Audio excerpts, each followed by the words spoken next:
All right, we ready to start?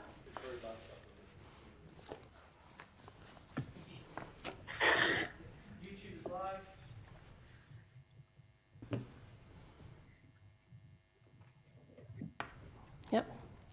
All right, good morning, everyone. Firstly, I'd like to acknowledge that I'm speaking to you today from Ngunnawal and Ngambri country.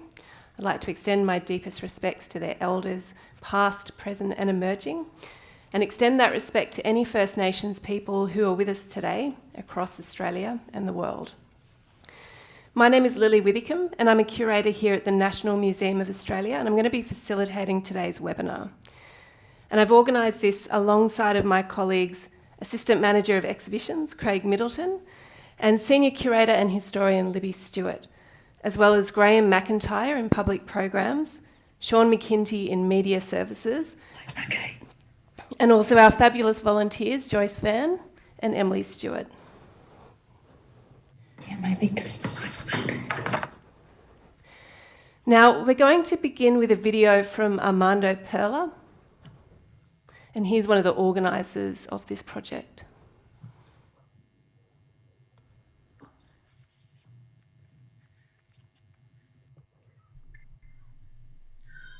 Good morning. My name is Armando Perla, but before we start, I want to acknowledge that I am a settler of colour connecting today from the traditional unceded lands of the Kaninga Nation, who are recognized as the custodians of this land.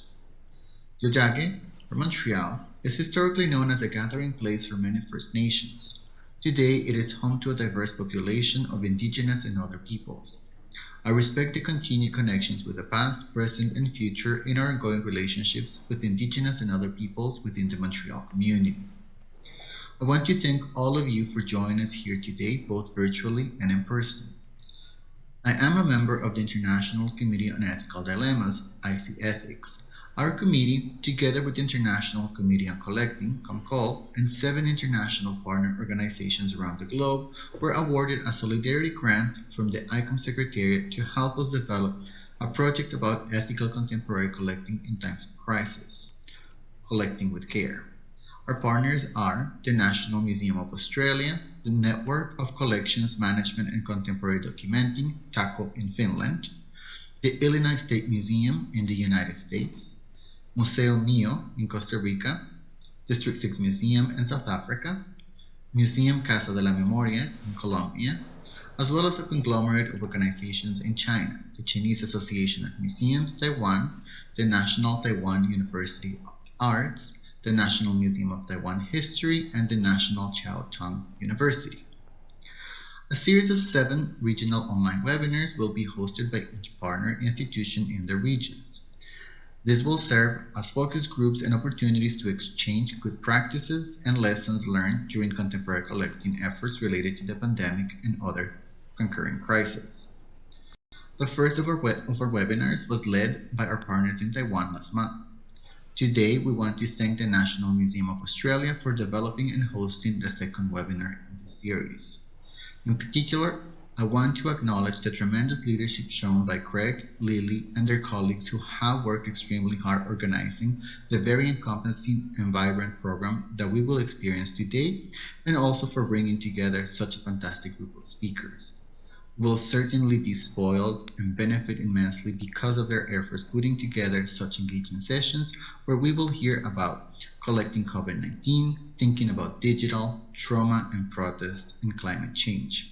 I am very much looking forward to these conversations. Finally, I just want to thank once again all of you for being such a great partner, and I wish you a wonderful webinar. Enjoy the day. Thanks, Armando. Okay, so as Armando said, this webinar is part of a year-long series that's going to be taking place across the globe, which is looking at contemporary collecting in museums, but also other collecting institutions, particularly in times of crisis. And it's coming under the umbrella of the International Council of Museums, especially the International Committee for Ethical Dilemmas and the International Committee for Collecting. And I'd just like to acknowledge the vision of Armando Perla and also Professor Alexandra Bunia for putting the project together overall. So today's webinar is going to be part of an ongoing dialogue about the times in which we live and how we're reflecting on them and also how we're preserving them for the future.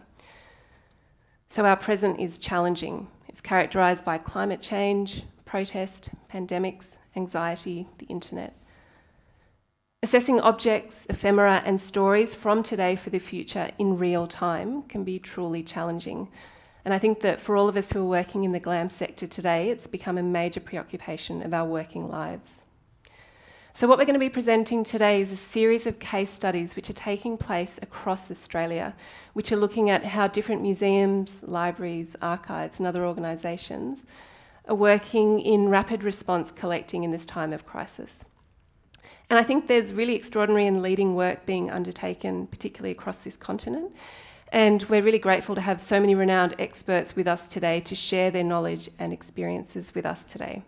So as Armando said, today's webinar is going to be ranging across these 4 themes. There's COVID, digital collecting, trauma and protest, and then climate change. Now I'm going to explain a little bit about how today is going to work. All of our speakers are here on Zoom. There's actually a few of us who are with us here on site at the National Museum of Australia. Now, for anyone who can't make the live stream broadcast, you're all going to be able to watch it later on the museum's YouTube channel from exactly the same link. Now, our audience, you're all watching this via YouTube. And in terms of asking questions, what you're going to be doing is writing this in the chat. If you want to introduce yourself and your affiliated organisation, that's fine. There's also no pressure to do that. Now, if we don't get to answer your question and you've left it in the chat, if you could just put your email, what we'll do is we'll forward it on to the appropriate speaker and we'll make sure that your question gets answered. Now, for anyone who's here on site, if you have a question, just raise your hand. We have 2 microphones here at the front. We're not going to be passing around roving microphones just because of COVID.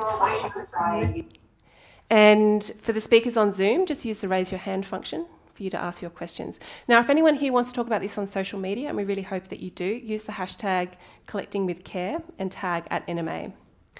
Now, some of our speakers have woken up very early to join us today. Good morning, Western Australia. Others are joining us halfway through their workday. Good afternoon, New Zealand. And others, unfortunately, are not going to be joining us at all because we organised this webinar on a public holiday. So to the Northern Territory, we're very sorry. But everyone here is presenting because they're working on excellent, relevant and very timely case studies of contemporary collecting. Now, there's no doubt that some of the themes in today's webinar might be distressing for speakers and participants alike. And you'll notice that this is a pretty tightly packed webinar, but we've made sure to allot some times for breaks as well. So the first break is half an hour, which comes after the first session. Then there's 2 15-minute breaks as well. Now, to minimise technical issues, most of our speakers have pre-recorded their talks, but a lot of our speakers are also working from lockdown and it's been a little bit too complicated. So they're going to be doing live presentations on Zoom. Now, if there's any technical issues, just bear with us. We have IT staff on hand and we're sure we'll resolve it as soon as possible. Now, the first session of today reflects our immediate present. So it's looking at how we're collecting the pandemic. And I think it's really timely that we're reflecting on this at this particular point. On the one hand, I think the crisis of 2020 is behind us and we have some distance from it. But at the same time, we're still really, unfortunately, very much in the thick of the pandemic as well. Now, the first 2 speakers are from Museums Victoria. It's Beck Carland, who's Senior Curator of History of Collections at Museums Victoria, and Michelle Stevenson, who is the Head of Society and Technology. And I think a lot of you will have heard about their project, which is called Collecting the Curve, which established new processes and developed new collections. And for me, what was the most interesting thing about this is that it was done all the while working from home in the middle of the Melbourne lockdown. So Beck and Michelle have prepared 2 short videos for this, and we're going to first be showing Michelle's video and then Rebecca's as part of their collaborative talk entitled Collecting the Curve, a Rapid Response Project. Good morning. We would like to begin by acknowledging the traditional owners of the unceded lands on which we work, the Wurrung and Bunurong speaking peoples of the Eastern Kulin Nations, and pay our respects to elders past, present and emerging, and to all First Nations peoples joining us today. COVID-19 continues to impact, disrupt, and change so many aspects of our lives in a way not seen in Victoria and the rest of Australia since World War II. I'm Michelle Stevenson, Head of the Society and Technology Department at Museums Victoria, and together with my colleague Rebecca CARLAND, Senior Curator History of Collections, we're going to briefly share some of our learnings from our COVID-19 collecting project, Collecting the Curve. Like Victoria going into the current lockdown, Museums Victoria went early and hard with our COVID-19 collecting. We began in March 2020 with 2 curators, one focusing on the social aspects such as panic buying and the other on medical research. And my Zoom background and Beck's Zoom background comes from that early medical research collecting, one of the first images of the virus to be isolated outside of China by Melbourne's the Doherty Institute. However, it very quickly became clear that as fantastic as this work was, the work of 2 curators would not be enough to create a defining legacy of this moment in time. So we pulled together a team of over 20 curators, collection managers, conservators, photographers, digital content creators, and front of house staff to develop the continuing project that is Collecting the Curve. We began by developing a framework consisting of 13 sub-collections and 5 high-level themes, including one to document our own work. That framework included things such as type of material, number of stories, ethics, and approvals. And we developed it by looking at our own existing areas of expertise, as well as Victoria's emerging response to the pandemic. And over a year later, that framework is still holding us in good stead for this project. This approach has allowed us to develop a collection that has both breadth and depth. It's made it clear what we're looking for and why, for staff, our partners, and the community. It's provided a really strong basis for community collaboration and consultation, and it's enabled us to create meaningful relationships and outcomes for us and our community partners, and you can see an example of that here. It's also allowed us to easily address and assess gaps in the collection, and the result of that in one instance was bringing on a project curator funded by the Office of Suburban Development to focus specifically on the community collection sub-theme. Our strong framework also made it easier to adapt other processes that we had in the museum so that we could implement what was a really deliberate rapid response approach, because we wanted Victorians to see their lived experiences of the pandemic as part of their state collection almost immediately. The key thing that we had to adapt was our acquisition process to something that became mostly digital, asynchronous, more inclusive and transparent, and could go from proposed to acquired in as little as a week at an absolute pinch, rather than our traditional couple of months. And we did that by using Teams. This rapid response approach has also enabled us to capture and document many of the ephemeral materials and experiences of the pandemic. While the scale has given staff the capacity to dip in and dip out of the project so they don't get too much COVID fatigue, a constant challenge as the pandemic has continued. This scale and prioritising it as a museum-wide project also enabled staff to choose whether they wanted to progress something rapidly or when they needed to take the time to build trust and develop relationships with individuals and communities, to work through the ethical issues that can come with contemporary collecting, and also often to pause and see how an event or a situation was going to unfold and what were the things that we might like to collect. To date, the project has developed a collection with stories and experiences from over 160 contributors, over 900 objects, of which over 70% are already acquired, conserved and online. It's also enabled us to develop new ways of working, which Beck will speak to in a moment. And in creating this legacy for the state collection, we've not only altered our practice, but we've also amplified the team's passion, connectedness, and understanding of each other, all of which have been invaluable as we continue to live and work through this pandemic. I'd now like to hand over to Beck, who will share a few storylines from flattening the curve and some of the learnings and changes to our practice that have resulted from our implementing our Collecting the Curve project.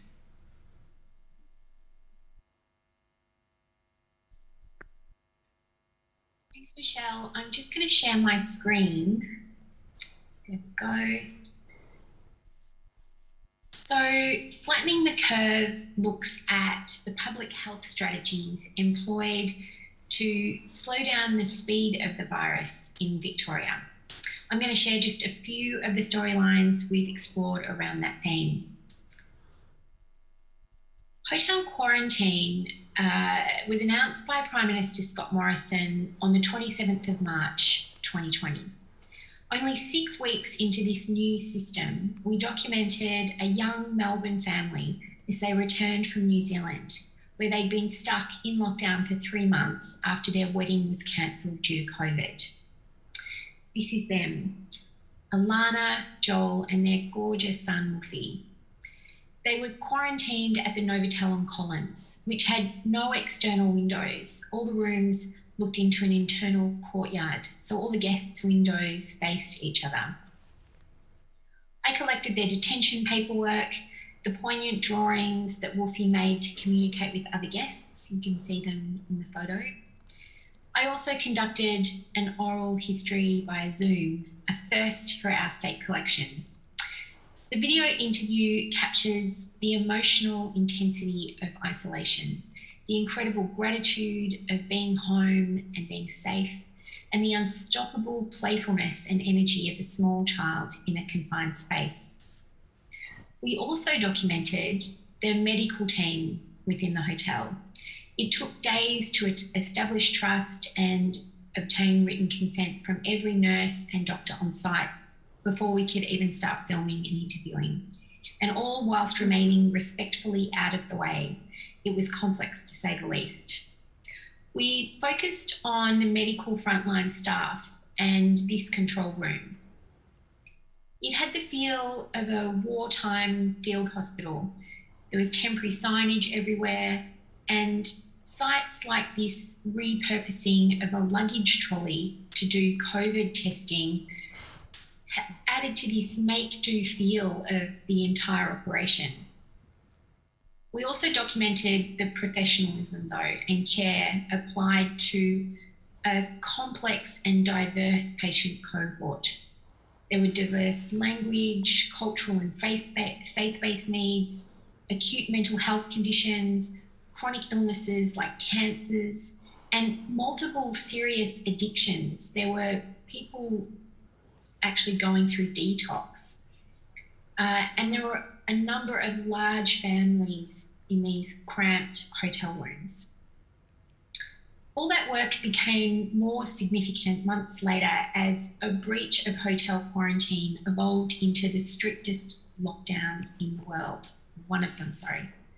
On July 3rd, a number of hotspot suburbs went into enforced lockdown under the ring fencing strategy. It was a shocking development, but how does one capture the building tension and unease that these invisible lines were creating? Well, like a gift, this sign showed up late that same night on a crossroad in Footscray. The Checkpoint Barclay sign referenced Checkpoint Charlie in Berlin and was created by an anonymous artist in direct response to the fractures created through streets, communities, and families. The following day, having tracked down the artist via Twitter, I secured the artist's permission to collect, and another member of our team, collection manager Lorenzo Iozzi, went out with tin snips and collected it. Later that same day, 9 public housing towers went into hard lockdown. under heavy police presence without notice. Within weeks, Greater Melbourne was under stage 4 restrictions with mandatory masks, a curfew, and the ADF patrolling state border checkpoints, making the sign seem oddly prescient. It's become one of my favourite objects. It stands in for the difficult and unsettling side of many of these policies. Last year, the Premier's daily COVID-19 briefings became a measure of the ebb and flow of the emotional rollercoaster for Victorians. There was a uniformity to the briefings, which was somewhat comforting and digestible. Day after day, Andrews walked to the podium wearing a jacket and slacks during the week, the North Face on the weekends, or a suit on days of particularly bad news. But on Sunday, July 19, with numbers rising daily, the presser began with a distinct difference. Andrews walked up to the podium wearing this face mask.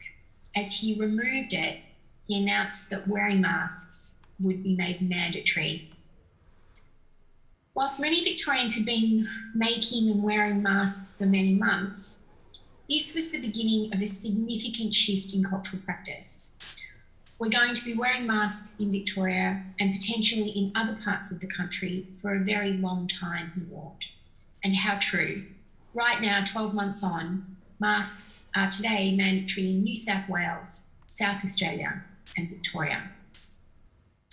The mask is a powerful object, not just because it captures that very moment this practice was mandated, but because it stands in for a multitude of perspectives: the rallying spirit of the majority, the dissent of the anti-science brigade, and the pushback of civil libertarians. The curfew was another extraordinary measure only seen in Victoria. Although we in Melbourne all lived this particular weirdness, it was impossible for us to document. This is Amy Byers. She's an ICU nurse. In the first week of curfew, after what she called the worst shift of her career, where she lost a patient to COVID, she says she just needed to blow off some steam on her way home, and photography is her hobby. As she took her usual route home, just as curfew kicked in, she photographed the usual bustling, familiar spaces of the city. The fact that Amy is a nurse, one of the few permitted workers, lends a beautiful gravitas to the photos. We're also acquiring her ID, which as a health worker was her essential status permit. Others needed to have printed permits, but health workers were allowed to simply show their hospital ID. We've also variously documented the work of other frontline medical services in flattening the curve. The most interesting one for me has to be the First People's Health and Wellbeing, which is an Aboriginal community-controlled health service that, along with a number of other Aboriginal community-controlled health organisations across Victoria, has played an essential role in delivering culturally safe, holistic and affordable primary health care to Aboriginal and Torres Strait Islander communities during the pandemic. Curator Catherine Forge collaborated with frontline staff and conducted oral histories to reveal a story of a specialised service that pivoted quickly in the early days of the pandemic to transform their service to meet the needs of their community. They created a respiratory clinic and increased staff numbers quickly, rolling out flu vaccination clinics, meeting an increased demand for mental health during the various lockdowns, and transitioning in-person appointments to telehealth services, and navigating the challenges of being situated in a COVID hotspot with positive COVID cases. And then finally, working to roll out the vaccine in a beautifully welcoming and safe environment full of art and sensory familiarity for community often off-country and already feeling vulnerable. It's a remarkable service and illustrates the benefits of community leadership in this space. And finally, the ultimate public health response, the vaccine rollout.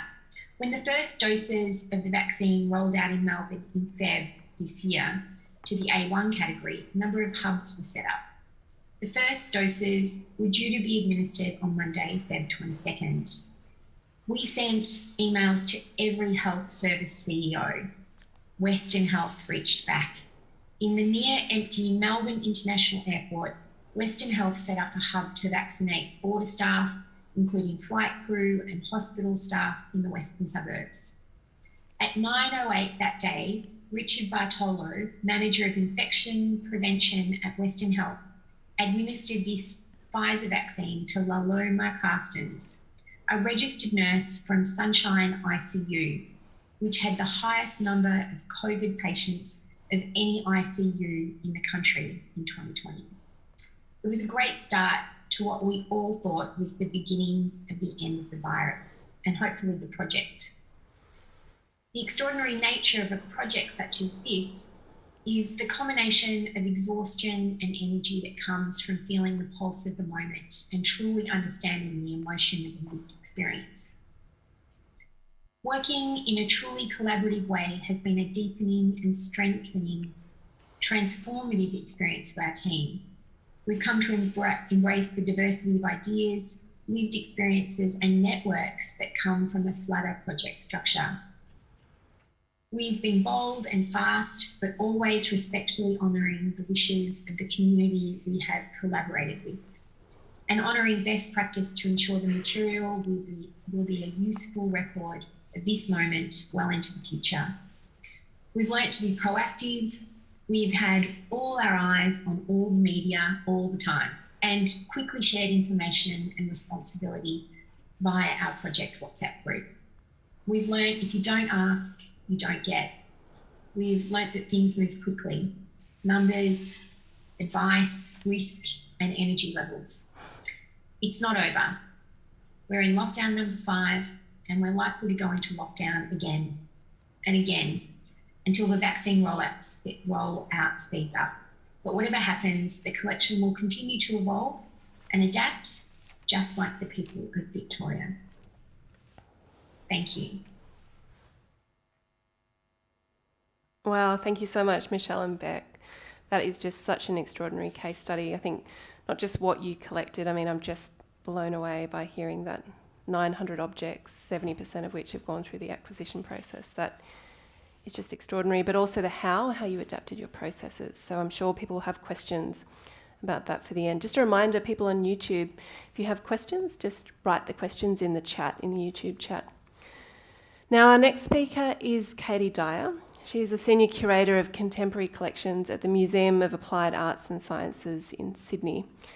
And she's going to be talking about the work that she has been doing, and along with her colleague and fellow curator Nina Earle. So they'll be sharing some of their recent approaches and collections in their talk, Museums Are Mirrors.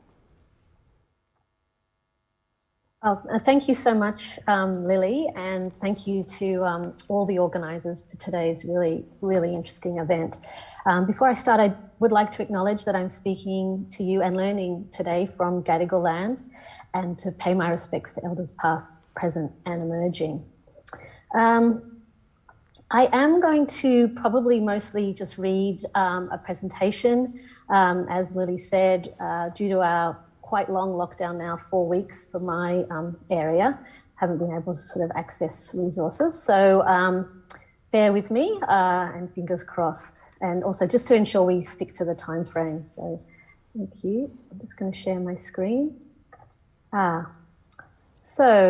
Lily, it's said that that the host has disabled sharing screen, participant screen sharing.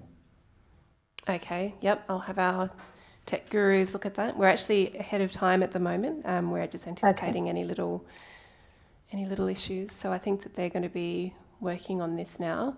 Able to unlock that. Okay, I also sent you the PDF if that's useful. Yeah. Meanwhile, I'll get started, and if you can let me know when the if that situation. Okay, so I'm getting a double thumbs up in the back. So I think that the screen should be shared now. Wonderful, thank you very much. That's great, thank you.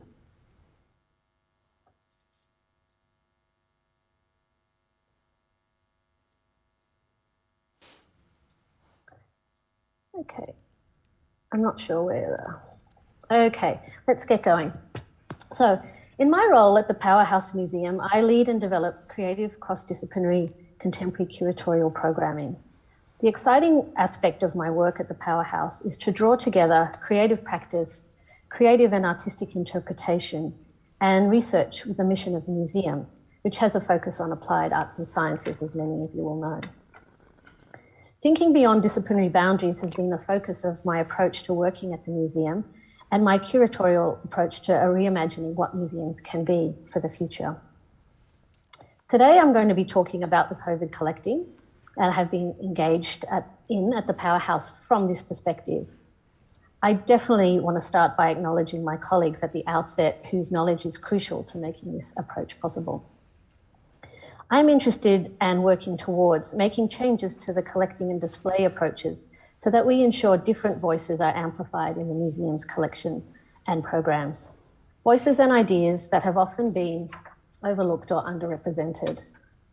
Culture has too often been defined with narrow perspectives, addressing a small segment of creativity and cultural production.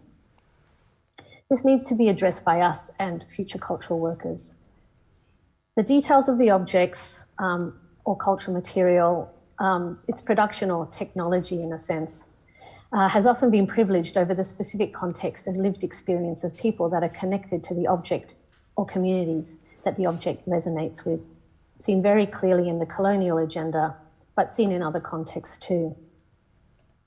So my work is guided by a commitment to situating creative dynamics to particular histories. As Laura Rekovich has expressed, if as museums we spend so much of our time talking internally and externally about diversifying our audiences, we better be ready to listen when they tell us what they think and what they want. Sometimes the cultural material that represents this experience is not fine, refined, skilled, or complex. It doesn't reflect professionalization or forms of authority, but it sure can be lively, expressive, creative, and full of energy. The breadth of the Applied Arts and Sciences collection at the Powerhouse Museum can speak to nuclear physics, climate science, economic botany, and astronomy, as well as colonial legacies, digital technologies, domesticity, faith, and ritual. At times, our brief can seem extremely broad, and of course, resources ever more limited. So a major challenge is to refine and focus the acquisitions. We also have to consider now, and possibly we always should have, considered our curatorial work from a position of sustainability.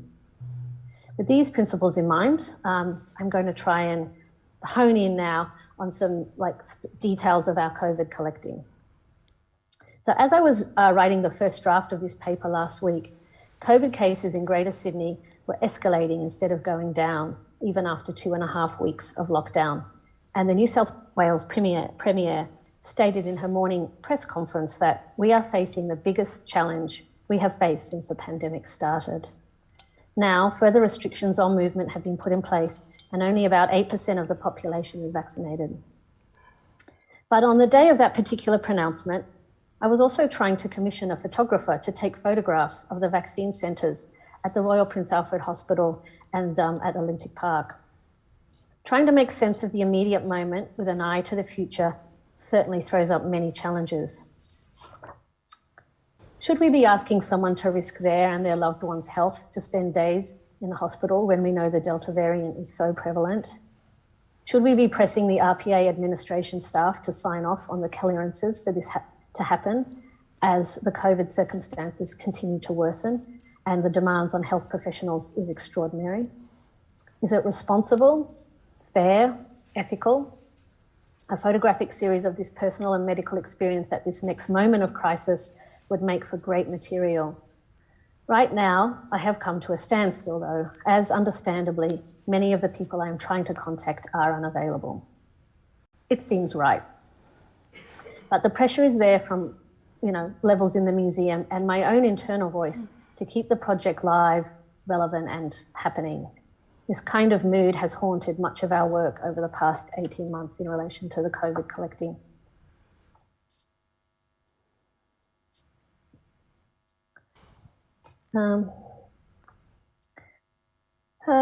So I'll go through the process of our approach to COVID-19 collecting in a bit of a timeline, which might reflect the rapid response initially required, the collaborative approach from the curators, and the reality of the ongoing nature of this collecting strategy, as we are going to be living with the pandemic for some time to come, and its impacts, as we know, will be far-reaching. This was something I was conscious of from the beginning, that we had an initial period of what are the immediate responses, but that we should be patient, as there would certainly be a durational reality to this as well. As we are all living with the experience of the pandemic, I don't need to dwell on the severity of the virus and its global reach, but I do want to acknowledge that we were all dealing with the personal effects of the sense of change, the limitations, and the unknown. And for those of us working as curators in civic institutions like museums, we have a responsibility to the public generally, and specifically, we have a professional role in trying to document the issues of the time, as clearly this is a history and society changing moment. Unfortunately, no longer a moment, but really an era. I believe the work we do now, the images, objects, and documents we collect now are a gateway to empathy with the potential to combine hindsight, insight, and foresight. I can't remember the exact moment when as a team we said, let's get to this. But my memory kicks in from the time I was speaking to the head of curatorial, Jackie Strecker, about focusing our attention on the pandemic and applying our resources quickly. We committed to having myself and my colleague Nina Earle sort of collectively lead the approach. Nina is a curator, assistant curator working in the sciences team. This provided different but necessary areas of knowledge and insight. In working together closely, we could support each other, be sounding boards for each other, and recognise the range of arts and sciences knowledge needed to support a breadth of approaches which included input from curators with expertise in design, engineering, fashion, technology, and more. Importantly, we could collate the ideas and make decisions quickly between the two of us around what actions to take, in a way that a larger committee and review process would have slowed down. We were given the responsibility to generate engagement from the curatorial team and endorse proposed acquisitions. While the curatorial team was encouraged and sometimes cajoled into proposing material that represented responses and activities that related to their areas of curatorial responsibility. Another early and distinct memory I have is a rather heated discussion I had with a director, which went something along the lines of him saying, "We don't need a strategy, just need you to acquire something fast." I disagreed, as did Nina, and we insisted we created a strategy, or you could say guidelines, that would articulate the rationale for collecting COVID-19 material, shape our approach, address the timeframes we were actually dealing with, immediate, medium term and long term, and to some extent the resources. Nina and I set to this very quickly. We had a draft strategy in March. It connected COVID acquisitions to a clear way to the museum's existing, in a clear way to the museum's existing collection and to the collection development policy and our Indigenous cultural and intellectual property protocols.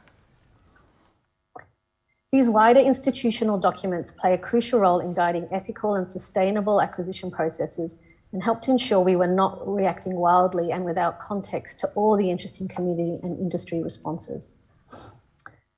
The approach to Australian First Nations material was articulated by the head of Indigenous strategy. We referenced other examples of pandemic and epidemic material in the collection, i.e. from the Spanish flu and HIV/AIDS, and this helped inform us in relation to how to be more strategic and detailed in our collecting. In this very early phase, that January to March period, we had what you could say was the benefit of our geographic location and, in fact, our seasonal cycle in Australia.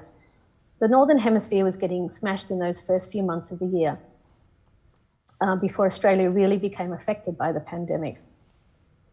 We had a different real-time experience of learning about what the virus seemed to be and what was happening in different countries without being in the very front row at the same time. We got a chance to see what some cultural institutions' responses were. We did some very quick benchmarking internationally and nationally to hone what we would focus on and to minimise possible duplication locally or nationally. So I might just share with you our opening statement of the strategy. And the COVID-19 pandemic is a public health, economic and societal crisis. This crisis is global and requires unprecedented cooperation across countries, industries and myriad intersecting disciplines and communities to solve and make sense of. The Powerhouse Museum constantly evolves in response to the needs of its communities, and as this pandemic has affected every aspect of life in Australia, this is a significant moment to capture these experiences from a range of perspectives. This collecting strategy aims to capture the urgency of the time, the collaborative nature of the responses, the political and economic imperatives, the medical treatment and research, systems of communication and technological innovation, and cultural and artistic expressions, including data interpretation and expressions of care, fear and resilience demonstrated by people and communities. So having put this together, we were also researching while also researching ideas, we were able to use this outline for our discussions with donors, partners, and ultimately the media when initiating relationships and representing the efforts of the museum. So not to dwell, but that just do something instruction really was not helpful. We did just do something, but we articulated why and why first and a little bit of how, which has served us well. For example, managing the almost sort of political furor that occurred when the first round of collection material went online in August 2020, and the Australian newspaper decided to run with this image as a lead in their coverage of our COVID collecting story. And yes, we did collect this lingerie and sex toy. If we have time later, I can relay that anecdote. That preamble statement is clearly very broad, and so the strategy does, of course, go on to refine areas of focus that reflect the museum's mission in clear ways. Health and medicine being one, design and industry being another, creative and artistic responses, communication and technology. It also addressed questions around collecting existing material and the commissioning of new work that would document or reflect the experiences of the pandemic. It was a new approach also, but not that so much, but the new approach was we asked for approval for a certain amount of funds to be earmarked specifically for the COVID-19 acquisitions within that financial year. That way we could act quickly, knowing that we had a pool of money rather than having to go and ask each time and have this checked across general acquisition budgets and other administrative processes. Another structural arrangement we set in place through consultation and negotiation across the collections teams, i.e. curatorial, registration and conservation, was to agree that most of these acquisitions in the first few months would have to move through an urgent acquisition process. While this is usually reserved for situations like bidding at an auction, we had to agree that we would work differently in this situation. That process requires much more streamlined documentation and endorsement outside of sessions. Nina and I were very conscious that there was a first wave that was more visible through community, creative and certain industry responses and public health messaging. This is the Q fashion company donating and making scrubs for the staff at St. Vincent's. I'm not sure if that's in the way of, I'm just going to move that, I'm not sure where you see that. We had a photographer, Catherine Liu, photograph the sort of changing environment, the built environment really, just looking at design and communication. And but also she was able to capture this Peter Drew poster, which was seen going up around cities and towns all over Australia, and we also collected those posters. The learning from home kits, my colleague Christina collected from one of the very, sort of most diverse areas of Western Sydney, Auburn, and the story there about different languages and access to materials. And these are just a few examples. Another example of the bush billboards that we collected. Just wanted to mention in relation to those, When I collected those from the Pukacha community, which is Annabella, it was the first time we were able to offer the donation to be made via an ISIP deed of deposit rather than a deed of gift. So the deed of deposit recognises the rights of First Nations people and communities to retain ownership of their cultural material. So while the material is held by the museum for safekeeping, it's a really important and distinct definition of care and ownership.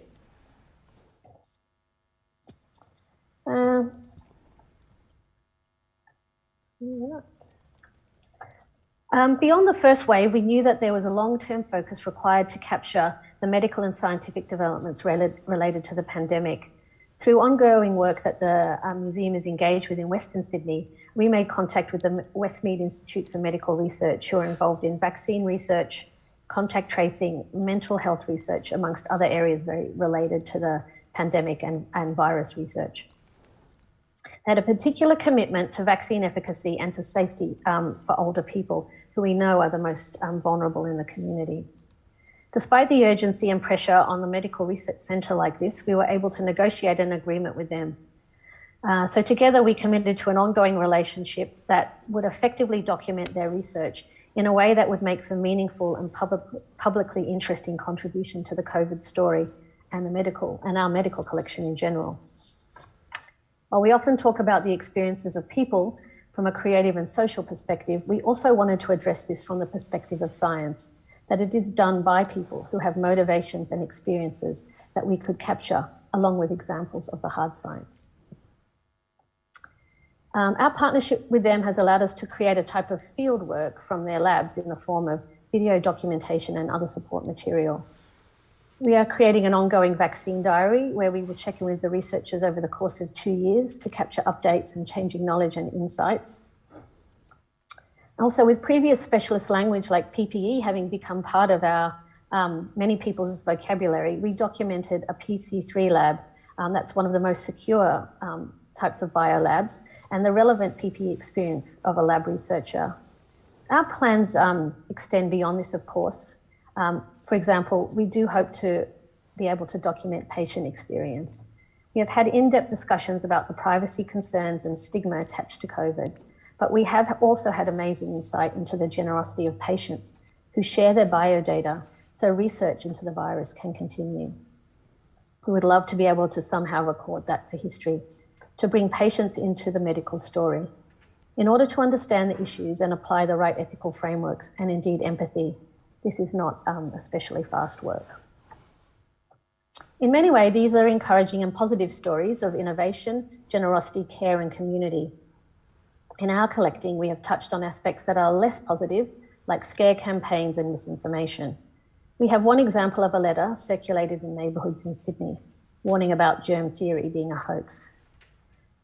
Just borrowing largely from Nina here, who's been championing really the science collecting. The letter is an example of the misinformation being spread.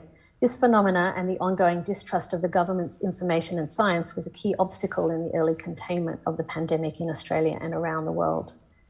The letter evokes a larger conspiracy regarding broader public deception by the government, pharmaceutical companies and doctors.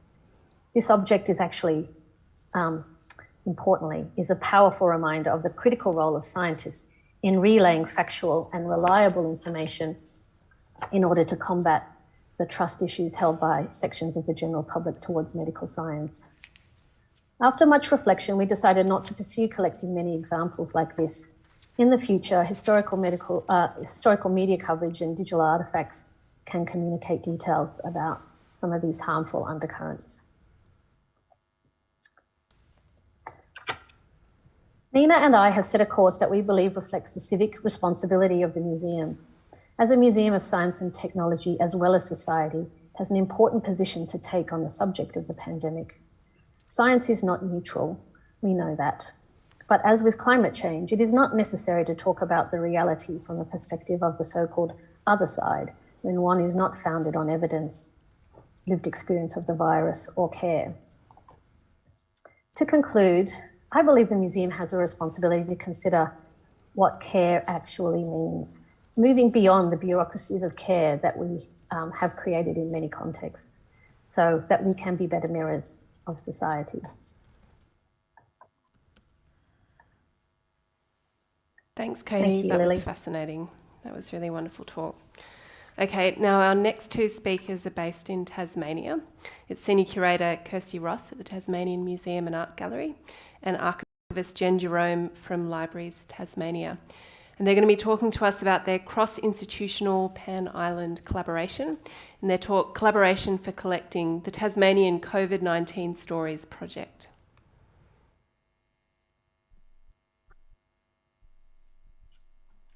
I'm Kirsty Ross, Senior Curator Cultural Heritage at the Tasmanian Museum and Art Gallery. And I'm Jen Jerome. I'm a Community Archivist at Libraries Tasmania. We acknowledge that we are speaking today on the country of the Moo-Nina people who did not survive British colonisation and pay our respects to the Tasmanian Aboriginal community. We honour Aboriginal elders past and present and value the history, culture and strength of the Tasmanian Aboriginal community today. In the next 20 minutes, we'll be talking about our collaborative Tasmanian COVID-19 Stories project. We'll start off with some potted institutional and state contexts, move to the origins of the project, and then discuss some of its key outcomes for our two collections. The image on screen is of Jen and I with Fern Townsend, the artist behind the image used for our project branding.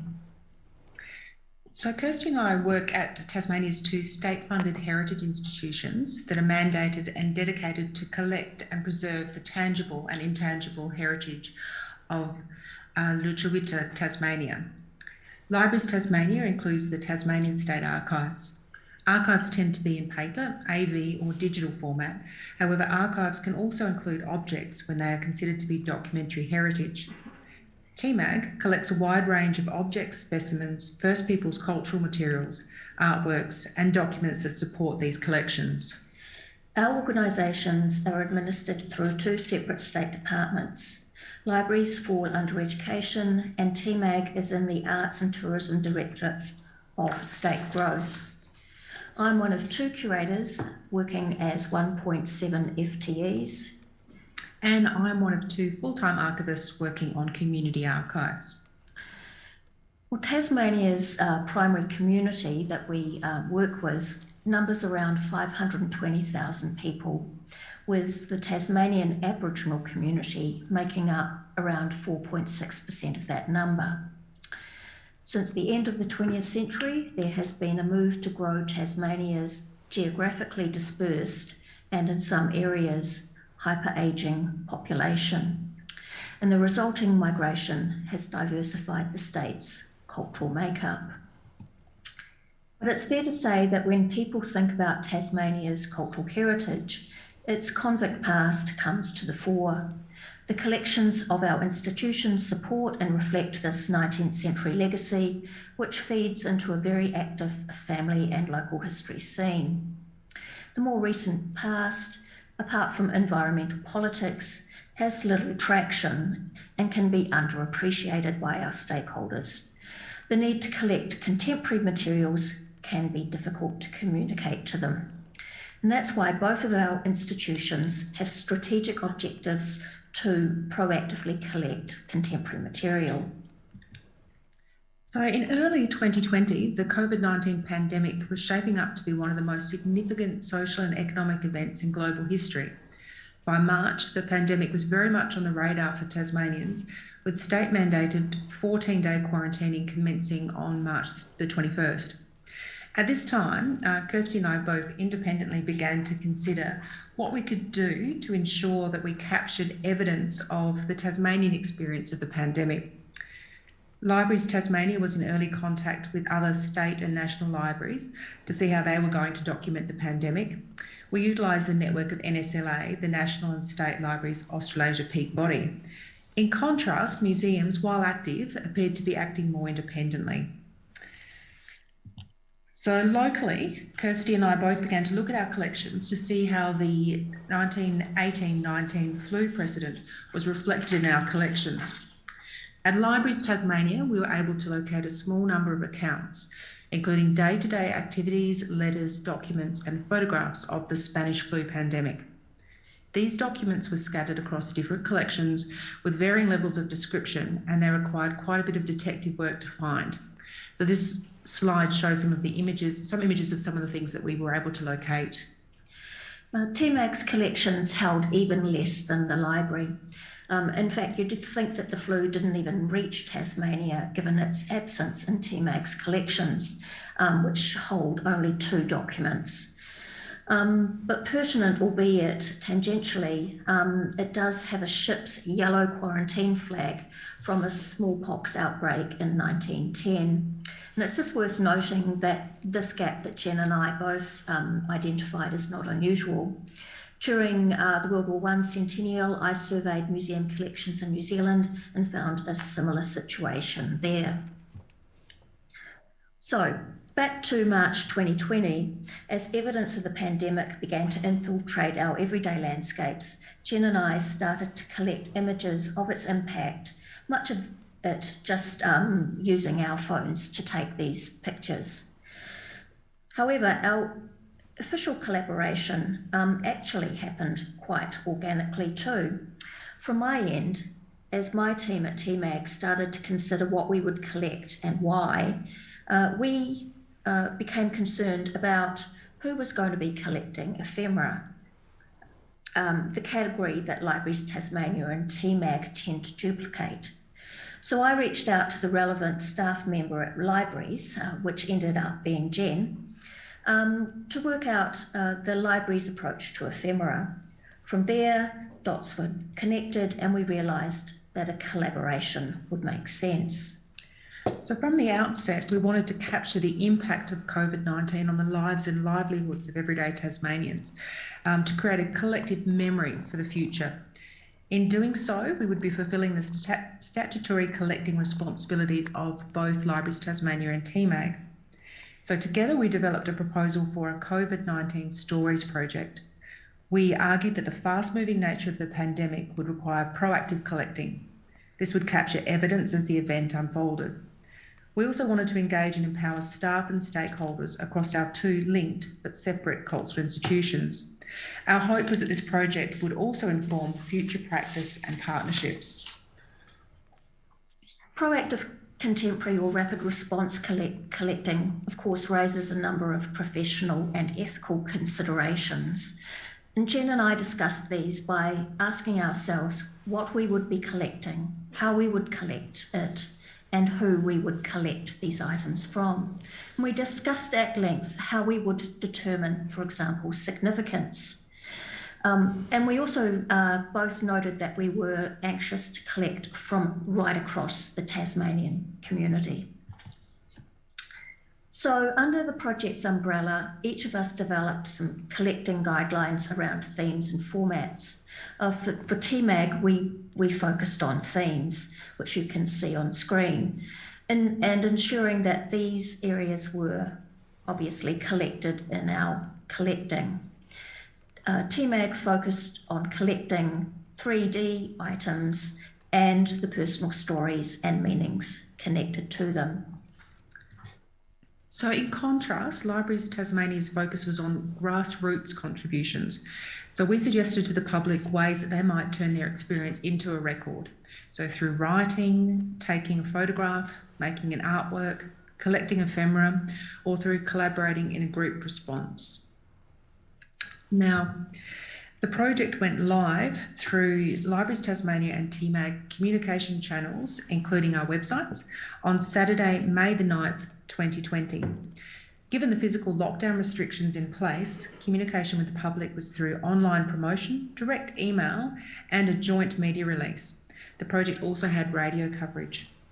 Email became the virtual donation box. From it, I sorted the offers and passed on objects to Kirsty. Sometimes, when it was unclear which collection something belonged to, we discussed the pros and cons, mostly based on long-term conservation and access. Because we weren't in a hard lockdown, we even met a few times in person. Each of us supplied our separate deposit agreements and transfer of legal title requirements. When the project started, we didn't know how the pandemic would progress and what kind of response we would get from the public.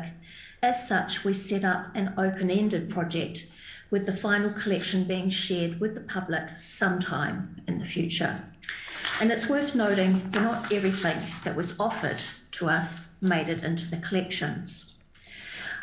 We also received expressions of interest and pursued word of mouth offers too, which is a very Tasmanian thing. However, we decided not to record and collect oral histories. So Tasmanians from right across the state made submissions through the email address.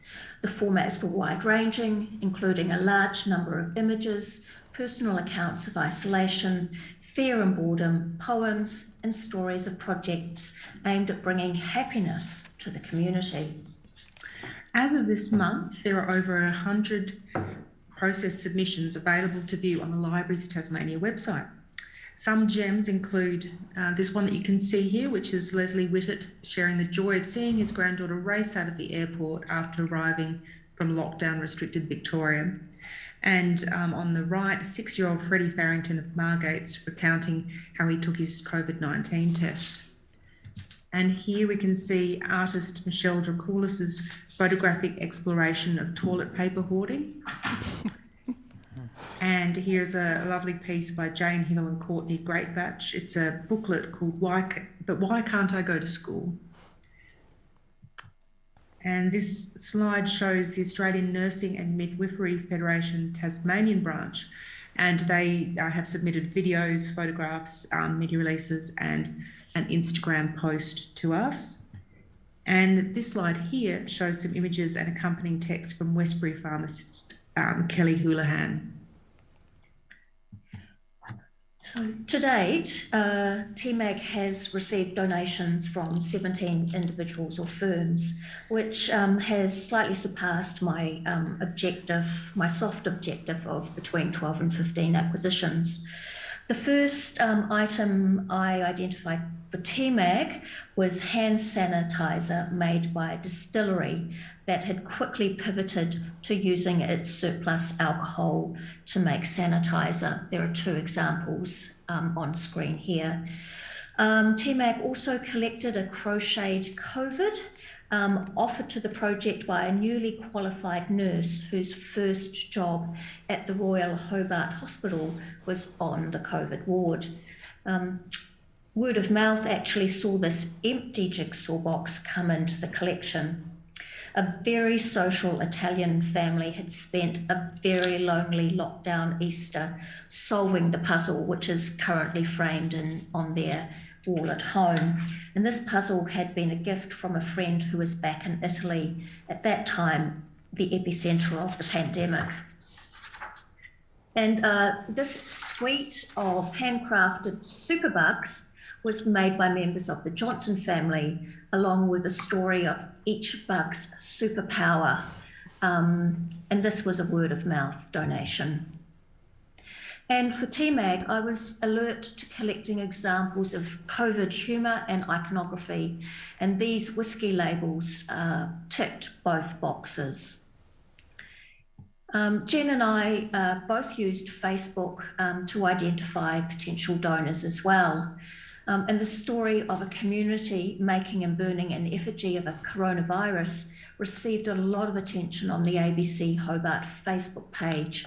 Well, obviously the effigy didn't survive the roasting, but one of the humorous signs used to generate community enthusiasm was a perfect fit for the state collections.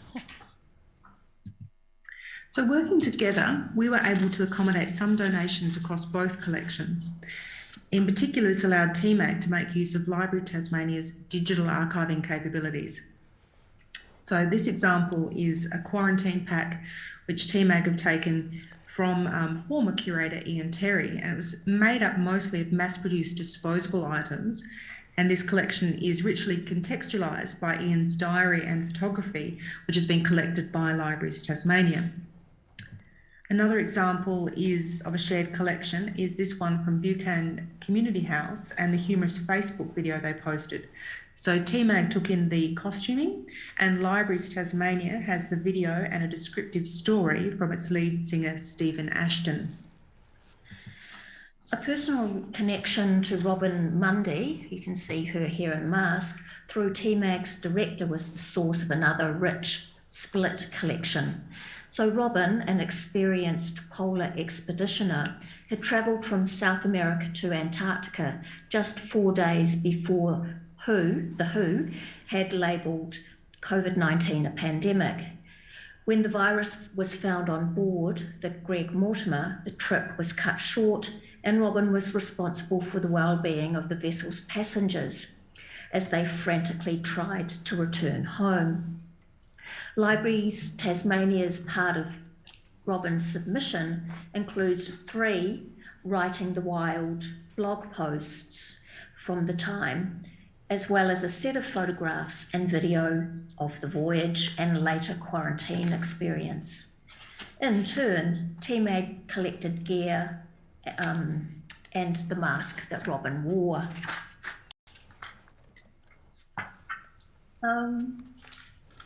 These high-vis vests were recently offered directly to TMAG, but date to the first months of the lockdown and, of course, supermarket panic buying. The supermarket images on the right were taken by a photographer commissioned by Libraries Tasmania to take images of the impact of the pandemic on the north of the state. So Library Tasmania's collection can be found listed on the COVID-19 Stories catalogue entry on Library Tasmania's website. Each submission is listed as an archival series, including a description of the donor and their story, as well as any special access restrictions. Now, our catalogue is linked to Trove, so that the reach for our content is quite wide, and images, text, and AV footage can all be viewed directly from the catalogue. Now, all collections which are linked with TMAG have got a note with TMAG's reference numbers in there to help people navigate how they get access to the different collections. And Libraries Tasmania has created an online gallery of sorts where a selection of images can be seen, and each of those link back to the catalogue entries. And a selection of TMAG's COVID-19 Stories collection will be on display in a permanent exhibition that I'm curating for TMAG, which looks at Tasmania from 1901 to 2020. So just to wrap up with some of our findings, one of the key benefits of the collaboration has been combining our social and extending our social history collecting reach. Collaboration meant that we were not competing for attention and participation from the same people that we cater to. Another benefit was resourcing. By sending the same messages and using shared branding, we combined graphic design, communications, and administration resources. With us both working for the government, quote unquote, this was an example of ethical and efficient resource pooling. The benefits from my perspective also included being able to utilise Libraries Tasmania more flexible website and ability to make quick changes to this site.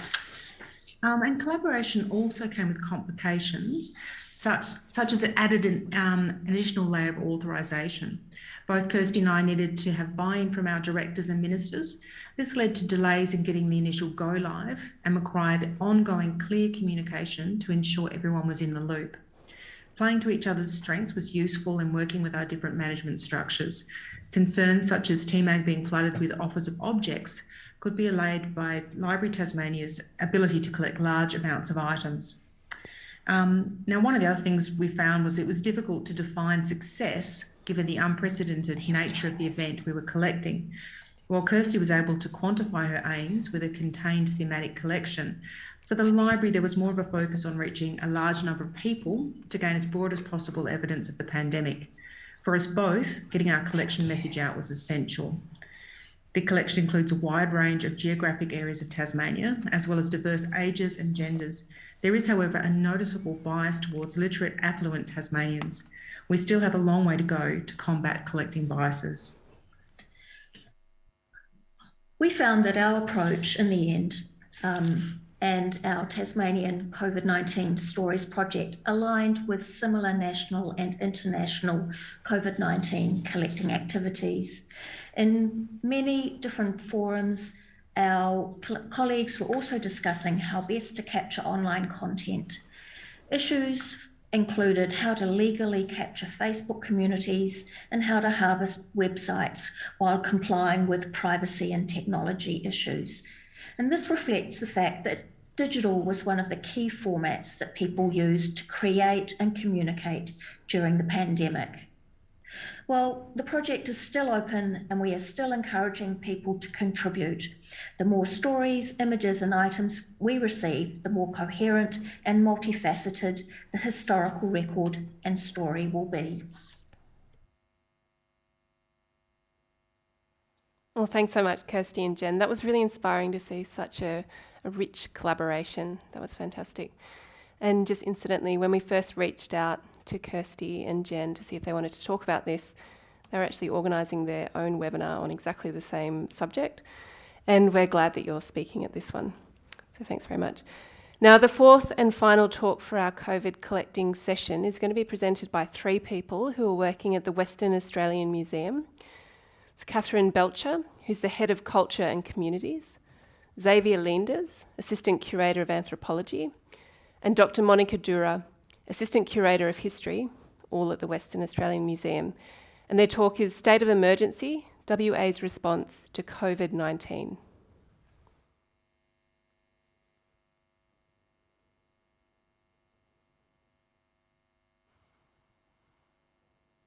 On the 1st of March 2020, 100,000 people flocked to Perth Canning Highway to attend Perth Festival's epic final event, Highway to Hell. Attendees rocked, sang and danced along to the West Australian bands paying tribute to AC/DC. The atmosphere was euphoric.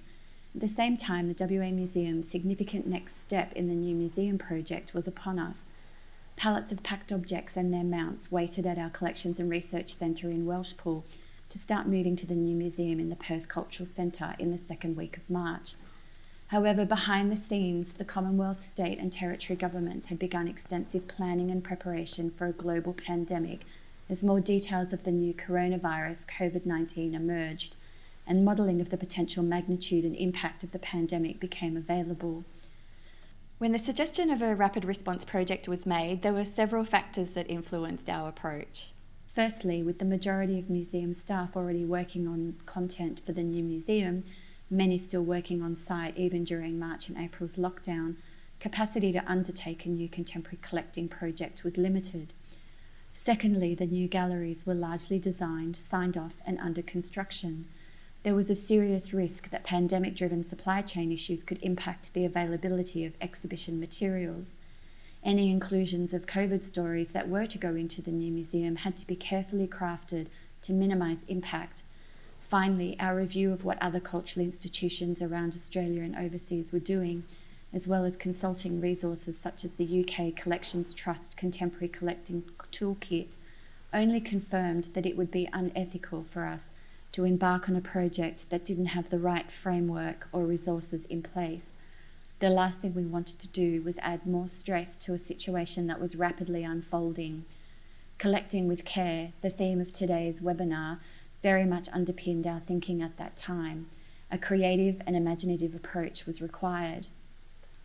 The WA government's pandemic plan brought into focus one way we could responsibly and ethically approach this collecting project, which we refer to as collecting the state. We saw it as a beginning, a gateway, if you like, to move carefully into a wider collecting remit after the new museum opened. The pandemic plan also talks about the importance of effective leadership, robust governance, useful and credible communication, and ongoing community engagement. These are all critical components to any well-managed response to a crisis. But what did that actually look like in the early weeks of the pandemic in Western Australia? The state, in the pandemic plan, has no departments. There is no demarcation between public and private. It is about bringing together every available skill and resource to deal with that crisis, working with national and state counterparts. The result is a collection of individuals thrust out of their daily lives and often above their usual roles and responsibilities, to collectively make decisions within often critical timeframes and sometimes with life-changing consequences. We decided to commission a photographic project that would explore leadership and visually document the people occupying these roles, often with new powers, either through the declared state of emergency or from the pandemic plan. We photographed individuals and teams from the public, private and business sectors who had these responsibilities and involvement in the key elements of prevention, preparedness, response and recovery. State of Emergency, Western Australia's response to COVID-19, was photographed between May and July 2020 and included the top 4 positions in the public eye, being the Premier, the Police Commissioner, the Chief Health Officer and the Health Minister. WA's regional, remote and vulnerable communities were represented by the Royal Flying Doctor Service and the WA Country Health Service. Telethon Kids Institute, the state's chief scientist, the early intervention by the Minderoo Foundation rounded out the profiles related to response and preparedness.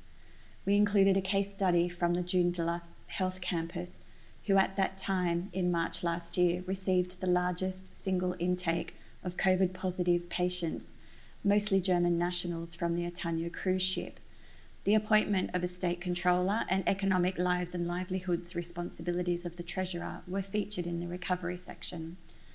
WA's plan also outlines the critical interplay between how sick the virus makes people, the ability of the virus to spread between people, the capacity of the health system, the effectiveness of interventions and the vulnerability of the population. Western Australia's remote Aboriginal communities are some of the state's most vulnerable people.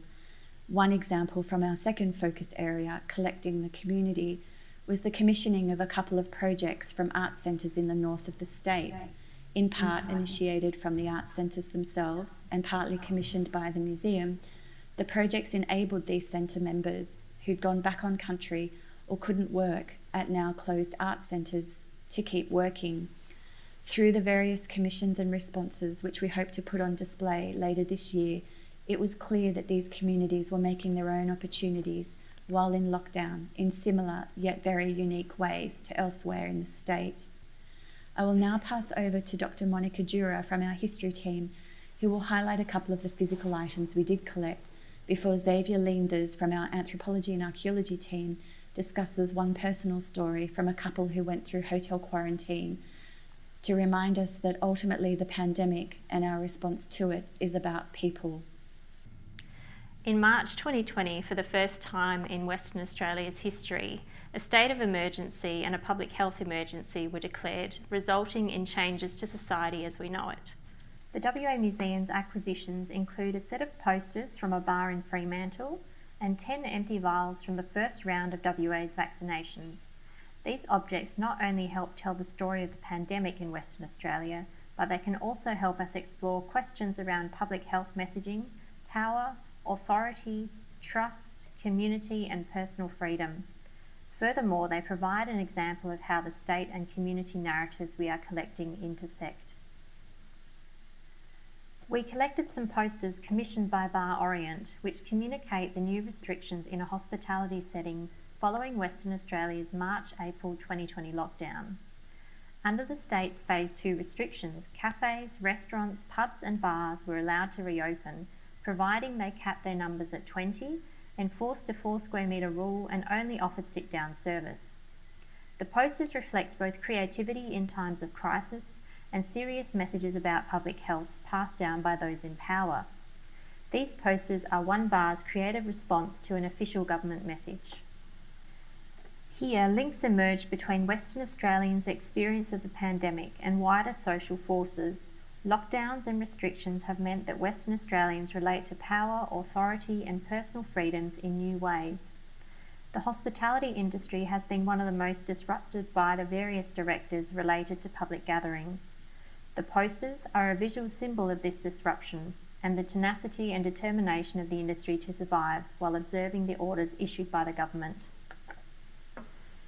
The Bar Orient posters also sparked discussion around Western Australians' trust in those in power to keep the community safe. It can lead us to question why our collective response to public messaging during the pandemic, so largely complying by social distancing, wearing masks, using hand sanitizer, staying at home during lockdown, contrasts with the situation in some countries where opposition to these kinds of restrictions have been more widespread. Is this perhaps linked to Western Australia's unique situation as a state which has experienced a comparatively low number of cases? Is it due to the consistent messaging from the government in implementing short, sharp lockdowns and strict border controls, or are there other factors at play? Has the consistency of the message coupled with a tangible result, so successfully stopping the spread of COVID, reinforced the trust which people have in the government and so made the community more willing to accept the temporary impingement on personal freedom and behaviours? These are all questions which we are continuing to explore as this project progresses. In March 2021, the WA Museum collected 10 empty vials from the first round of COVID vaccines, which were donated by WA Health. People eligible for this first round from February 2021 included those with high exposure risk, such as frontline health workers, quarantine and border workers. The initial round of vaccines were Pfizer vaccines, with AstraZeneca arriving in early March 2021.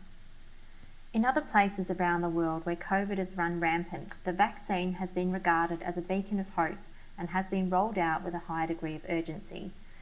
Western Australia is still in the midst of its phased vaccine rollout, with people categorised for eligibility based on their risk of exposure, vulnerability and age.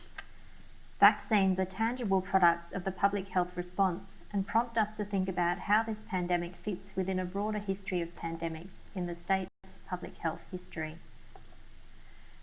The objects we collect have the power to ignite debate and invite us to think critically about how people's experiences intersect with globally significant events in a local context.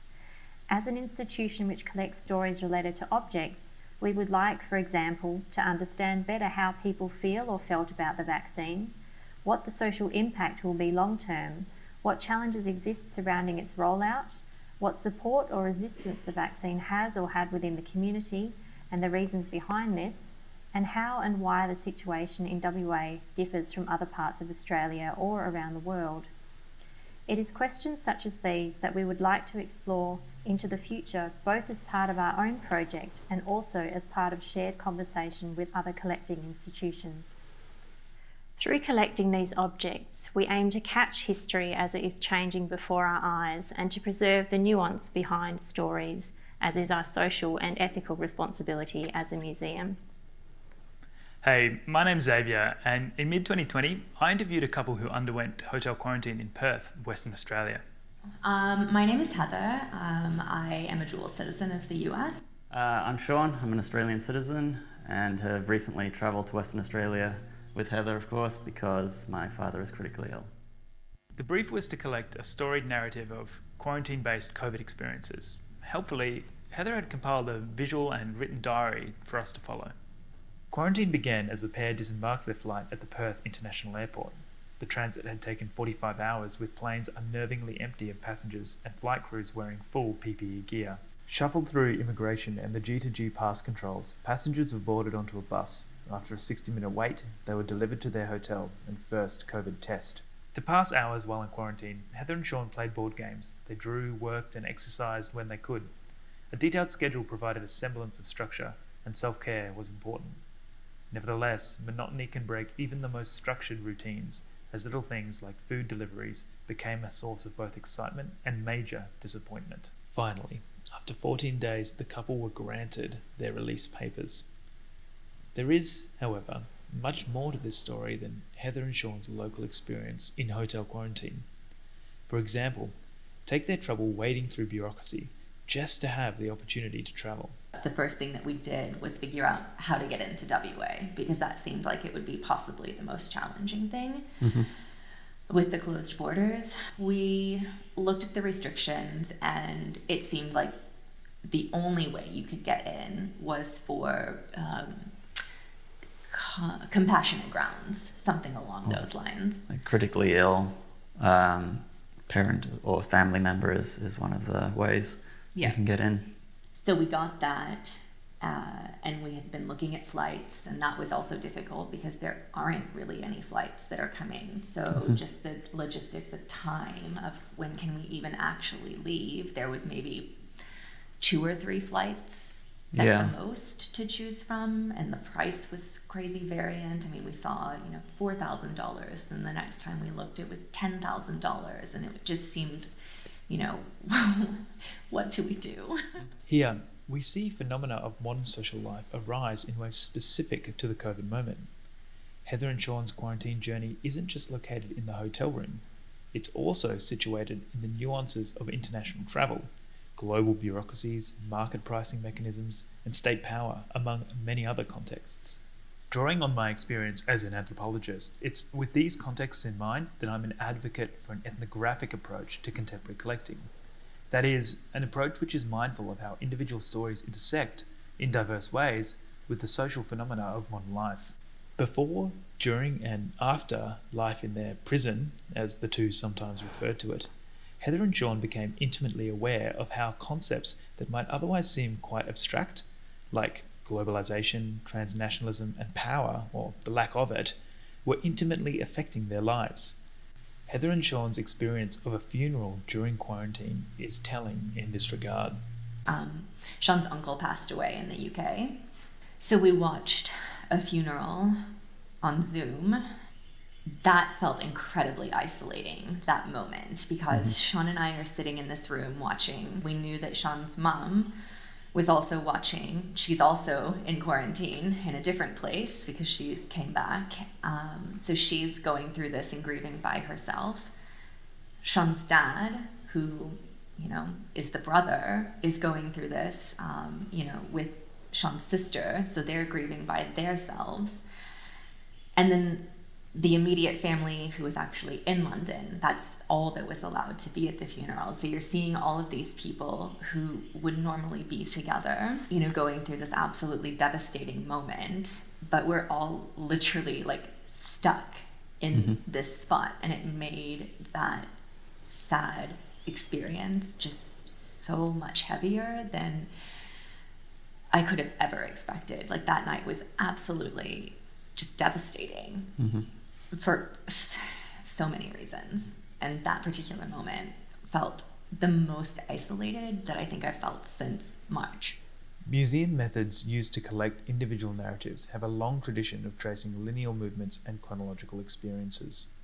While this temporality is important and invaluable, in making these collections, we shouldn't lose sight of individuals as situated, emotional, connected, and affected human beings who, inevitably, have more going on with their lives than a single event or happening. Heather demonstrates what's at stake in their story when discussing wider issues in the US. I mean, it's honestly what isn't happening. I just feel like a lot of the issues that have been, systemic in the US have just really been brought to the forefront, and it seems like COVID has just amplified all of that, and it's the divisiveness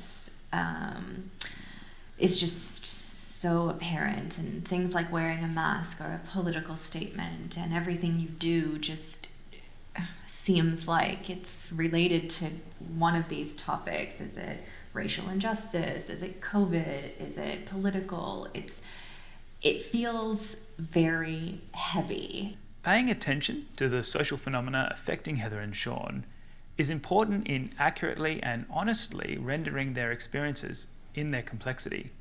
But ultimately, it's also really important for dealing with them as complex human beings. Okay, thank you so much, Western Australia. That was a really fantastic talk as well. So that concludes the fourth and final talk of the session number 1, COVID collecting. So there were a couple of shared and underlying themes that came out. I think everyone embraced the sense of urgency. Museums, and especially the people who are speaking today, clearly recognised that there was a need to change processes. And there's also this sense of museums' role of embracing this civic responsibility, or perhaps ethical responsibility, to tell these stories.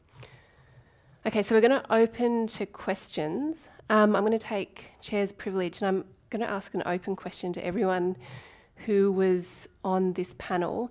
And I'm just interested in the process changes, and especially when you're changing very rapidly and very unexpectedly, very long-standing processes within your organisation. And I was just wondering what that was like as a process and whether it was challenging.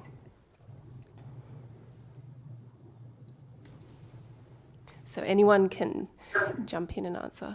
I can say from Tasmania's perspective that it was very interesting for Kirsty and I to work together and see the sheer amount of acquisition paperwork that was required from the museum as compared to sort of a much more streamlined approach that we were able to do through as community archives.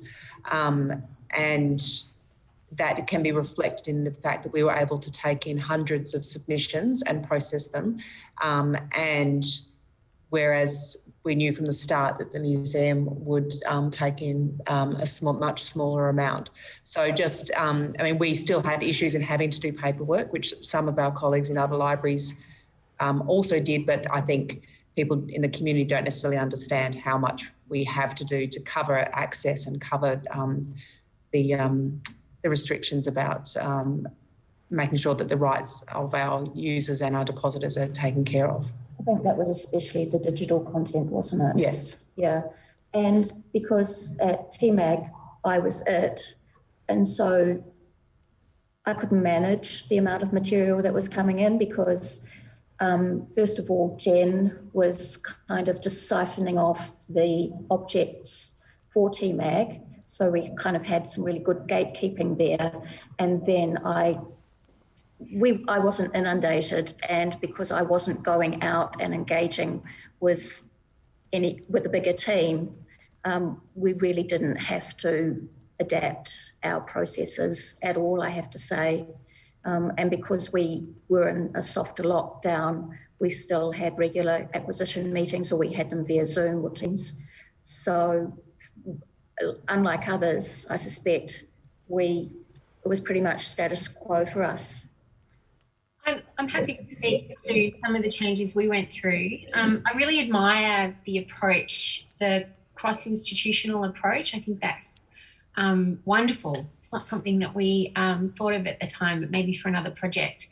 But honestly, that kind of rapid change, I think for us helped that as an organisation, we were already in the middle of what's been called a digital transformation, but it just means that some of our acquisition processes were already moving online, or at least into a kind of a digital mechanism. We weren't there yet, and we made some big leaps and bounds, but I think what we did is we just kind of contracted all of our existing processes, and because everyone was part of the same project, there was more of an urgency to work on this above other things. It was our priority for the conservators on the team, for the collection managers and the curators, and there was also a blurring of lines between who was, doing what work. And so the things that would normally fit into our working day around other tasks became the priority. And the intensity of all being at home in lockdown and not being able to go anywhere else, I'm sure you've all experienced it to different degrees. You do kind of just get into this process where you kind of asleep or you're awake working in lockdown, and that assisted us. But really, we streamlined and we shortened process. We became much more efficient, but we didn't drop any of the processes. Objects were assessed by conservators at home via photographs and considered, and discussions about all of the issues, but the final physical sign-off by them was delayed until they could get into the museum and see the objects. But it didn't stop them considering all of the issues and having all of the debates and discussions we would normally have. And collection managers and managers of spaces had the same input. So yeah, for us, it really was, it was a way of also just letting go of some of the stuff that we'd always, we had put into longer processes, but we were free to just say, this could take a shorter period of time if we change the way we work. And I think that, because we did move to doing everything digitally because we had no choice, and we met every fortnight. So every fortnight we would have a Collecting the Curve meeting. We would discuss acquisitions, talk about kind of potential things.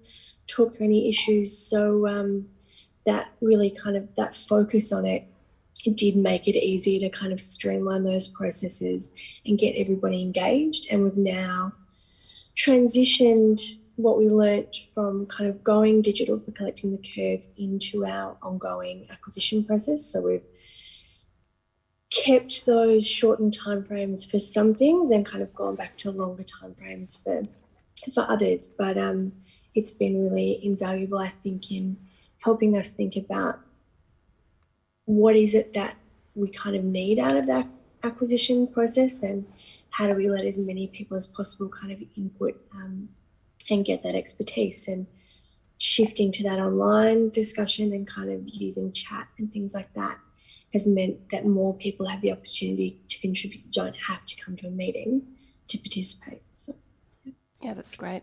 Beck, did you want to ask your question? I know you've got quite a specific question for Katie. Oh, sure. Yeah, look, I just loved that idea. I loved your whole concept for your project. Congratulations, Katie. Thank you, Beck. And some of those objects are just wonderful, the recycled car door.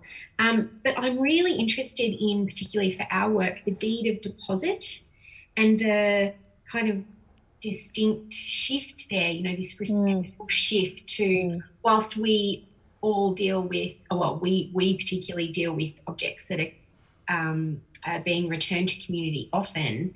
And I've worked on a lot of contemporary collecting projects with community where objects remain activated within the collection. So we, on a regular basis, sort of return them back to the collection to use within kind of cultural production, and then they return back to the collection. I haven't come across this deed of deposit. So can you tell us, how did you do that? Like, how does that work legally? Well, yes. I mean, I certainly can't take credit for that. That work was being done already, and probably over, you know, maybe a 18-month to 2-year process, a working group within the museum. I think you could all understand people in this discussion, you know, obviously reflected curatorial, collections management, conservation, and, you know, executive level, and really spearheaded by, at the time, the head of our Indigenous strategy, Marcus, who's now at the National Library. But it was all part of a broader, much more necessary and a bit overdue conversation about, you know, working with First Nations communities and cultural material. And that process was also done in some dialogue with Terry Janke, who I believe who you'd probably be aware of. So there was this sort of internal knowledge and then external legal expertise. And just we got to that process where it was pretty much ready. And I, you know, just very kind of incredibly committed to endorsing that process. So I sort of, unfortunately, Marcus had left at that time, but we sort of gathered our resource that was there. I mean, I think just to answer this question and the previous question, I think some of us, many of us, everyone was working extremely hard, and we were relying on existing processes, but we were actually changing processes a lot as we were going, and certainly in digital and in some of these kind of administrative processes. But also, just to touch on another point, digital collecting processes, just make that point in relation to the broader discussion, like that, we just had to leap really quite far along last year in relation to that.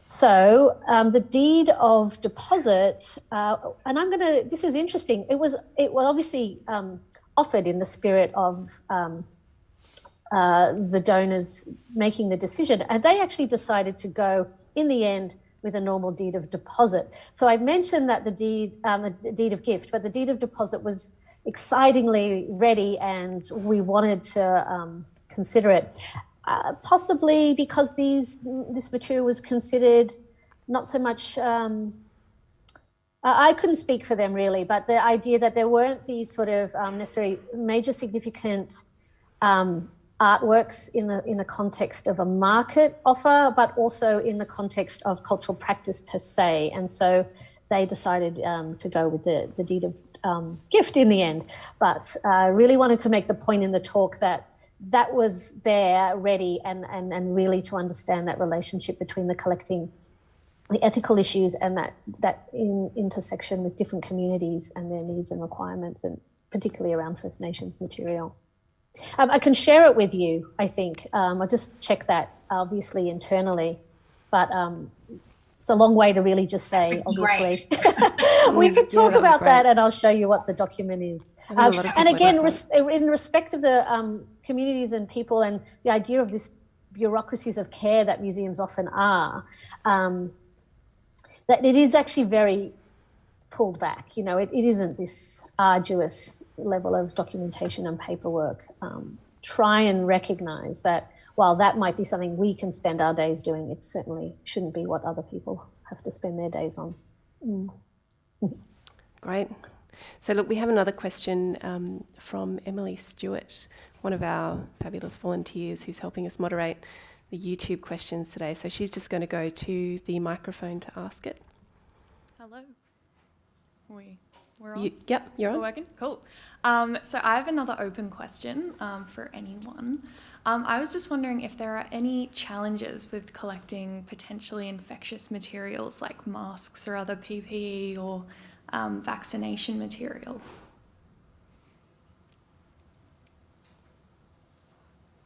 I might actually jump in on this one. Hello everyone, I'm Nina Earle. I'm the curator that's been working really closely with the Powerhouse's health and medical collections. I'm actually in conversation at the moment with a number of medical companies and places where we're looking to actively collect material. We have a partnership we've established with CSIRO as well that has a mask testing facility to test how effective masks are. And there's also quite a few strict legislations around human material, around infectious material, and around these types of things that prevent us from collecting certain things because we don't have the facilities or the structures in place to keep those safely. We do, I mean, more generally, not just in respect to COVID, we actually have an armoury which have a whole set of, government and local government restrictions around them. We have drugs and prohibited substances. And I've also done a lot of work with small museums across New South Wales that have actually had to empty drugs out of packaging because those drugs are restricted substances. So my experience has been that you really need to be talking to the relevant health authorities to understand what you can safely collect, hold on to and preserve, and what really is outside of the remit of a cultural institution to be taken care of. I think Michelle wants to respond as well. Yep.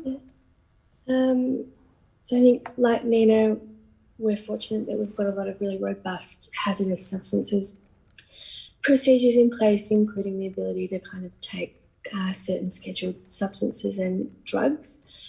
But in relation to COVID specifically, we implemented a quarantine period for any material that we collected. So all material that came on site had to be double bagged and go into quarantine for 2 weeks in a locked cabinet down in conservation before it could be assessed or touched by staff. So like people going into hotel quarantine, our objects had to go into quarantine. So, and that was something that we had running for about 12 months really until the advice around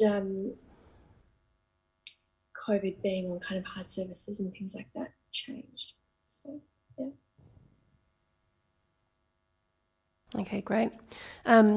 Libby Stewart also has a question. Oh, thanks, Lily. Hope everyone can hear me. My question is around the ethics. Oh, I suppose it's related to ethics. Well, obviously, we have a duty of care to the people we're collecting from and the people we're speaking to. What about the people within the institutions, those of us who are collecting? Beck's keen to comment on this. It's something we've been having discussions within the National Museum about how do we look after ourselves when we're hearing some quite distressing stories. So I'd love to hear other people's perspectives on how you've looked after yourselves and each other during this very long process. Yeah, I'm so happy to jump in here because I think the key learning for me personally on our team, that for the whole team, was we had, pretty robust, strict risk management procedures in place from the beginning of the project. And I suppose one of the first fieldworky kind of projects that came up was me going into hotel quarantine, which, the advice just changed and continued to change so quickly that right now the control measures that we applied to mitigate risk then, which were based on national advice, well, actually international standards, 12 months on, I wouldn't have been there. And that hotel, the approach within hotel quarantine at the time was that PPE wasn't allowed in the clean areas. So that control room that we were documenting, we never went into the parts of the hotel where returned travellers were. We were just documenting the medical team. But that area, there was, we were not allowed to wear masks in that area. Masks weren't mandated anywhere yet. No one was supposed to be wearing them. However, our team had a system in place where we were required to wear masks when we were out working on the project. This is late April, first week of May, so it was really early. But I was confronted when I got to hotel quarantine by this idea that the systems in place within the place I was documenting were different to the advice that we had as a team. However, we did another quick SWIMS assessment and we're looking at control measures. And again, the advice at the time was really clear. The virus wasn't airborne. And so in this clean space, their thinking was that PPE would lead to possible contamination. And I suppose the learning for me is that balance of being quick and waiting. And when I look back at that, I now think I would have perhaps liked to wait, but this was the opportunity we had. We had all the best advice at the time, but I would say we watched that risk for staff change as quickly as we obviously saw it change for community within 3 or 4 months. I now know there was almost no virus in Melbourne at that time, but within a few months, I didn't do any field work. None of us did field work like that ever again. So just my word of caution is particularly for those of you in Sydney now that your risk is so high. And it's a completely different strain and the advice has changed so much. Yeah, that's just what I would offer, that advice changes and will continue to change really quickly. Oh, that's fantastic. Yeah, I think I just want to build on Beck's insights there. I can't really say that we had any specific kind of structure around that in the organisation, but there was a lot of, I think, a lot of onus if you're working in this arena to be really at the fore of the information. And it's true that the information is changing a lot, but it is really contingent on us, if we take that responsibility to be involved in this kind of work, to be really, really educated and that you can't always look to that coming necessarily purely to your own organisation. And something else that struck me in this conversation, and a number of people talked about it, is being brave and saying no sometimes. I mean, saying yes isn't always the answer. I sort of made comment in the beginning of my paper about literally that Friday when, New South Wales was blowing up and there was a bit of a pressure to get into the hospital. I was like, I don't think so. But and so I'm just saying, we need to be connected with each other and care, but we need to take some personal responsibility as well and be very informed.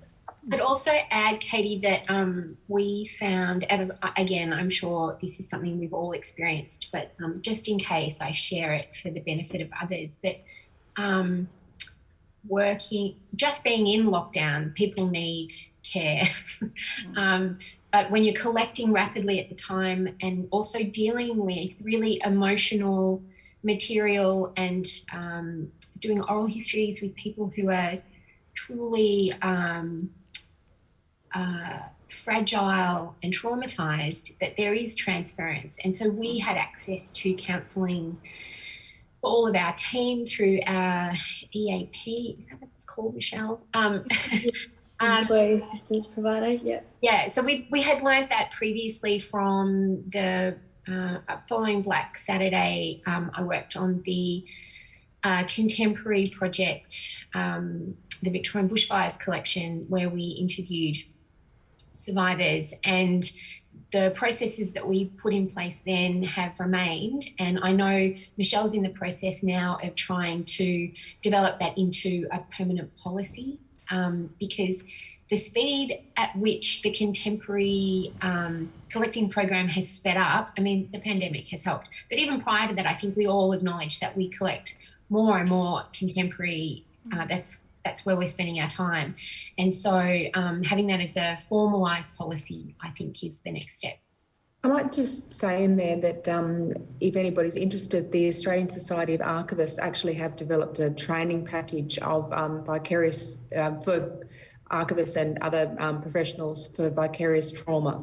And so dealing with that there are some things which you, by processing a set of records or objects or doing interviews, you end up exposing yourself to those things. So this particular training package through the Australian Society of Archivists is for that, for professionals and materials. So if anyone's interested, that's one to look out for. Yeah, and just to add to that, that was one of the reasons TMAG decided not to collect oral histories, partly because, well, one, it was a resourcing issue, but also it's that not only the trauma and emotional intensity of potential subjects, but also I was it, and from TMAG's perspective, and so I didn't have the capacity to actually be emotionally engaged with people in an intimate way like that. So we really just had to say, no, we'll not collect oral histories, and we'll find other ways to kind of capture those personal stories. And even with just our collecting, as putting it out to the public and saying, contact us and give us your stories, we received quite a few things that like people downloading their emotional experience, and sometimes in like being aggressive towards the government and including us in that, or someone sending quite graphic photos of her giving birth while, and these kind of things, like while in lockdown. And so sometimes people are seeing it as an avenue to share their story, and it's not necessarily the thing that we'd collect. So it takes a different skill set of that whole donor liaison and saying, thank you very much for sharing it. Unfortunately, we're not the appropriate home for your story. So, yeah. It's a good point too, that there's also we have a duty of care to the people we invite to participate in the project. The interview in hotel quarantine, like I said, they had a great experience of hotel quarantine, but just the process of recounting their experience being stuck in New Zealand and the horror of trying to navigate their way home, and then the relief of being there, was a very emotional experience for them. And so we made available that same counselling service to them, because they were doing this in the middle of a really stressful, extraordinarily stressful process of being in quarantine with a small child. So yeah, offering that to your staff, to your team, but also to participants is really important. That's great. Look, we've got time for one more question, and a really good one has come in from an audience member, Carolyn Fraser. Thank you for your question. And she's wondering if any of you grappled with tensions within your organisations between the resourcing of collecting projects and demands for social media audience engagement.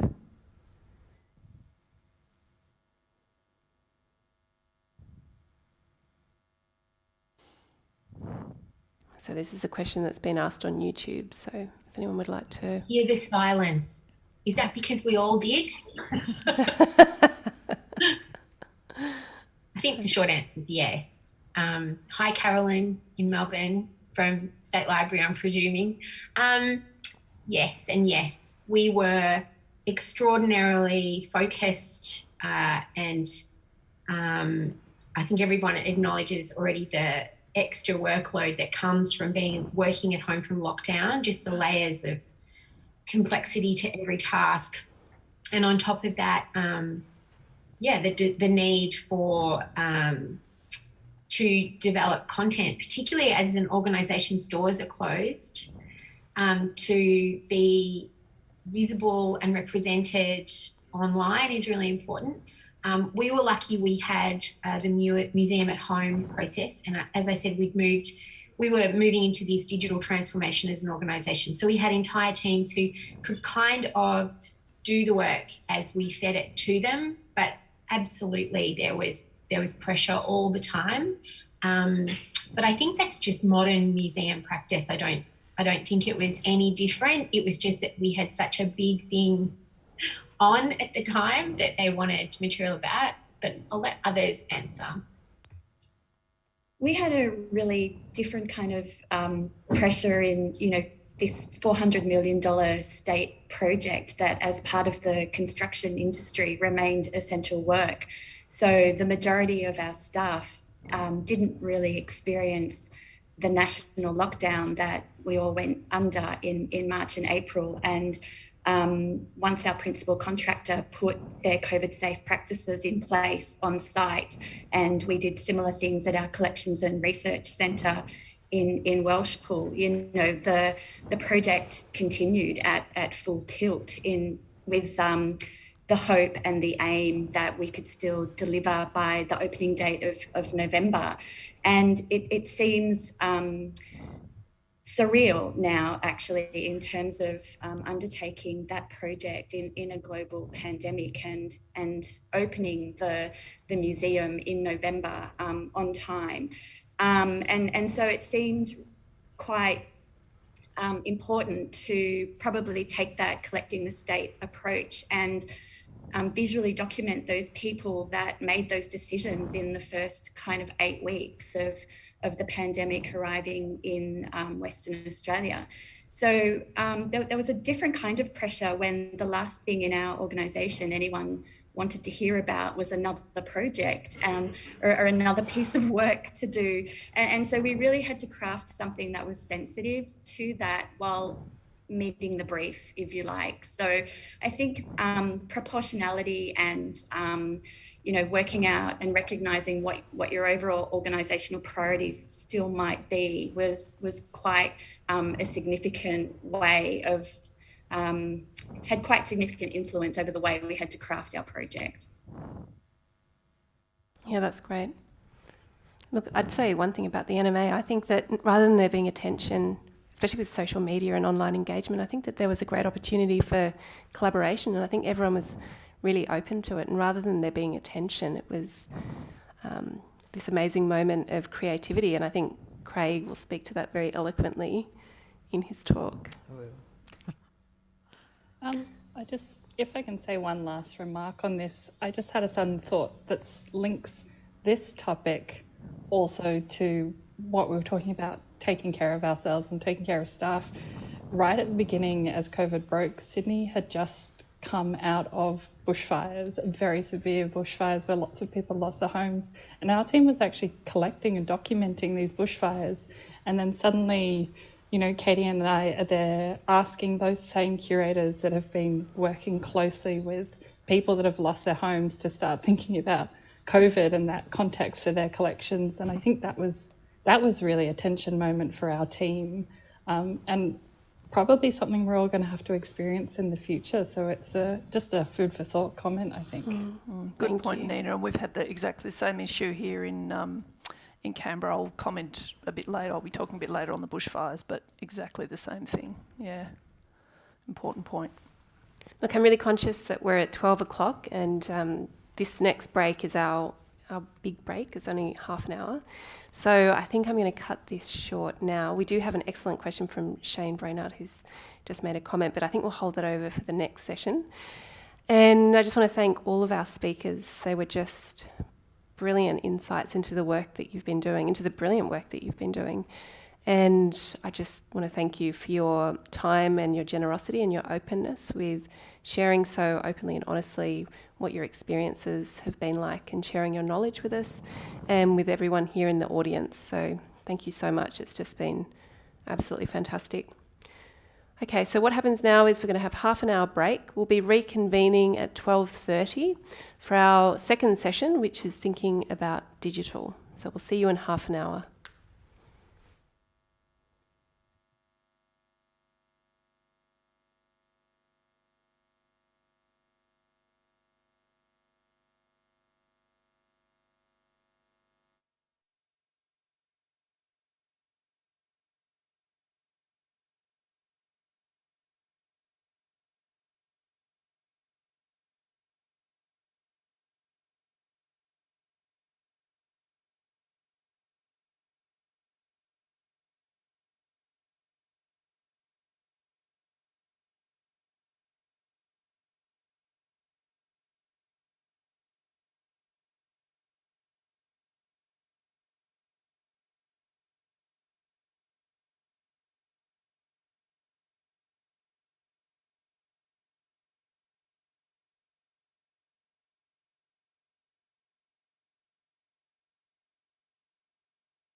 2020 in a talk, Momentous Contemporary Collecting in a Digital Age. Thank you, Lily, for that lovely introduction, maybe overhyped, but lovely nonetheless. So my name's Craig Middleton and I'm the Assistant Manager of Exhibitions Planning and Development at the National Museum of Australia.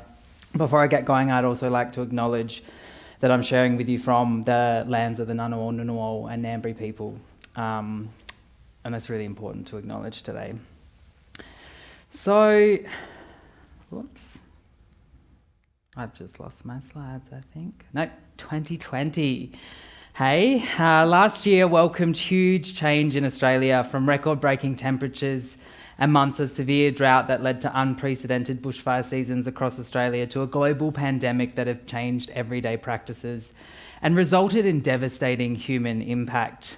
These moments in time bring with them a palpable quality that we can feel that makes them significant. So how do we as museum professionals begin to document what are such fast-paced, fleeting and changing phenomena? One solution, which is not new but is growing in popularity, is what we know as contemporary collecting, obviously the reason we're all tuning in online today. Contemporary collecting is defined as collecting objects, materials and stories from the recent past or present-day events that represent culture in its current form. It seems like a relatively simple concept, but in practice opens up a range of issues and challenges. Ultimately, though, it offers unlimited opportunities to how we make and create history.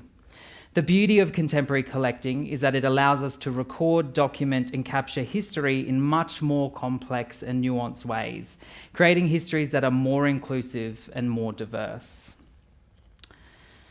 Collecting born digital material is changing the way museums undertake the core business of collecting. The way we collect, store, describe, preserve and use born digital collections is in some ways very similar to the way we collect, store, describe, preserve and use physical collections, but in many ways so very different. Digital collecting, I would argue, is progressing the mission of contemporary collecting in pluralising the historical narrative. So this is both true and over-exaggerated. Many think that we might lose digital material, but we probably won't really lose it. We will just be giving ourselves the challenging task in discovering it due to the enormous amount of material that is produced through digital channels. And here I'm responding to the idea of proactive collecting and the fear of loss. So digital collecting then requires museums to be proactive rather than reactive in their approach to acquiring such material. With this in mind, I want to share with you how the National Museum of Australia took to documenting the COVID-19 global pandemic, which is very much, we've heard about the projects and initiatives that have been established with some of our state and territory colleagues. And I think what's really interesting is that these kinds of projects can be seen as doing the same thing, but we already can see that they're not doing the same thing. And from a national perspective, we're trying to do something else again and capture something that's much less local. So no more than a week after the national lockdown began, we launched a Facebook group, not reactively but proactively, because it was based on an existing group that had great success over the past 4 months in collecting stories of the 2019-2020 bushfire season. So bridging the distance, sharing our COVID-19 pandemic experiences, asked the Australian public to share their experiences of the pandemic in real time. The group has grown to over 2,700 members or users who have shared with us and each other a range of experiences, from the most optimistic to some really challenging moments. Just a few examples that emerged from this group are examples of powerful imagery, like this recent photo taken of Melbourne with the caption, "Melbourne winter under the blanket of COVID lockdown 5.0, day 1, 16 July 2021. Others turn to humour, like in this photo of street art that depicts a tennis ball as a COVID-19 spore with the caption, "Spotted in Melbourne last week. I guess not everyone was a fan of the tennis." And many of our users offer the group simple observations, like this photo of Sydney Airport's International Terminal train station with the caption, "The borders closed in March.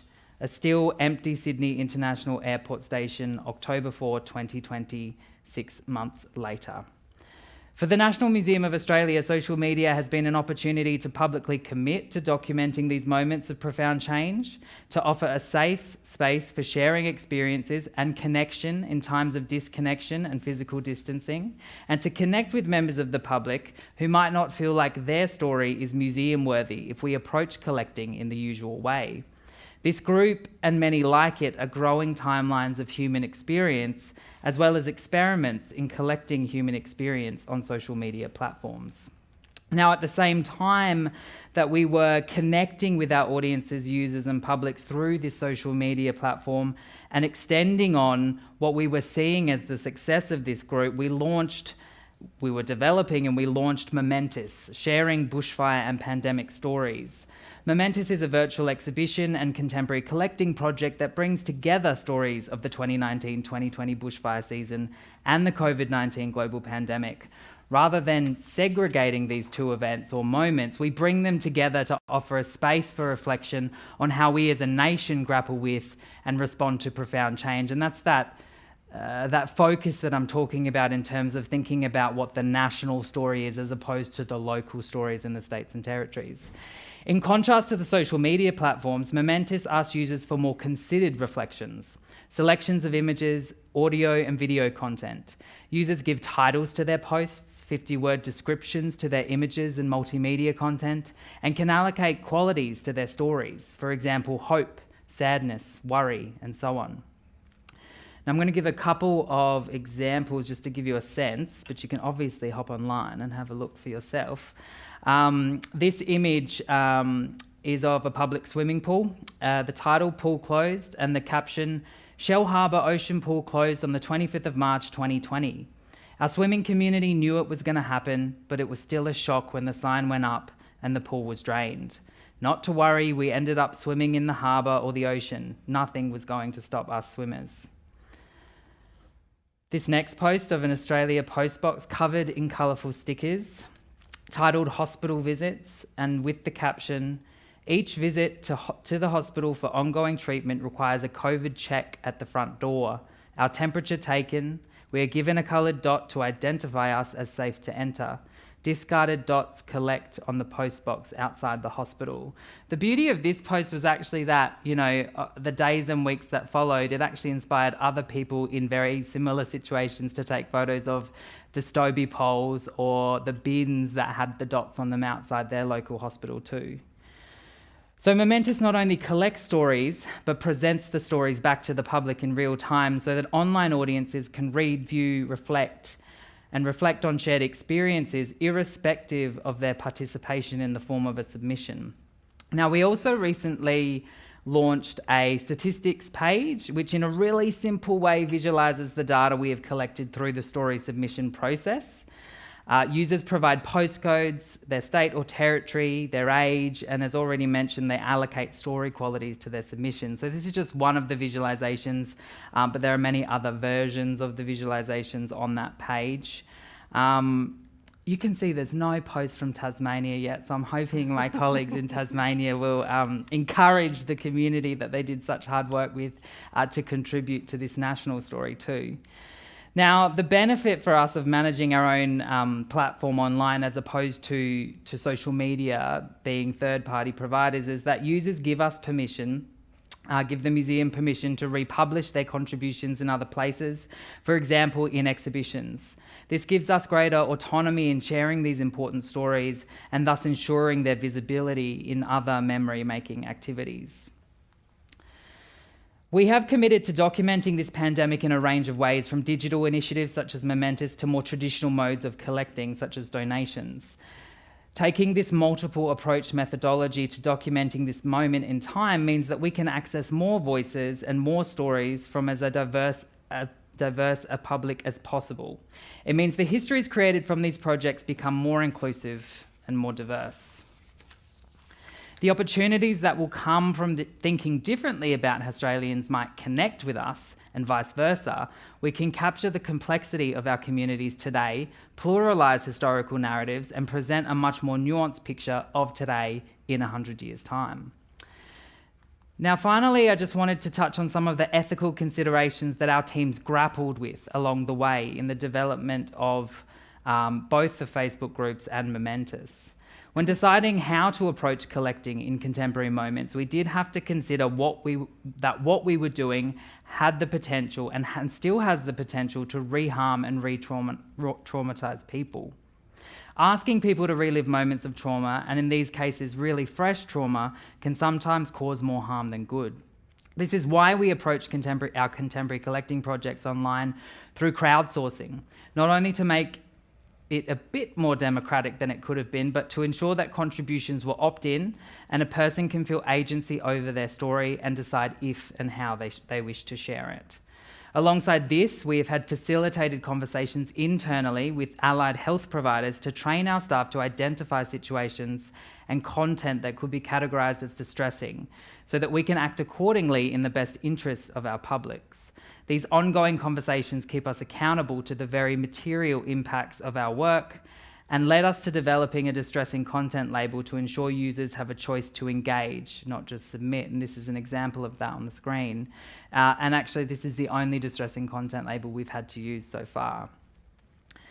Now, we also know that digital access is fraught, and while social and digital technologies have made access much easier for a large group of people, we also know that for many reasons, including geographic location and privacy concerns, that digital technologies too can be inaccessible. This is in part why we continue to approach documenting and collecting history in this pandemic from multiple angles and multiple perspectives and through multiple channels. And a reason why we extended the social media projects to a website project in the first place, and at the same time undertaking targeting collecting projects through usual and more analogue means of collecting. I suppose that what I'm trying to get at is that digital projects like Momentous are useful in progressing the pluralising of historical narratives, but that they do not need to replace other ways or means of collecting. Rather, I believe by broadening and thinking differently about the ways we collect, we begin to service those communities who may not have felt like we were a place for them or their stories. Thank you. Thank you so much, Craig. That was really fascinating. Look, I just wanted to say to everyone out there listening on YouTube, I understand that there's a bit of a lag, and we've looked into this, and it's not something that we can control at our end, but our IT department are really hopeful that it's going to improve as the day goes on, so very much hope that is true, and that actually during playback, it will resolve itself. So if anyone's watching this after the event, it will all be in sync. That's my understanding. Okay, so our next speaker is another curator and creative producer who thinks more deeply about metadata than anyone else I have ever met. It's Vick GWYN from the National Film and Sound Archive with her talk, Collect, Preserve, Share, the Audiovisual Influx. Thank you, Lily, and that was, again, very considerate and a very, I think, overselling me a bit as well. But thank you for inviting me along today. And before we begin with my talk, I too would also like to acknowledge the lands on which I'm very fortunate to be able to be giving this talk today, the Ngunnawal, Ngunnawal and Ngambri peoples, and pay my respects to their elders past, present and emerging in this beautiful country that I have the privilege to call home at the moment. As Lily mentioned, my name is Vick GWYN. I'm the curator of the Creative Liaison team at the National Film and Sound Archive of Australia. And today I'll be very briefly talking about the NFSA's collecting efforts and experiences around digital material culture, and in particular our responsive collecting experience around the COVID-19 pandemic here in Australia. But beyond the very mouthy title of Collect, Preserve, Share, the Audiovisual Influx, one of the key terms and I think themes that I'll be returning to throughout this talk is influx. So whether that's the massive influx and creation of digital audiovisual material on the one hand, and of course on the other, the very much changing nature of the creative audiovisual industries here in Australia and abroad in light of digital evolution and innovation. And of course, as many people have touched on in previous sessions, the changing socio-cultural, political and economic landscape that we've all experienced over the past 18 months. There we go. So, who are we? Our mission is to, as my title says, collect, preserve and share Australia's rich audiovisual cultural heritage. We have over 3 million items in our collection, ranging from early recorded sound on wax cylinders, nitrate films, mag tape, all the way through to costumes, objects and documentation, and of course to digital-born media, including video games and extended reality productions, or XR. But more than our collection, and this is a theme that we've obviously seen coming through in past presentations today, we're also our wonderful curatorial team that have for several years now been working in this highly digital cultural material environment, and there are some of them there on the screen. And so that is, again, one thing that I'll be referring to as we go on, and that has been touched on before, is that there's that importance of not having just that outwardly facing approach to ethical, empathetic museological frameworks and collecting, but also in terms of our own ethical and moral responsibilities to the people who are undertaking this type of work, that are equally impacted on by these events and trends that we're seeing, specifically with digital collecting. So I just want to make it very clear that within collecting digital, there will always be a human element to it. Now, apologies in advance. For the people who know me, this will be no surprise. But for those who don't, I have a very strange fondness for reading legislative acts and policy documents. As Katie drew on earlier, I think it's really important for us to remember what our functions are, where we're coming from, and how we're defined as these public institutions that have these responsibilities to our communities and to the public, to our audiences. So just on the screen here is our Act at the National Film and Sound Archive, and I won't go through every single line in there, but as you can tell, we have a very broad remit here, but also at its heart, it's incredibly collaborative and supportive of other collections, organisations, and in particular, our creative audiovisual arts industries, in allowing us to be able to share our knowledge and expertise, collect, preserve, as well. So what and how do we collect? And I think we're very fortunate at the National Film and Sound Archive that we do have a bit of a broader but also a very different collecting remit to some of our collegiate institutions that have been presenting today. We have a lot of fixed, well-established acquisition pathway programs, for want of a better word. So whether that's from our ongoing capture of Australian broadcast, capture of ongoing 24-hour cycle of off-air radio programs, oral histories, our deliverables acquisition program for funded productions, as well as our proactive and reactive acquisition pathways there as well. So as I go through these, you'll start to see that we've been incredibly lucky and have had the luxury of being able to be a bit more responsive and less reactive, to take time to pause and consider some more targeted approaches to acquisitions and how we can continue to support our communities and ongoing business curatorial requirements amongst the vast amount of content available. So I also draw a distinction that beyond just the COVID-19 pandemic that we're experiencing and collecting, that these programs have put us in good stead to be able to continue to collect around events such as the 2019-20 bushfire season, as well as the Black Lives and Indigenous Lives Matters movements as well. There we go. So, as I mentioned, we have some of our established programs here, one of which is the NewsCAF program, which is, as I mentioned, the ongoing capture of Australian broadcast television news and current affairs, which is a bit of a mouthful there. It's also rostered to capture this material across capital or metro cities and regional centres there. We do tend to throw out a bit of figures to tie into the term of the digital deluge, which I'm sure will come up more and more. We are capturing approximately 1,000 hours of content relating to our NewsCAF programs. So we are very fortunate that we're able to collect through these ongoing standard contracts with a lot of our broadcasters this material as it's going live or coming through. On that, we're also very fortunate with our off-air radio capture, which is, again, another ongoing contracted acquisition program that we are very fortunate to have in capturing the ongoing 24-hour cycle capture of off-air radio.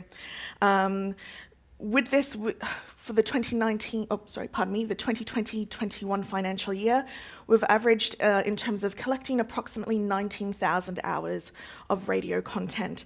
So when we're talking about dealing with this influx of material, it's not just in terms of storage space of the digital material that's there, but also in terms of just the sheer amount of time of content too. There we go. Now, one of our other amazing programs of acquisition that really allows us to be more reactive, but also tap into our creative audiovisual industries here in Australia, is our funded deliverables program. Now, in lieu of a formal legal deposit scheme for audiovisual material in Australia, we have worked to create contracts with our state and federal funding bodies such as Screen Australia to ensure that any production that is fortunate enough to receive funding from these bodies is legally required to lodge their material with us. And so that puts us in good stead to be able to capture a representative snapshot of funded productions across Australia at any one time.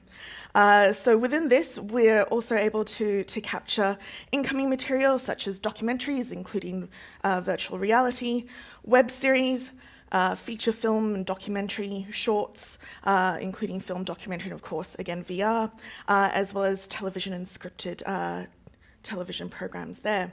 And there's just a couple of examples of some of the material that has come into our collection as part of our COVID-19 tracking response with deliverables. In terms of our general acquisitions program, of course, as Craig mentioned, in terms of being able to be a bit more proactive, we've been incredibly fortunate with those established programs of newscap, off-air radio and deliverables, that we're then able to have a bit more of a targeted approach and I guess take a bit of a sigh of relief that we don't have to feel that we are trying to collect every single thing out there, which is frankly impossible, unfortunately.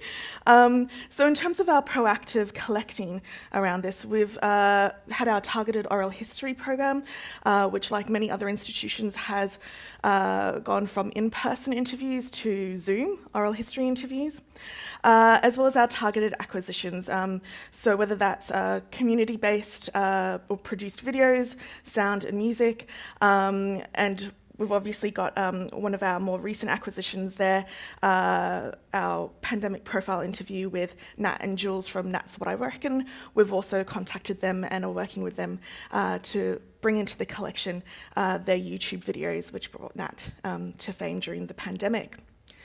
So as mentioned, we've also got those ongoing relationships to collect around COVID-19 material, particularly with other broadcasters like SBS. So we're getting a really great diverse wealth of material that relates to the many communities in Australia which we're representing. So whether that's from SBS content on health PSAs in language for many diverse communities in Australia, through to all of our reactive acquisition programs, which include, of course, as every institution will have, donation offers, and being able to work with wonderful community projects such as Jamie Van Leeuwen's Australia Locked Down. There we go. So I mentioned that one of our strongest communities that we represent and that we collect is obviously Australia's creative audiovisual industries. And so responsibly collecting around an industry in flux, we've seen over the past 18 months and continuing, is the hiatus of productions, whether that's episodes of Neighbours, filming from COVID hygiene standards and all the way through to new funding rounds being made to support the communities and the creators of this content that have been so affected by it. And that has obviously, of course, transferred and brought across our sharing opportunities with our audiences and with our public to a largely online platform, which we're coming out of, being very lucky here in Canberra at the moment. So, tracking COVID-19, where are we going from here? As we all know, we're still very much in the midst of it. I will also note that while we have our main offices here in Canberra, we also do have staff and offices in Sydney and Melbourne who are very much in the midst of their lockdowns as well. But I mentioned the funded deliverables program earlier, and so as we're continuing to collect around this and being more responsive rather than reactive, we're able to track productions that have been awarded funding. So that allows us to be able to somewhat predict trends as well as incoming content that we can bring into the collection. And of course, the effects of COVID will be long felt for our communities and in Australia. And of course, that's particularly so for our audiovisual industry. Understanding the Australian audiovisual industry, our main community here, also allows us to navigate the impacts and challenges it faces, and to then again reflect that back into our collection acquisition process. And of course, as I mentioned again, we are very fortunate that our current collecting frameworks are enabling us to collect around COVID and other events more responsively, less reactively, and being able to move on from there, whilst also considering the vast web of considerations around re-traumatizing people who have been through these events, copyright, which is obviously a major issue for audiovisual content, and moral rights as well. So what are our collection futures, our collecting futures? Well, without a doubt, we're going to continue to see an influx of digital-born material, necessitating new and more responsive ways of working. We're going to continue to see the challenges, and look, I'm trying to be a bit Pollyanna-ish here, but the adventures around collecting digital audiovisual material in formats we've never encountered before in the archival space, and how we look to preserve, share, and interpret those into the future. So our collection activities will foreseeably always be in a state of flux as we reflect and respond to the creative audiovisual and arts industries. We're also going to continue working collaboratively, connectedly, transparently with other collecting institutions, organisations and communities. And I think this is a theme that's been brought up across today's talks, that our collections and way of working have so radically shifted since the concept of a distributed national collection in Australia was first envisaged 30 years ago. But I think today's event is an excellent example that that spirit is still there, and it's been reimagined in many ways, and our digital environments are key in that. And finally, I want to end on that in both our people and our technologies, these are not mutually exclusive when we're talking about considering digital collecting, preservation and sharing that content.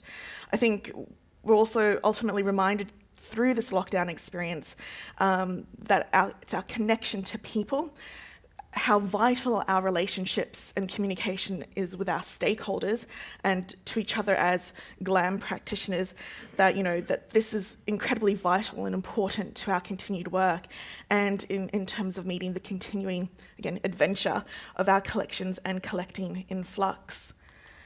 Ooh. Oh no. There we go. And I just thought I'd end on this as a little bit of a note. Hopefully it will segue well into our colleagues at ACMI's talk, but just some of the themes coming through that I like to personally ascribe to the joys and challenges around digital collecting, preservation and sharing that content, and the fact that this digital deluge is coming through all of those wonderful bits of technology in that image there from a well-known meme. Those functions you can now find basically in the pocket on your smartphone. So thank you. Well, thanks so much, Vic. That was fantastic.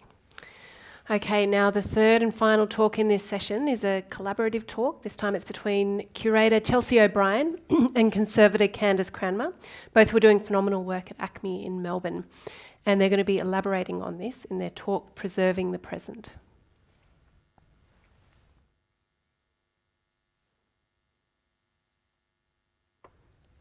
Good afternoon. My name is Chelsea O'Brien and I'm one of the exhibition curators here at ACMI.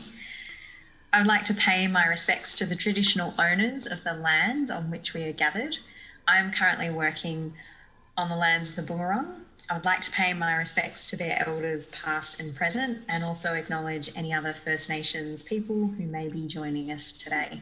Hello, I am Candice CRANMER. I am ACMI's time-based media conservator working with the collections team, and I would also like to pay my respects to elders past and present from the land on which I meet, which is Wurundjeri country.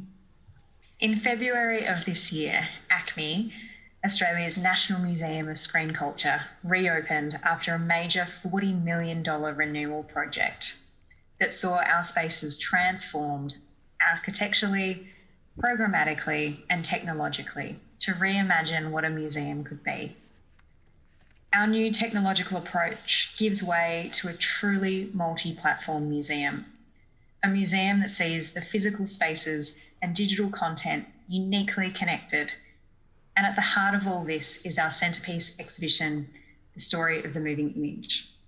This exhibition explores the past, present and future of the moving image through interactive experiences, digital innovation, and of course, captivating stories and fascinating artefacts. It is divided into 5 main parts, which traverse the history and development of the moving image, the craft behind moving image production. It's a celebration of Australian creatives. It explores video games and delves into factual media. Moving Minds is a particularly special part of the exhibition. It is the first time we've been able to examine factual media from an exhibition context to present an immersive display which includes news, documentary, television, online platforms and social media. Importantly, it investigates the potential for media to influence people, shape opinion and censor information, and for the moving image to be a tool of empowerment and social change. It is through news, documentary, social media and online platforms that the moving image produces spectacle, questions truth, shapes opinion, and incites actions and defines our understanding of the world. And of course, the exhibition doesn't end when you leave the doors. Our lens and post-visit experience allows you to collect the artworks and objects as your journey through the exhibition and delve deeper into the stories and ideas behind your favourite parts, discovering films, television, video games and art to watch, play and experience through our digital online platform. And from a collections perspective, ACMI's whole renewal project has really allowed for a greater visibility of the collection and our preservation processes. In the Story of the Moving Image, there are more collection artefacts on display than ever before, which are a combination of historic film equipment and artefacts, as well as contemporary artworks and newborn digital displays. As Chelsea has mentioned, the Moving Minds section is an exciting component of the Story of the Moving Image that has allowed the curatorial and collection teams to adapt collaborative models of exchange between our local communities and international partners. One example of this is our work with the Cambodian Audiovisual Resource Centre, BOPANA, to bring historic Khmer footage into Moving Minds, and more recently through the conversations had around displaying and archiving current events in the museum's on-site and virtual spaces, such as the Catch of the Day display. Catch of the Day is a responsive display in the Moving Minds section of the exhibition that presents moments, stories and memes that are capturing the zeitgeist by going viral on the internet. It depicts the very, very present, the of the moment real life events that might be the latest political gaffe or TikTok challenge or social political activism. It is presented across 5 screens, which show screen recordings of exactly how this content has been presented online, not only highlighting the creators' handles, but the online platform, that be that Instagram or Twitter, and also provides insights into the number of likes and the comments that have been left. It is really important to collect this additional material as it highlights the medium, which in turn forms part of the message. The moving image is different via social media, than if it were on television. It simply wouldn't be the same on television. Displaying the latest live stream press conference, for example, allows users to interact with breaking news in real time, rather than just passively receiving announcements as they are covered on television. It is this active engagement that we are interested in presenting and preserving. This is an area of the exhibition that is certainly not without its challenges, and something that we often grapple with. What content is really relevant? What content is gallery appropriate? If something is confronting, but it's been covered on news and it's been shared widely, is it okay to put it in the exhibition? And a question that I frequently ask myself, is this just going to be a series of cat videos? By updating the content weekly and adhering to the predetermined themes of political, comedic, or viral phenomenon, we have set up some basic curatorial parameters that guide the decision-making process. But it is still something that we find ourselves continuing to reevaluate and reconsider with every new world event. We rely on the Australian Copyright Act's fair dealing exemption to display this content, and so also maintain guidelines around how this content is attributed, both online and in the gallery. The responsive nature of the Catch of the Day displays has also prompted a really responsive archival approach. Catch of the Day content is intended to be engaging, sometimes presenting polarizing narratives, but these are real life events and we're putting them on display almost as they occur. In archiving Catch of the Day content, we've been looking more towards preserving the trace of the event, investing in cataloguing descriptive data to document the event and its socio-political context, which in turn reflects the influence of critical social movements, of activism, and of the digital experience that is of this moment, marked by COVID, lockdowns, viral phenomena, and critical current world events. Archiving the trace of an artefact is a strategy we also use for performative, complex digital works or platforms that require a multifaceted approach to document and also archive some of the experiential nature of these pieces, noting such details as their provenance, creators, contributors, and the platform on which their content is seen, the context and rationale for the museum display, as well as an initial record for future research and shifting contexts. The data recorded in our collection management system is also populated on our works pages across our website. So we have a circularity of experience, both via the on-site visit at ACMI and/or an online experience in our post-visit. So there's immediacy to our archiving that is in step with the Catch of the Day display. That's right. And when you collect the Catch the Day videos via your lens, you also can be connected to all of the previous catches through the related works links. This online archive presents this content by creating a digital time capsule of what people are really interested in right now. And it is the right now that we are most interested in preserving and presenting. It might be that we're still fine-tuning our methods and continuing to work through the more complicated parts of collecting and preservation. But if we're not doing this right now, and instead we wait until we've figured it all out, who will preserve this material? Yes. Thank you so much.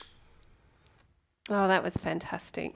Look, there's some clear underlying themes that are coming out through all these talks about the need to be proactive, flexible, because technology is always changing, and the need to have pretty robust metadata practices as well.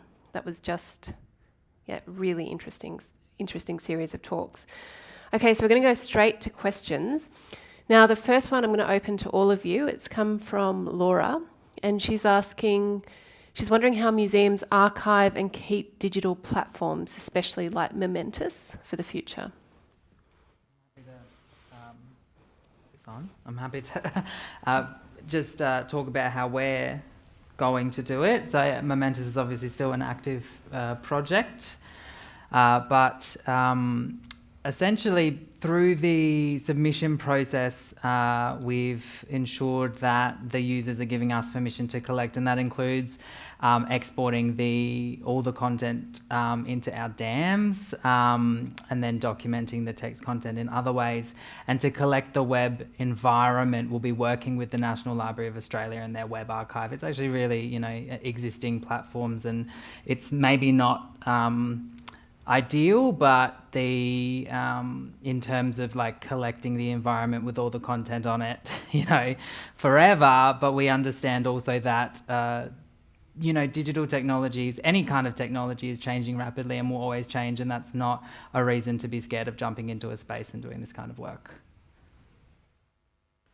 That's great. Does anyone else want to jump in on that question about how you archive and create metadata around these kind of online projects?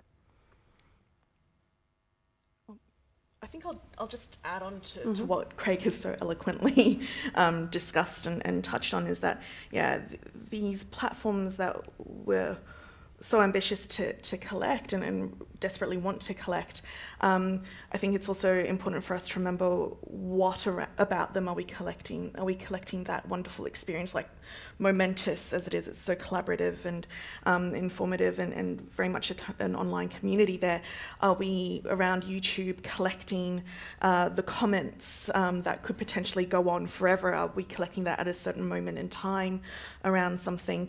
So I think it's one of those questions of how long is a piece of string, and how we can interpret our collecting around that. Are we going to continue to collect around these things? And I do apologise, I realise it's a bit of inception here as I'm gesticulating wildly on the Zoom and coming through on the presentation.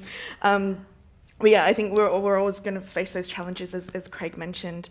So I think it's just about us constantly reviewing where we are at any one point in time as collecting institutions and as institutions that represent our public and our audiences, and how we engage with them, because that could change very rapidly. That's great. Okay, I'm going to ask a question from Alice Cannon, who's written this in the YouTube feed. She asks, for those collecting via social media, how have you navigated and communicated with online communities? For example, approach within or outside of the platform using personal versus organisational accounts. I'm happy to Yeah, answer jump if I in. don't want to dominate, but I am happy to answer that. We made a decision, and this goes for the Facebook group we established for the 2019-2020 bushfire season, as well as Bridging the Distance, that staff were never expected to use their personal accounts for work reasons, but we also established internally that, of course, because these events, based in Canberra as well, the fires impacted us hugely, and with the pandemic impacting everybody, we wanted to make sure staff felt comfortable and safe and confident that they could use those platforms in any way they wanted personally too. But in terms of accessing the users for permission to use or collect their content, that because you can't actually direct message users through a page functionality on Facebook or a group functionality, when we wanted to connect with individuals, we used the institutional account and left comments. And then it is really up to the user, the agencies on the user, to come back to us if they're comfortable to do so. That's great. Does anyone want to add to that? Alice actually has a follow-up question, a bit more specific. She's wondering if anyone is looking to collect Sam Neill's Cinema Quarantino Instagram films from last year. She very much hopes someone is. And also Jimmy Reese's Instagram videos, Meanwhile in Australia. Maybe Look, that's I will food for say thought. Sam Neill has been a hot topic amongst the curatorial team at the National Film and Sound Archive. And look, as I said, our collecting kind of efforts are still ongoing, so we are hoping perhaps to target that. There you are, Alice. Okay, now Catherine Manning has an excellent question, and this is for you, Candice and Chelsea. She's asking about Catch of the Day, and she wants to know if there's any attempt to contact creators and collect original footage, or is the archiving purely of the traces? Great question. So, Candice, please jump in if you'd like to. At the moment, we are more interested in capturing the sort of the trace or the screen recording, because that kind of gives us that more information. So we can get references to how many people have shared that content or liked that content. So it's as much about collecting the content in itself, but it's also actually about all that extra stuff around it. But certainly, you know, depending on what we're interested in displaying in the gallery, we have reached out to individual users to sort of get further information and ask permission and things like that where necessary. But as I say, at the moment, we really are still working through it and figuring things out. And this is just for the exhibition side. Of course, it's slightly different for collections. I might let Candice jump in here.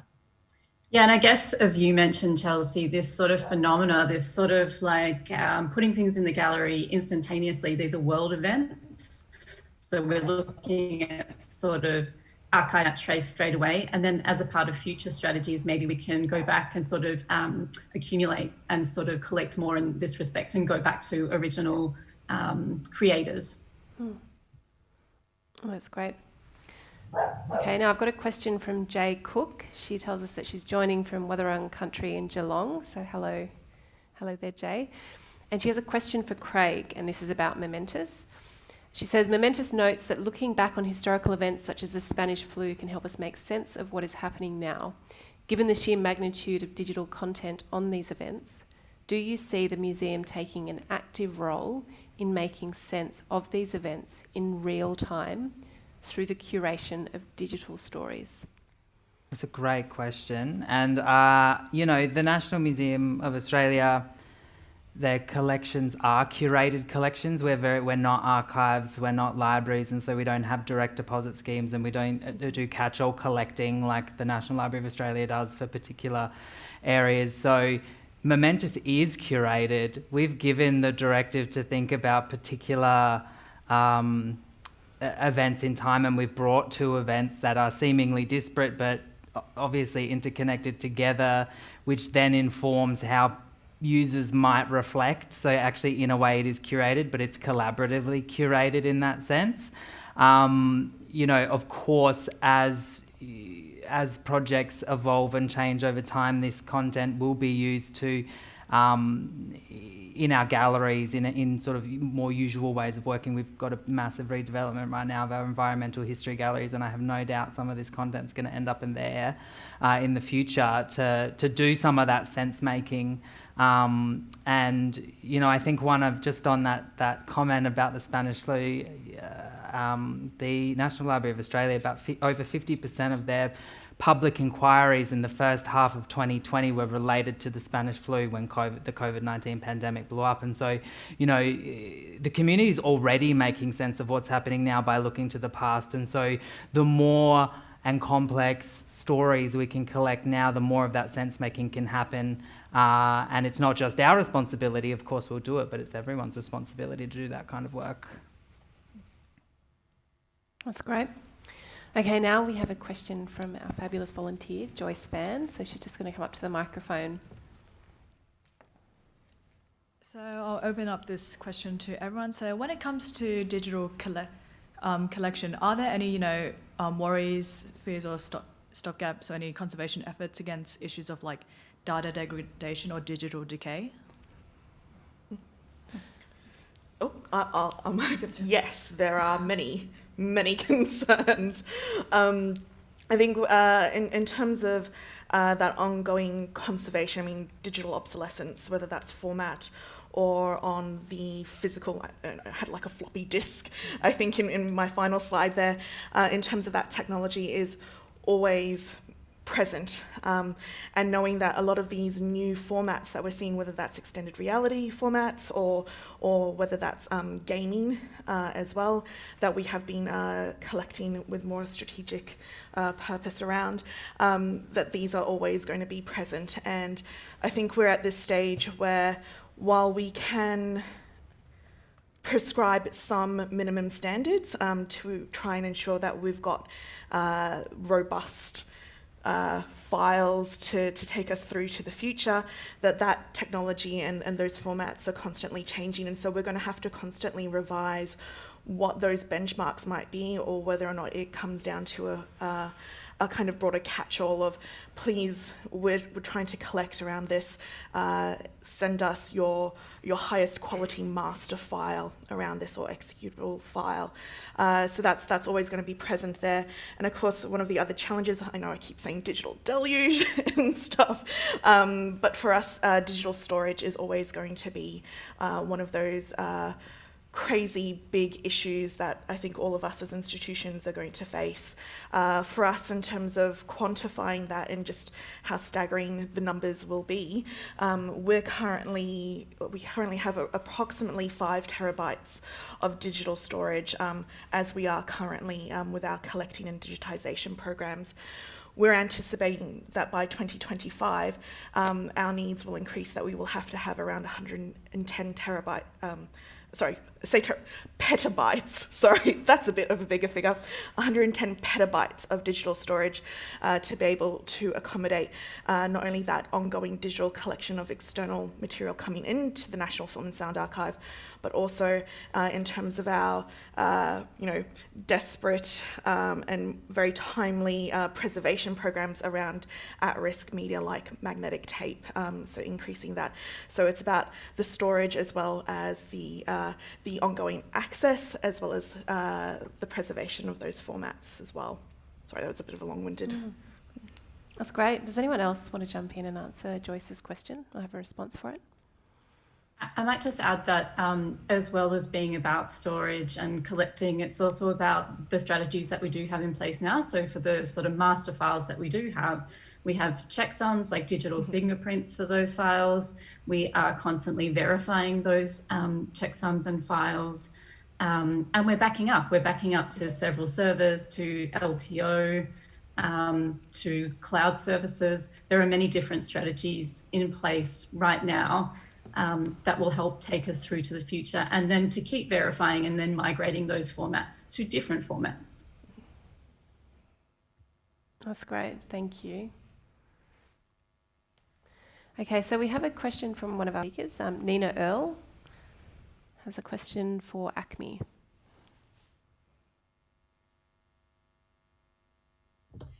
Hi. So I guess I was wondering what you guys have been, if you've been thinking about sort of gaming and online streaming, because there's been so much media globally around this, and I realise Australia's entering this sort of second round of lockdowns. I was just curious to get a sense of your thinking, because it's so integral to your existing collection. Yeah, thank you so much. That's a great question. So I think at the moment, as you mentioned, video games are really integral to what we are currently collecting and what we are currently interested in. We sort of haven't actually thought specifically around collecting that type of online streaming content in relation to COVID yet, but it is certainly something that we are constantly talking about and keen to explore. But as I said, we're sort of, I think as we've all kept sort of bringing up throughout the day so far, it's this rapid fire thinking and rapid fire response that we're kind of exploring and trying to get our heads around, I think, at the moment. But it's certainly a great area for us to look into at the moment as well. Candice, did you want to add anything? I think also thinking about distributed collections and what each institution might collect. If the NFSA's remit is to collect some of this material that's occurring online around COVID, then perhaps it's not the sort of material that we also collect, so we're not doubling up on material.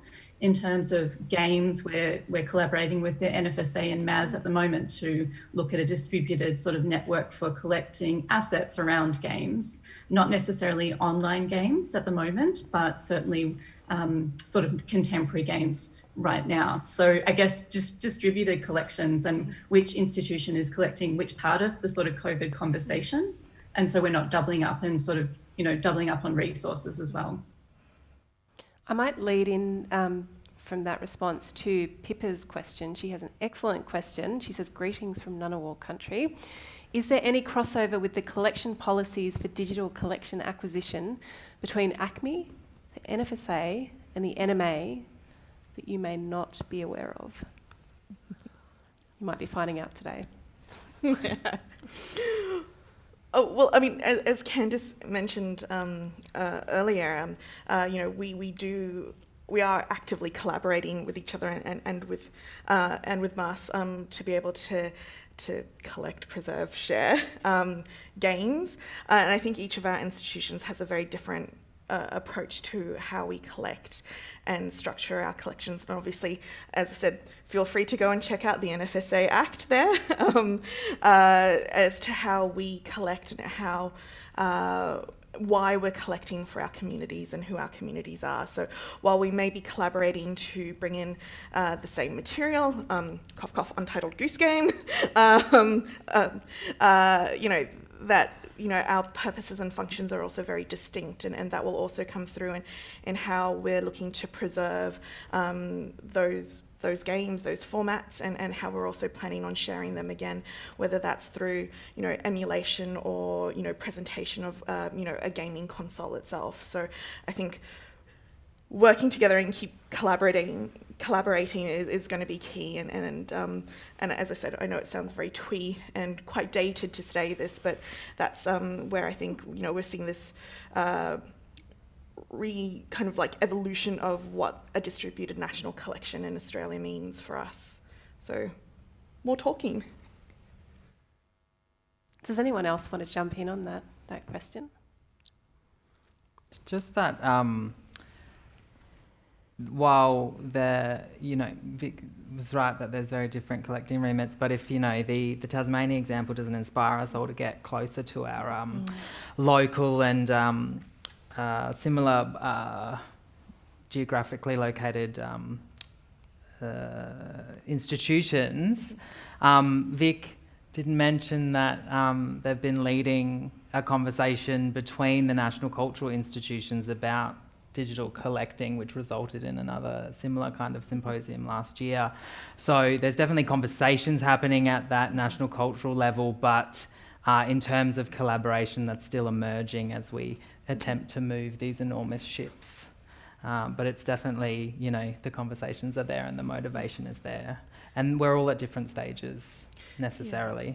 And I think that's, sorry to jump in there, Craig, but I think that's also, you know, we're talking about rapidly responding and collecting a lot of these things across the institutions, but I think it's also important to remember for us as practitioners to be able to take that breath and to take stock of what we're doing, and also just to give ourselves permission to have a bit of respite from these collecting efforts, because I think now that we're 18 months on, you know, we're all, well, I can only speak for myself probably, but, you know, there is that element of fatigue around, you know, we're collecting these things, we're doing our utmost, but when are we going to have a bit of a break for ourselves so that we can come back to those conversations with renewed effort and energy to then actually, you know, create some new frameworks or policies.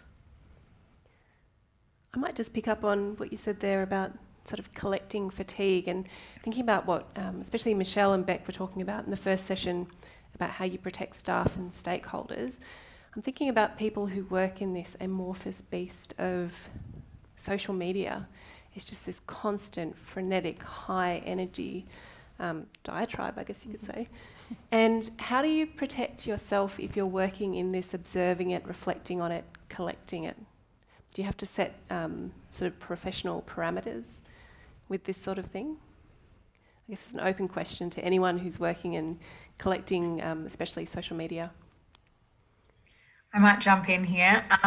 So I think one of the things for us that I mentioned in the talk, because we're not only, you know, collecting these traces, but actually we're displaying in the gallery almost instantaneously, I think this is something that it can be quite difficult to discern, you know, what's gallery appropriate, but also like sometimes you can get a little bit caught up in wanting to show something because it's really of the moment, and giving yourself that time to sort of just like step back is really important. And also just I guess, the time to kind of really think about it. For us, I think one of the things that's been really helpful is having the kind of the curatorial guidelines around, you know, for example, we only have 3 videos playing in the gallery at any one time. We make sure those videos are divided into different themes, and little things like this sound really simple, but actually they really help with the decision-making process, and also kind of make you feel more confident in what you're deciding to collect and display. Yeah, that's great. Okay, now we have a question from Emily Stewart, our wonderful volunteer, who's going to walk up to the microphone.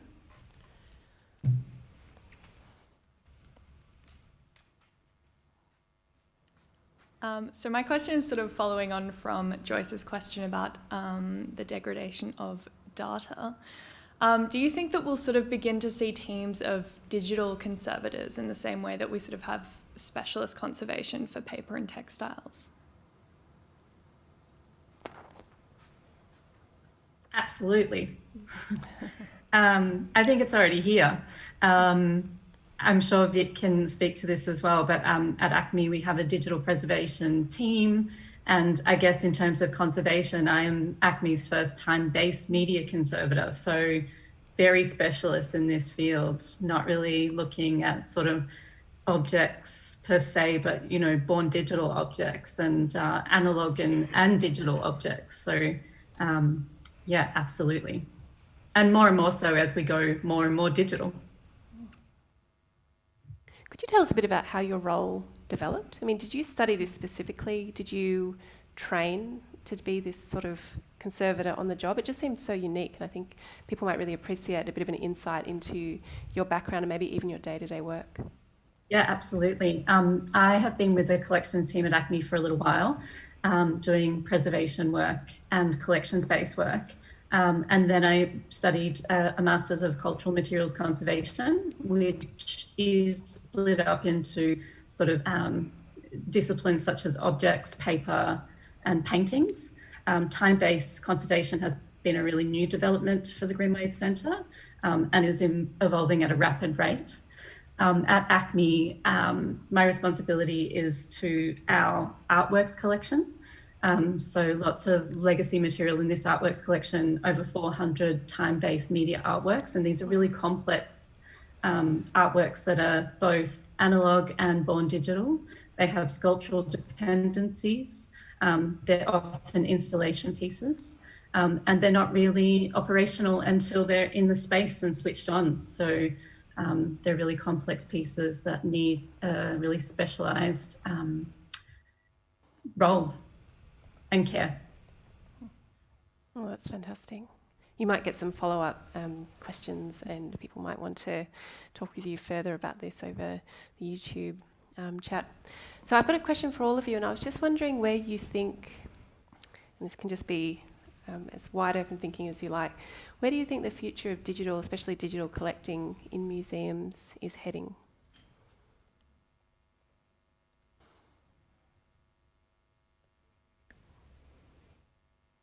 The big question, Lily, and break the silence. It is a big question, and I guess I would like to think that I don't know that yet, and that, you know, this moment, this cultural moment wherein it's just going to blow my mind at every step. And I think, you know, it's exciting that we've got really creative and skilled professionals that are willing to jump and change and evolve their own practices as this happens, and at a much faster pace than I imagine we've seen in quite a while. So the only guarantee for me is that it will change. Yeah, absolutely. Any of our other speakers want to hazard a guess? I will comment that I think we're starting to, and feel free, Candice, and just to pop in here as well, that I think we're also starting to see trends because of the vast wealth of digital born material out there, and you know, more ephemeral digital content like the TikToks and Snapchats and IGTVs, that we are tending to look more at what automation can bring to our collecting efforts. And I'm bringing this up more really as a kind of cautionary kind of tale for us that, no matter what technologies that we bring in to make our collecting efforts easier and more efficient and allowing us opportunities to get, across the wealth of material out there to be able to fulfill our collecting remits and have those representative collections, that we cannot discount the human element in that. So I'm talking about curators or time-based conservators, that we are always going to need that element of people there. And I hesitate to make a joke about Skynet and stuff, but I will. AIs that we bring in to be able to mine a lot of this data that we're seeing and the content that we're seeing will still need to be taught a lot of those elements that what we want to collect about it. And at the end of the day, we were talking about how our, collecting policies and remits, that we need to reinterpret them and keep moving on as, our cultural material landscape changes, then, we also need to be able to keep that human element to be able to make those decisions no AI, I feel no AI can replace. Just my 2 cents worth. No, that's great. Thank you. Okay, so I think we've got time for about 2 more questions. I'm going to return to Shane Brainard's question, which he actually asked at the end of session 1. And he was wondering if anyone's been proactively collecting TV or radio material to complement physical objects. He's thinking about the importance of live media to our experience of COVID. For example, TV news of Dan Andrews removing his mask. And there was a little bit of discussion about this. So I feel in some way we have perhaps covered this, but I'm just wondering, I guess another way of thinking about that would be, are there people who are collaborating with physical objects and digital collecting, or people who are doing both, or do you think it's more segregated? I think we are collaborating with that. I mean, Craig mentioned earlier that the NFSA, we've started having those kind of collegiate forums where we can online to discuss, what are the collecting programs from other institutions that are ongoing, what can we support, and obviously I'm doing a plug for our collections here, but as I mentioned, our NewsCAF acquisition program, which forms one of the backbones of our collecting areas, allows us to be able to support other collections, other institutions and organisations by trying to have that snapshot of what's going on the news. So whether or not we have the exact moment in time of, Dan Andrews taking his mask off or something like that, I think we're able to confidently say that we can support other collecting programs as well. So there is a bit more of that synergy and we're not, overlapping as much with that. Great. We have Kirsty Ross wants to ask a question from Tasmania, so we'll open up to Kirsty. 2 questions really, or 1 comment and then a question. So that collaboration between the tangible and the intangible, or the digital, was precisely why Tasmania, Libraries Tas and TMAG collaborated, and because Libraries Tas had the capacity to collect digital content, and TMAG presently doesn't have a digital asset management system, and we have no way of collecting digital content or storing it. And that is because we rely on our State Department that administers and funds us. And so it's fair to say we don't have the funding and the capacity because of the way that we're administered.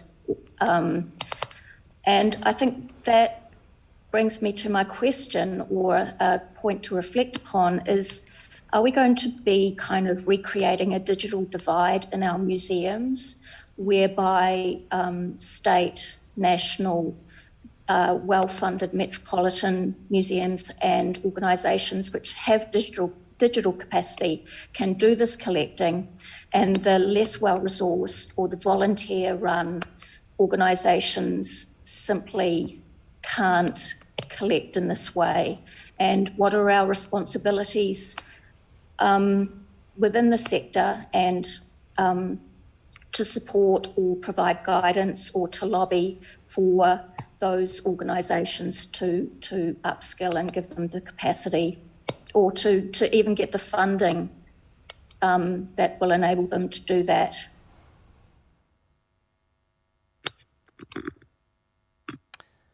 I can jump in here.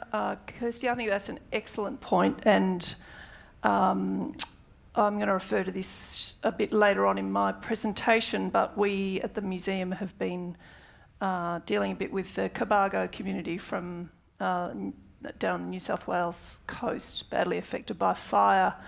Went in very early to that community. I don't want to preempt myself too much, but talking to people down there in the local museums, tiny community, as close to Bega, but still very remote, they don't know about organisations like Amaga, or they don't know that there are grant programs available. So I think there's an onus on all of us from big institutions, the national institutions and big state institutions, when we're out in communities, to really inform people and point out some of the resources, but also support them in their grant proposals. And Cobargo, as I'll comment later, has been outstandingly successful. But I would imagine they're quite unusual, and I think the digital divide is really real, and it's something that I think we all who are much better placed have a real responsibility to act on.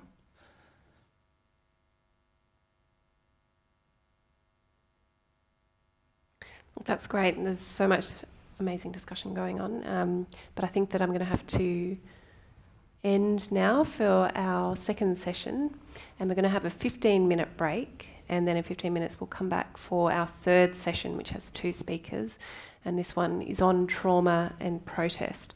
So I'll see you back here at 2 o'clock. Thanks, everyone.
Okay, hi everyone, welcome back to our webinar, Collecting with Care, Ethics in Museum Work. We're going to move now to session 3, which is entitled Trauma and Protest. And our first speaker for today is Dr. NIKKI Sullivan, who's the manager of the Museum of Democracy in Adelaide, South Australia. And she's also co-author of the recent work, Queering the Museum, which she wrote with Craig Middleton. Now, Nikki's talk is entitled Contemporary Collecting, a Holistic Approach.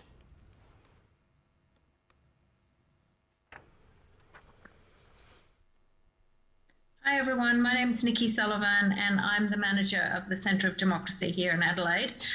So I'm speaking to you from Kaurna country, that is the land of the Kaurna people of the Adelaide Plains, the land that was never ceded. I would like to acknowledge that and pay my respects to elders past, present and future, and also to express my deepest gratitude for being lucky enough to live in this amazing place. So I'm going to now share my screen with you and talk to you about a project that I've been running for the last 15 months called Stitch and Resist. Okay.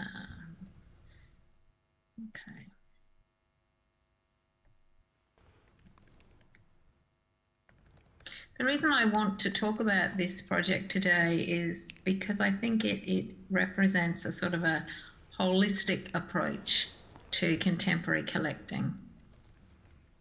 So Stitch and Resist is a project that I've been involved in for the last 15 months. It's a community engagement project and it has a range of aims and objectives. Collecting is just one of those. So Stitch and Resist is built on and contributes to the Centre of Democracy's remit to encourage and support civic engagement and to collect, preserve and share stories of the history of democracy in South Australia. The aims and objectives of the project, and I'm just going to move my face over if I can get it over there, out of the way of that. The aims and objectives of the project were to facilitate active citizenship, to partner with relevant community organisations, to create safe spaces for sharing, listening and making, for bringing specific social issues to the attention of the public, to contribute to the building and nurturing of community connection and well-being, to document the present for the future, and to be inclusive and sustainable.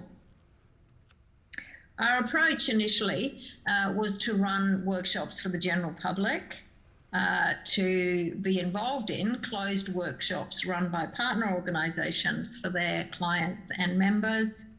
We created an online resource pack that anyone anywhere can use to run their own project or to participate in ours. We have an online gallery to which anyone anywhere can contribute. We are in the middle of an exhibition which features the works created throughout the project, or at least some of the works created throughout the project.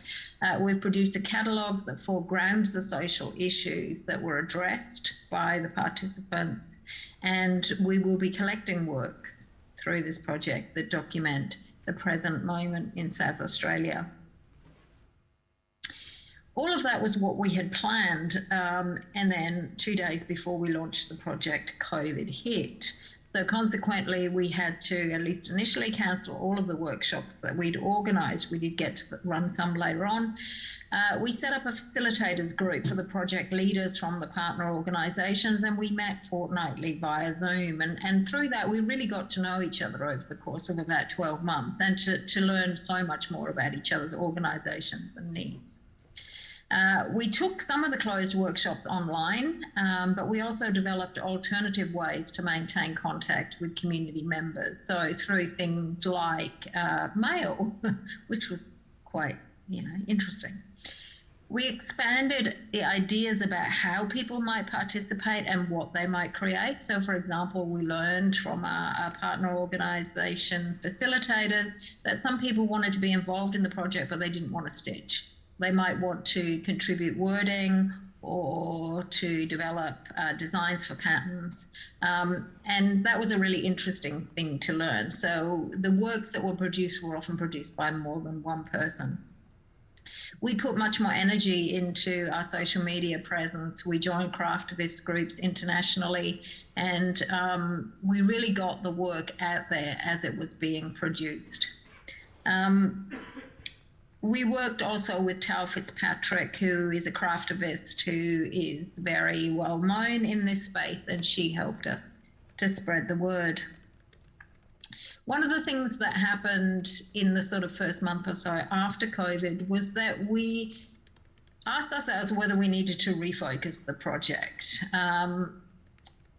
So we asked ourselves a series of questions, I guess. How might Centre of Democracy remain relevant and useful during lockdown?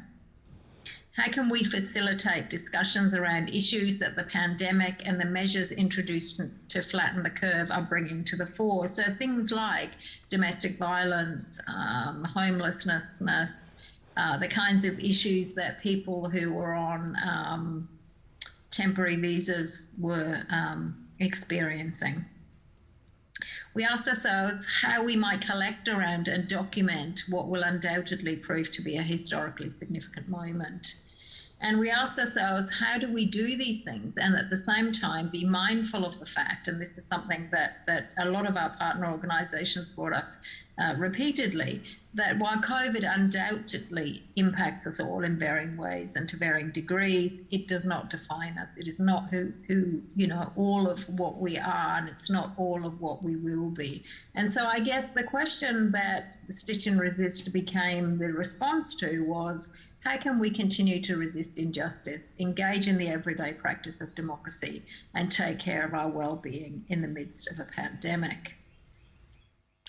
So in terms of reach and scope, we partnered with 15 organisations and community groups in South Australia and one in Northern Territory.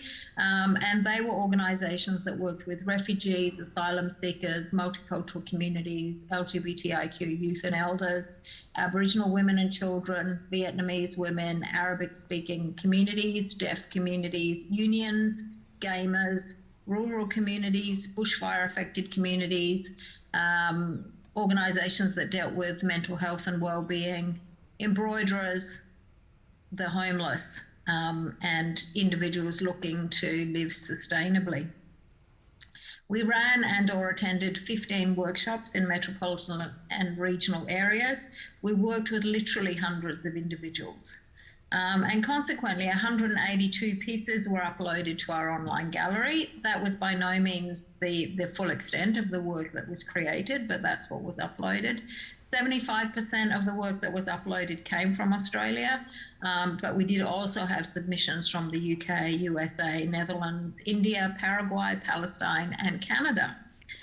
35 of the pieces that were uploaded explicitly referenced COVID. 17 reference other significant events that occurred either during or just prior to the pandemic. So things like the South Australian bushfires, the Black Lives Matter protests, the abortion law reform that was happening in South Australia, elections, Trump, and the Women's March for Justice. 133 of the pieces that appear in the online gallery were loaned to us for the Stitch and Resist exhibition, and the others appear in the exhibition in digital form. And over the coming months, we plan to acquire a representative selection of these pieces for the State History Collection. And this is something we've been speaking to participants about throughout the project, and people are very keen. So just looking at this list here of the issues that were addressed, you can see that COVID was at the top there, but people were addressing a whole range of issues that were important to them and that tell, you know, future generations something about the here and now. So I just want to share a few with you. This is one that was created by Melinda. It looks at, I think, the intersections between the environment, the human, and COVID, and really asks us to think about you know, the relationship between the human and nature as one of reciprocity, and warns us that if we don't, then, you know, we may well find ourselves without a planet or without life. This next one is another really interesting piece that brings together COVID with issues of racism, nationalism, and material culture. And I'll just give you a moment to read that one.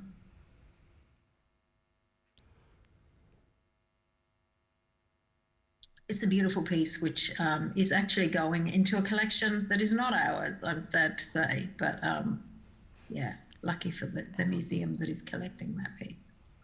Another piece, this one was made by Eliza. We attended a Stitch and Resist workshop that was run by Wellbeing SA on Kangaroo Island during Mental Health Week in October 2020.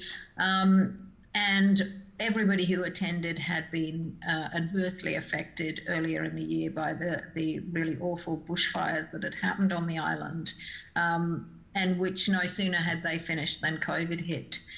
So, you know, people on the island were impacted in a whole range of ways, not just by one awful event or series of events, but then by a pandemic. And this piece really speaks to that moment for so many people who were in those workshops.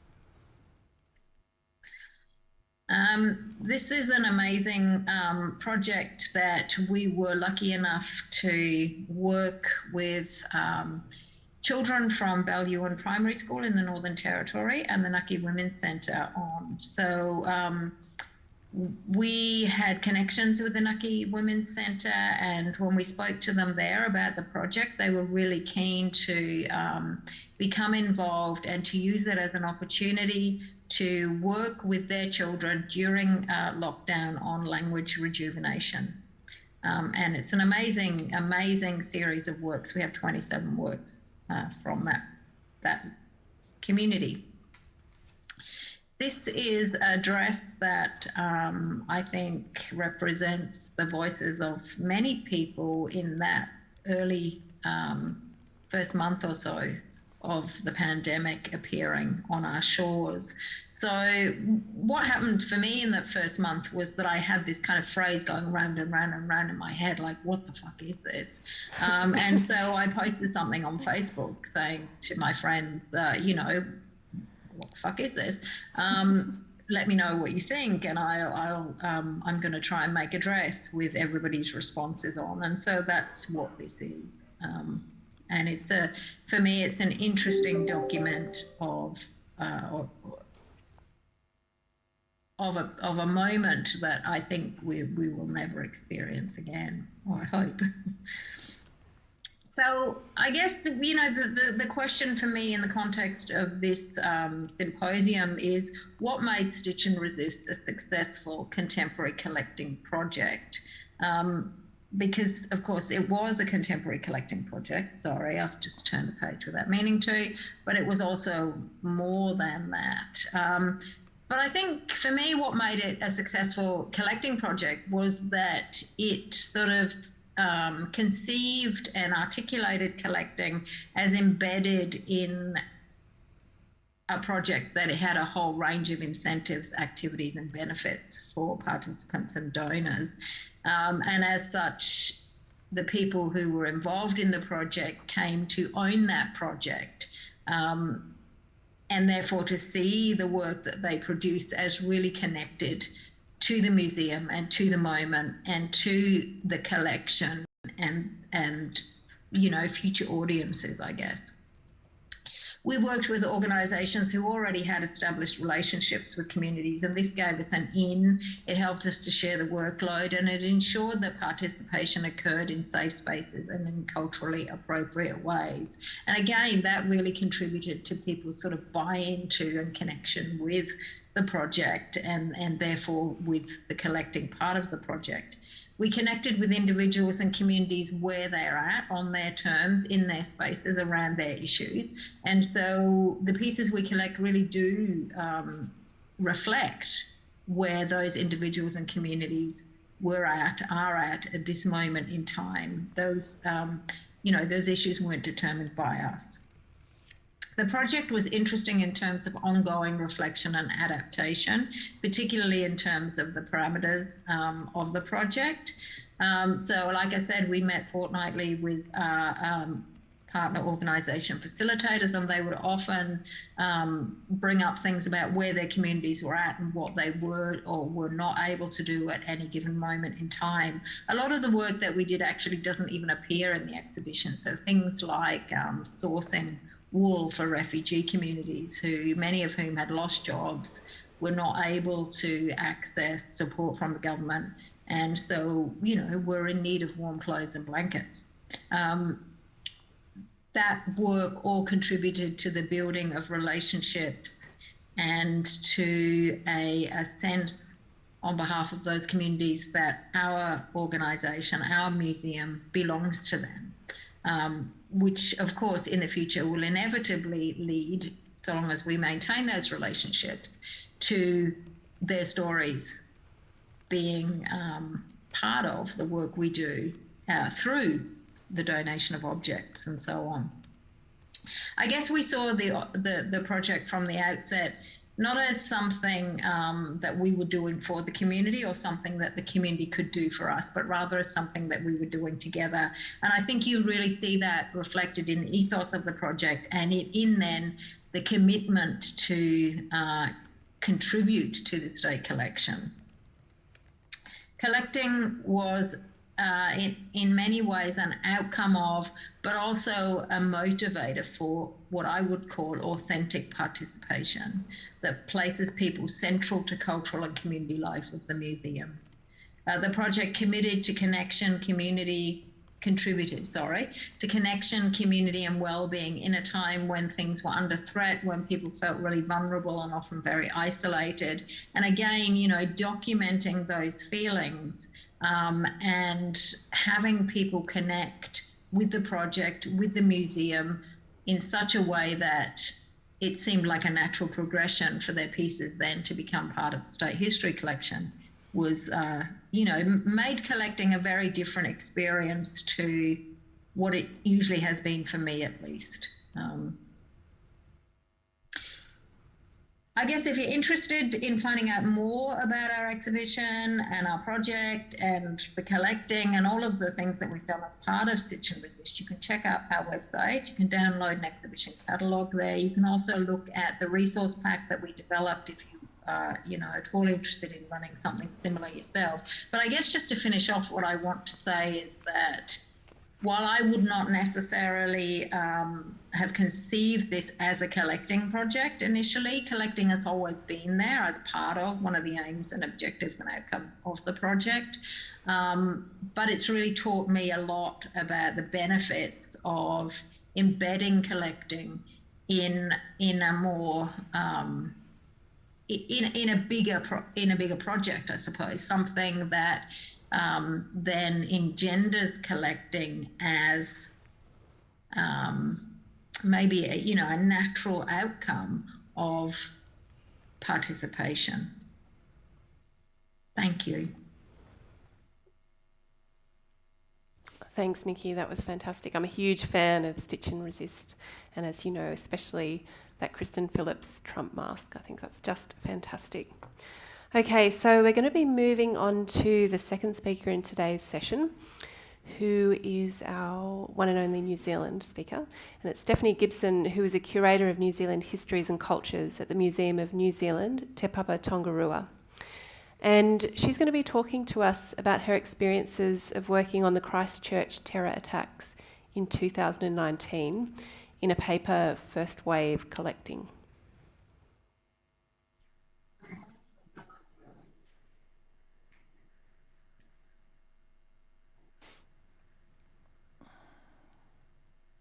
Kia ora koutou. My name is Stephanie Gibson and I'm a history curator at the Museum of New Zealand, Te Papa Tongarua. I'm speaking on behalf of myself and Dr. Shannon Wellington from the Alexander Turnbull Library, which is part of the National Library here in Wellington. We have recently submitted a paper on how Te Papa and the Alexander Turnbull Library responded to the outpouring of grief in the wake of the Christchurch terror attacks on Friday, 15th of March 2019, when a gunman opened fire in 2 Christchurch mosques during Friday prayer, killing 51 people and wounding another 40. From the moment of the attacks, there was an instant outpouring of grief, shock and anger. Unofficial spontaneous memorials formed near the sites of the attacks and throughout the rest of the country, particularly in front of mosques.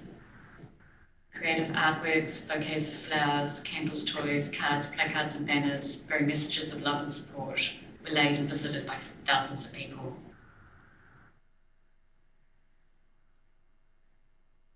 This is my image when I laid a tribute at the GWYN Mosque here in Wellington.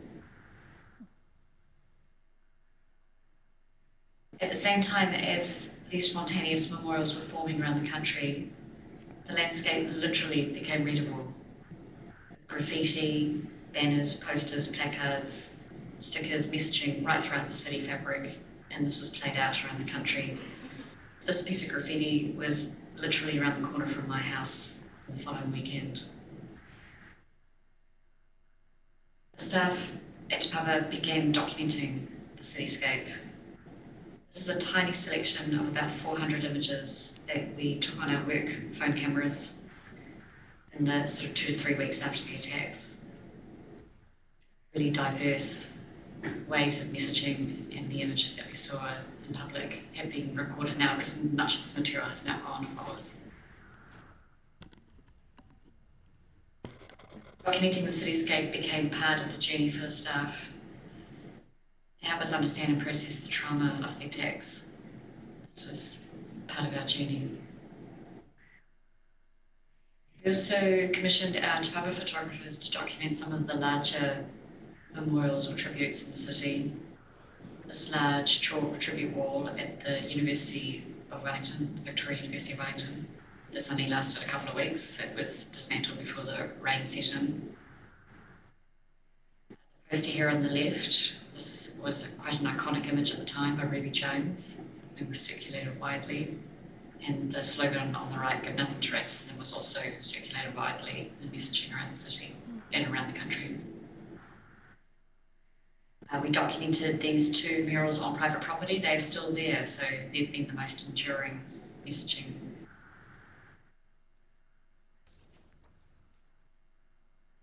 And we also documented the GWYN Mosque as they were dismantling the spontaneous memorial in the 2 weeks after the attacks.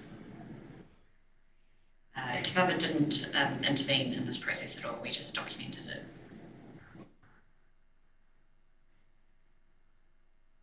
So we had quite a rich photographic archive of the public response to the attacks. Now, about 2 months later, we approached the International Muslim Association of New Zealand, which is based here at GWYN Mosque, and asked if they would like to present at the museum's Aotearoa conference about their experiences.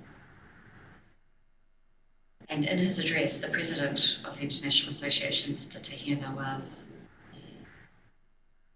he spoke of heritage institutions being the best place to preserve the lives of the 51 dead, and to preserve both Prime Minister Jacinda Ardern's response and also the community's responses.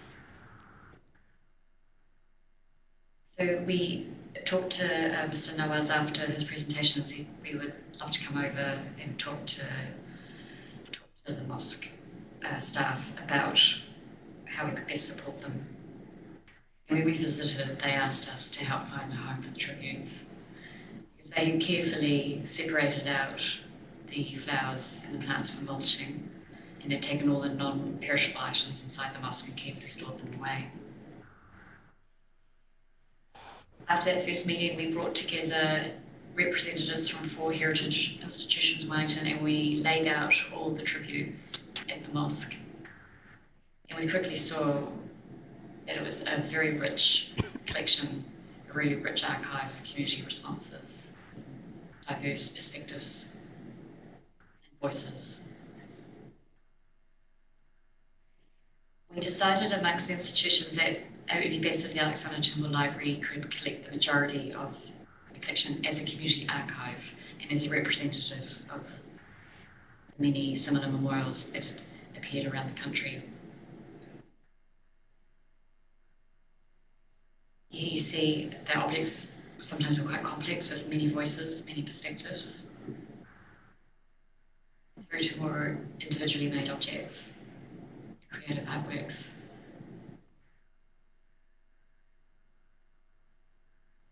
Here's the collection as it's packed down. So we decided, between Te Papa and the Alexander Turnbull Library, we decided that we would collect this as a first wave collecting response, that we would collect every single tribute as part of this particular response. We avoided singling out elements which may have undermined the study of the whole. And selection felt like an implied hierarchy of grief. Who were we to decide whose voices to represent?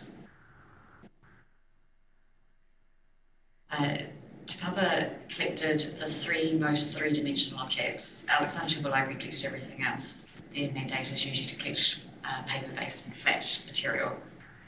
So these objects are here at Te Papa. And they show you the diversity of the objects that were left.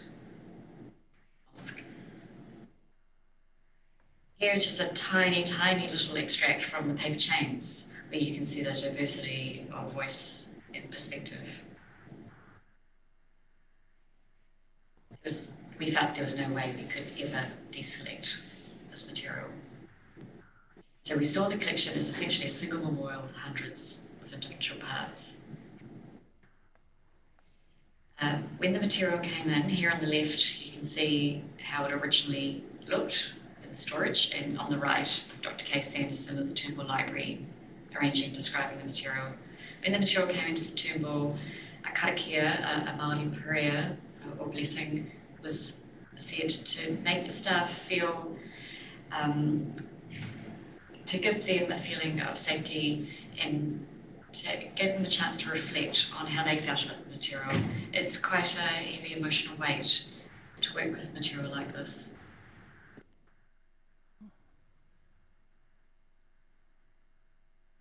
Now, the material was separated into its format groups, and here you see examples of the Turnbull's storage systems of the smaller three-dimensional objects. This does raise an interesting question about how the material is experienced, how it was experienced originally at the site of the Spontaneous Memorial and how it's experienced now in the archive. There's no way we can replicate the original spatial context of the assemblage and how it was when it was there at the mosque. It is now long gone and is only remembered in photographs. Another an issue that we've grappled with is that there is a wide gulf between laying a tribute in public and having it stored permanently in an archive. Who actually owns this material? When people were laying their tributes and their messages of love and support, would they have ever imagined that they would end up permanently in an archive or in a museum? And how might they feel about that? There's also a danger that when museums and archives collect from spontaneous memorials, it can be taken to stand in for the whole story. And of course, the story is very complex. This graph here from the US Department of Health and Human Services is interesting when you can see we've collected in that honeymoon point there, the honeymoon of community cohesion, when the community came together after the traumatic event. They came together in love and support. This is the period that we've collected from, where the spontaneous memorial arose. Now, the material culture of spontaneous memorials is very compelling, and so you can see why museums are very drawn to it. It's a very rich resource, very rich language resource, the language of grief, a very rich creative resource, the creativity around trauma, processing trauma and grief. It's very, very materially rich, and museums are often drawn to collecting spontaneous memorials. But it doesn't address the pre-trauma period of mourning and threat that builds up to the trauma, or the post-trauma period where people are recovering and reconstructing. So we are very aware of the fact that does it really answer the larger questions around the event?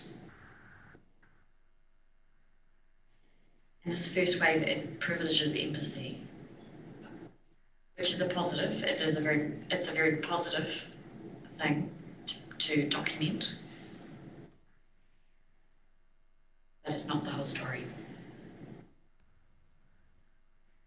That said, it is a powerful first step in questioning the broader issues.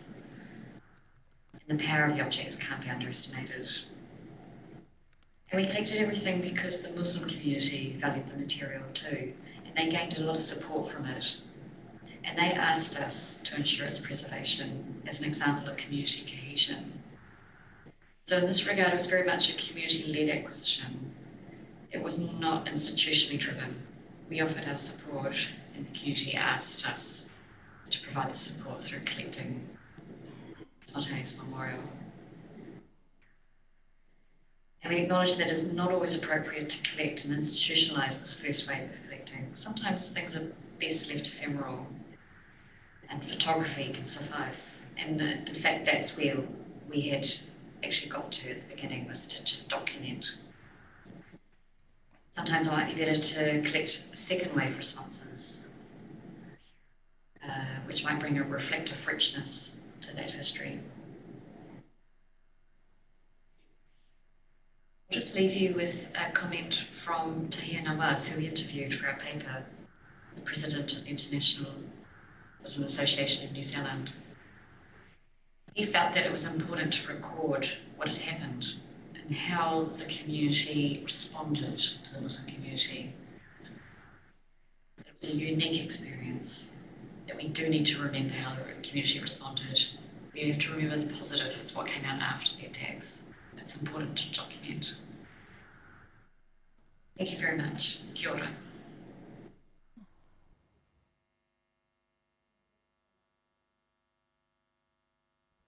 Thank you so much, Stephanie. Thanks so much for sharing that with us. It's really moving and such an incredibly complex discussion.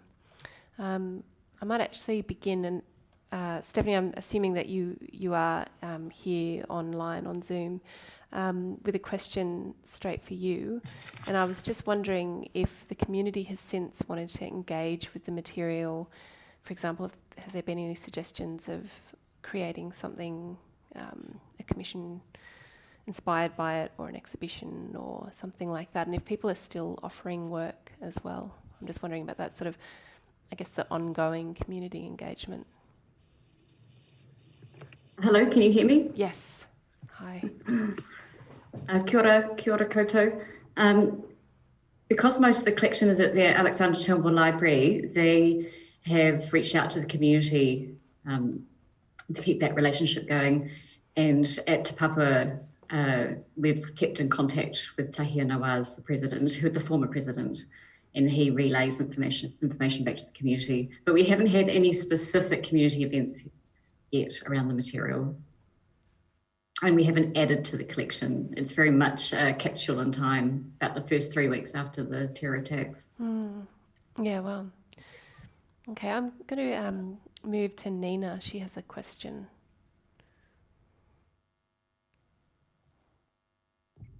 Hi, yeah, this is probably a question for both, but also I think for the entire forum. You know, you've both talked about things that are quite traumatic experiences, and I guess this extends from a lot of, you know, the thinking that our museum has been doing around First Nations collections as well. But have you had people ask for things to be returned after they've been accessioned? And do we need to do more work, I guess, as a community of professionals about the question of deaccessioning, especially in relation to traumatic experiences and what that means for the future of our collections? Big, sorry. It's a very good question. People sometimes do ask us to return their objects to them, because I think a lot of people think when we go out into the community that we're collecting temporarily for an exhibition. I've had many conversations with people to explain to them that they've actually given their objects for the national collection in perpetuity. And usually it takes a phone call or a visit to show people how we care for their objects, show them our collections online, show them our storage, and then they understand where their objects have gone to and why they're here in the museum permanently. Very few people then still want their objects back. So I haven't got an example of somebody actually going the whole way through that deaccession proposal system.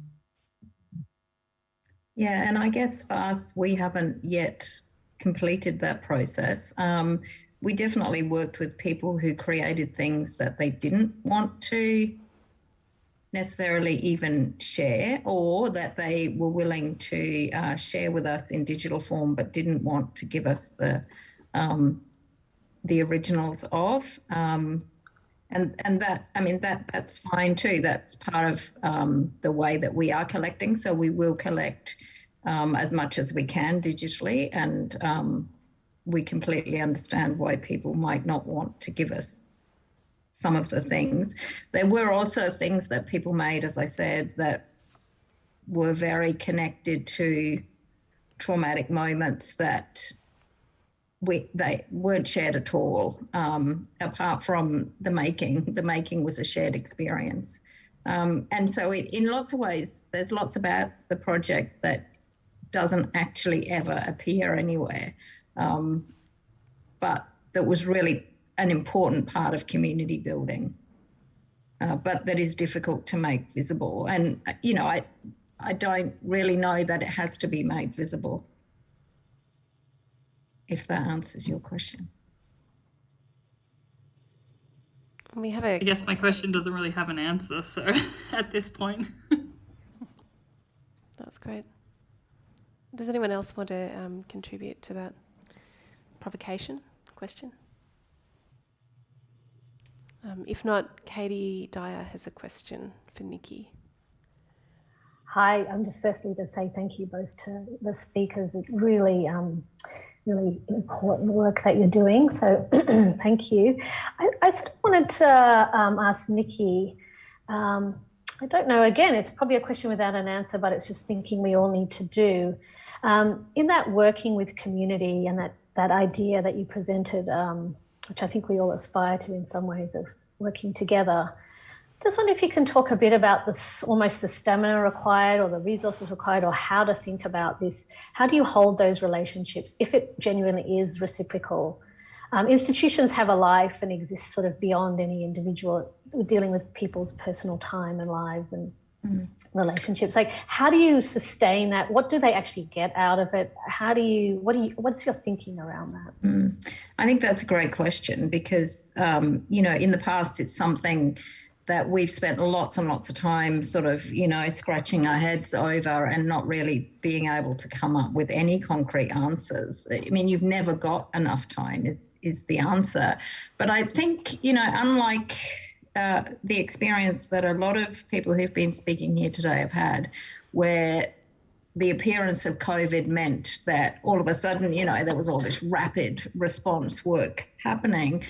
For us, this project slowed down because all of the things that we planned couldn't happen anymore.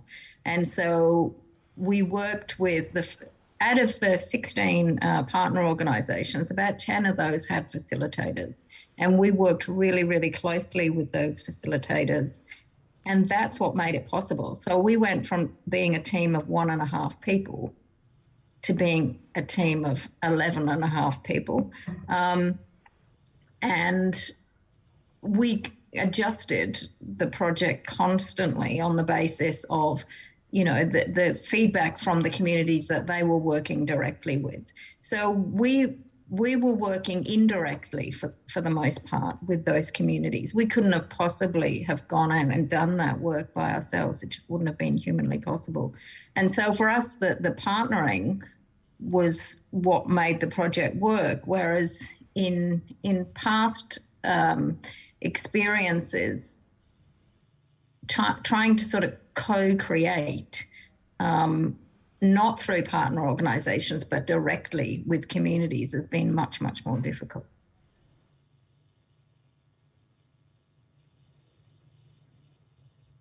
Okay, we have a question from the audience. This is from Laura.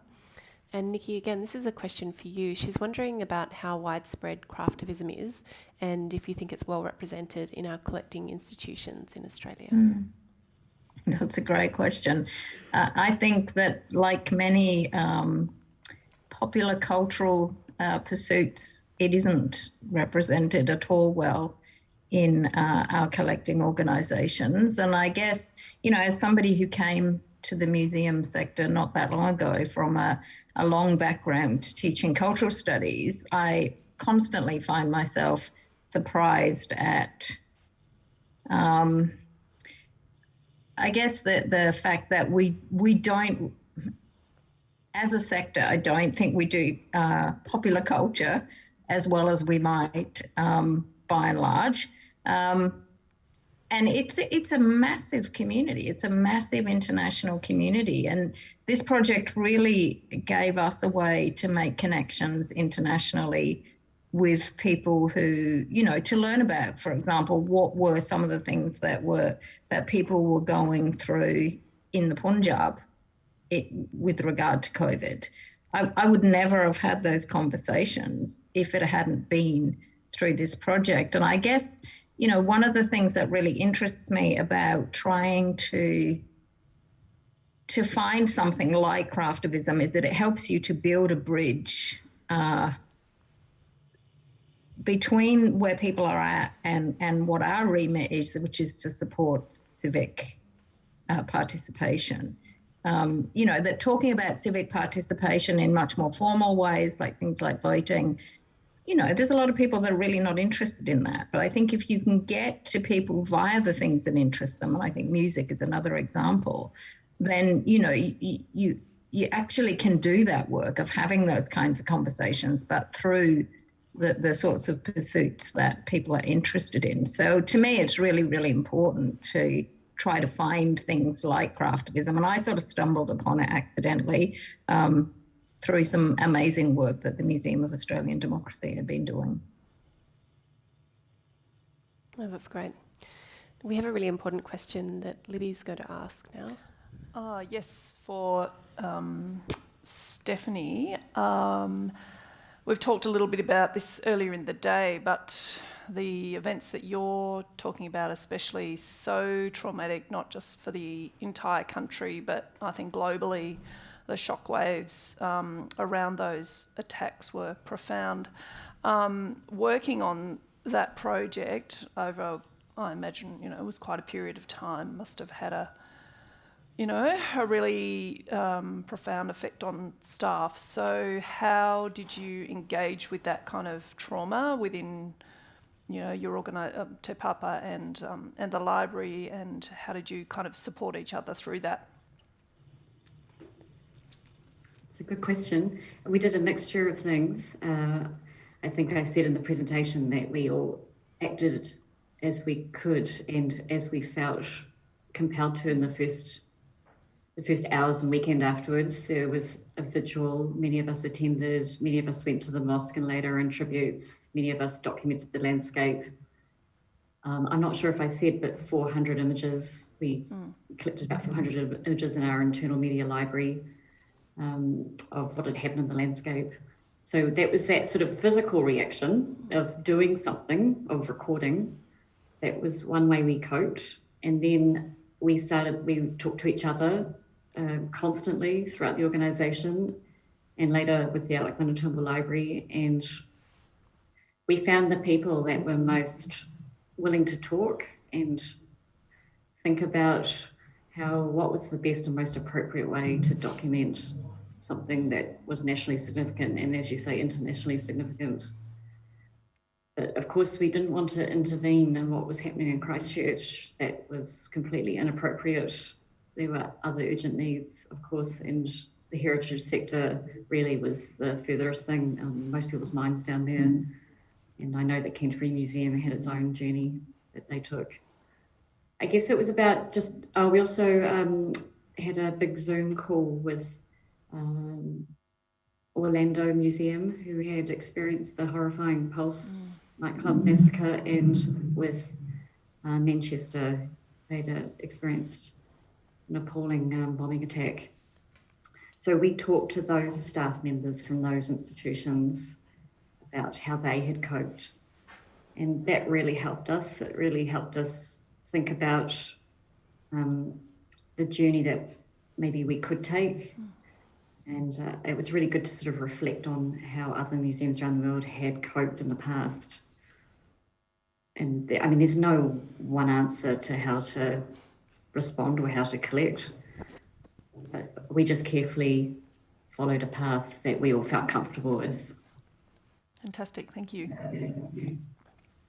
Thank you. Look, I have a question now for, this is from Craig, and it's for you, Nikki.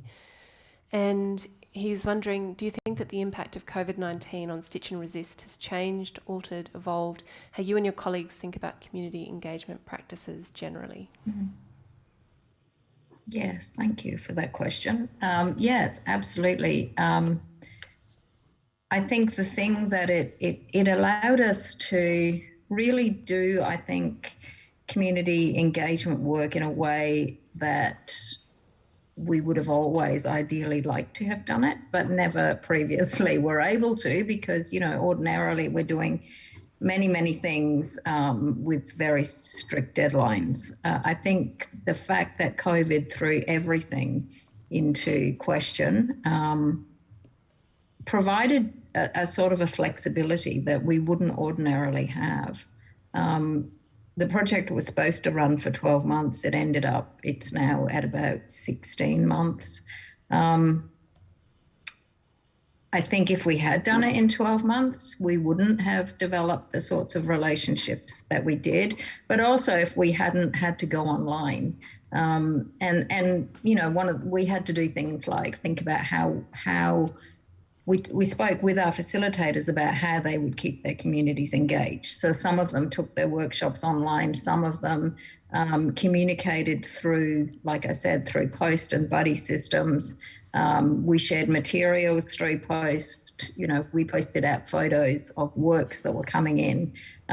We did all sorts of things that we wouldn't ordinarily do, because we would sort of think that they were, you know, part of a past that we didn't practice anymore. We didn't used to use, you know, post anymore, for example.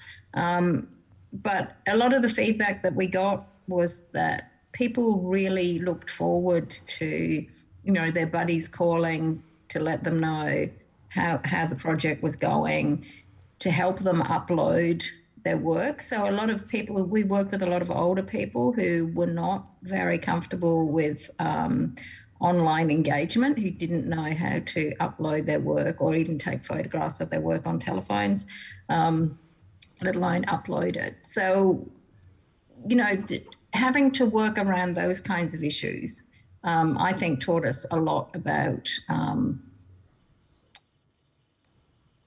things that we don't ordinarily have enough time to think about. We might know that there's a whole lot of people out there who can't engage if we're doing something online, but we might decide then, well, okay, that's where we have to draw the parameters. We can't deal with that community. Or we might say, okay, this is, you know, we're doing this in person and therefore we're not doing that. But I think that the challenge now, though, is whether or not we can actually put what we've learned into practice. I think that the chances are we'll go back to the same ways of working where we're trying to do too much and therefore not being able to put in the kind of time and energy that we put into this and not being flexible and responsive in the way that we have been. And that would be a great shame. So, yeah, I guess one of my roles is to keep arguing for doing less, doing longer projects, always trying to work with partners so that you've got, you know, you really have got the support of the community. You're not trying to do everything by yourself. But of course, that means relinquishing some control in terms of setting parameters for your projects and so on. Yeah, thanks, Nikki.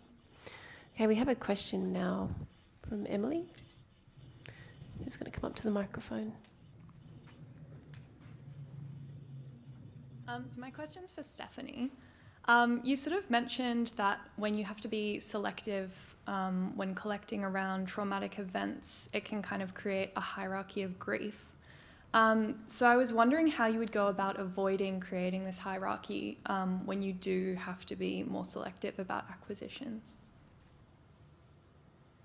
It's a good question because we didn't have to face it in this case because we collected everything. I know Canterbury Museum made a selection from the tributes there laid there. I mean, there were thousands and thousands and thousands. It was they were massive memorials in Christchurch, understandably. And they worked very closely with the Muslim communities, plural, I should say, down in Christchurch, and with Ngāi Tahu, the local iwi, and with Christchurch City Council. And they spent several months sorting through that material to make quite a tight selection, I think about 100 pieces. And then they helped distribute the other things like toys, for example. So that, I think it'd be an amazing question for them to answer. Because we haven't had to deal with it, I'm not sure how to answer it now. I would hate to have to select. It would feel very wrong. I do like to think of these sorts of collections as a singular collection with individual parts. We felt like this in the past when we were offered the New Zealand AIDS Memorial Quilt about a decade ago. We talked about the same issue. Is the quilt a singular entity with different blocks and panels, or is it many, many different panels and many different quilts? And the community asked us to consider it as a single entity, no matter how many parts it had. And there was so much power in that idea of a single object with component parts that I really respect it when I'm either advised of that or I can see it myself. But to date, we haven't been tested with a vast collection. So luckily we've dealt with manageable collections to date. Was the decision to collect everything unanimous and immediate? No, we do need to talk about it. When we were analysing the mosque collection at Kilbirnie Mosque, the 4 institutions that we gathered together, City Council Archives, Wellington Museum, Alexander Turnbull Library and Te Papa. So 2 were local institutions, 2 were national institutions. We all talked from our different perspectives.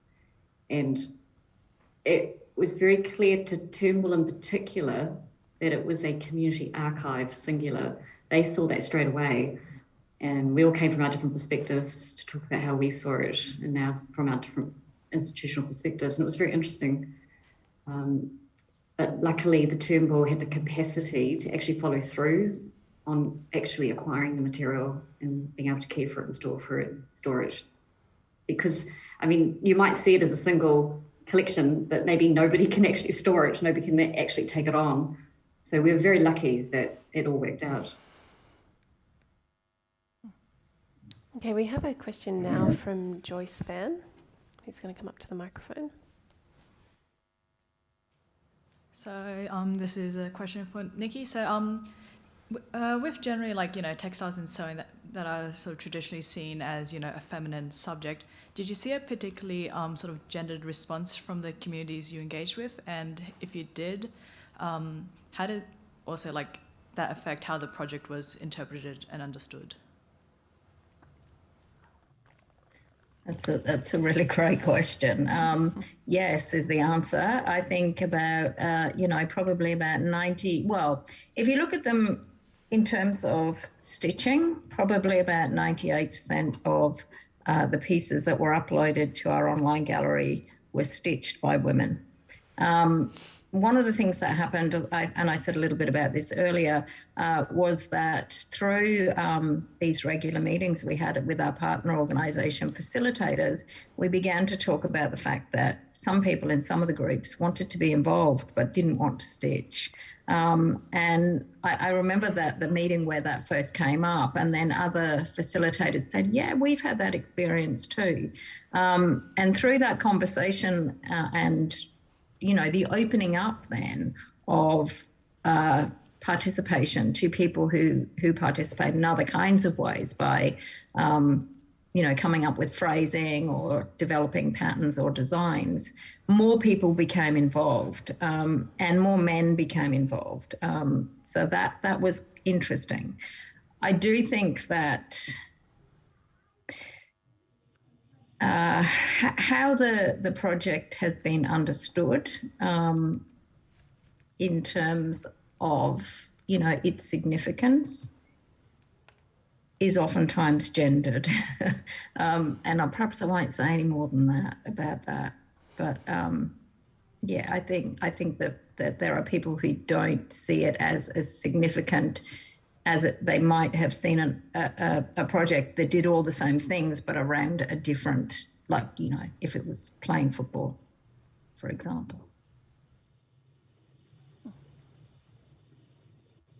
Okay, I just wondered if Kirsty wanted to mention anything about similar or complementary collections held at TMAG, which I'm just seeing in the discussion here. Yeah, thanks, Lily, and kia ora, Steph. So good to Hi, Kirsty. for the Australians in the room, Steph and I used to work together at Te Papa. Yeah, so it was really, really great to hear about your experiences around the mosque shootings, and I was really struck kind of by your comment about again, the hierarchy of grief and being put in that position that our colleagues at Canterbury Museum were put into, which was to make a selection of the tributes. And it was before my time here at TMAG, but you know, my colleagues have followed a similar trajectory as you guys at Te Papa, in that the Port Arthur massacre tributes are held, all of them are held by TMAG, and we've just finished cataloguing them. They consist of paper and 3D objects, and it's quite interesting. The community here are really too raw for those objects to be presented in public or to be interpreted in an exhibition. We do get kind of external requests to access that material, which we're really, really, we take on a case-by-case basis. And I have to say, you know, the recent film Nikram, that, you know, the main actor won the Khan Award, was, you know, highly problematic for the Tasmanian community. So, thanks, and, you know, for your talk and interesting parallels over here in Tasmania.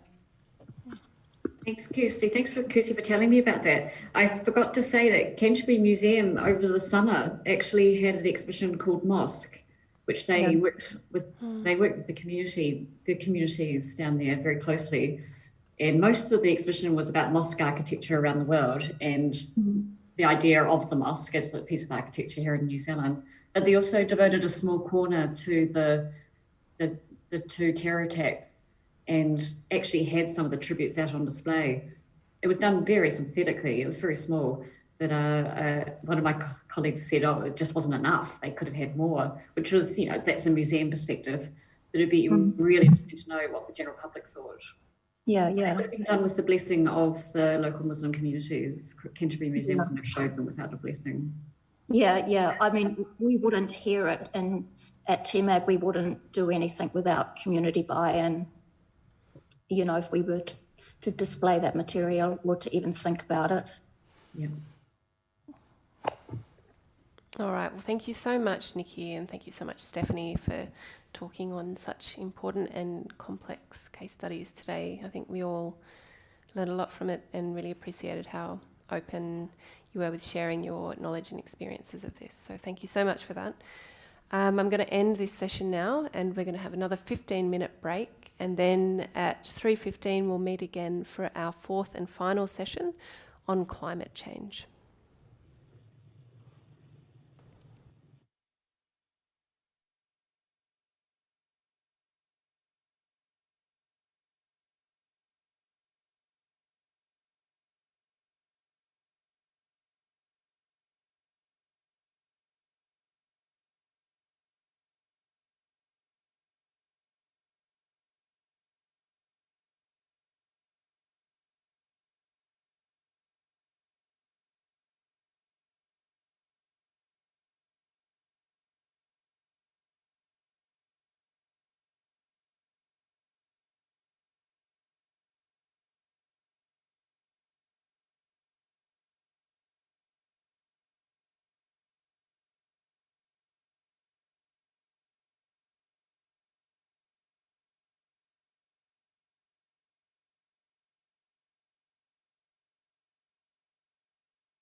Okay, everyone, welcome back to our final session, session number 4, which is on climate change.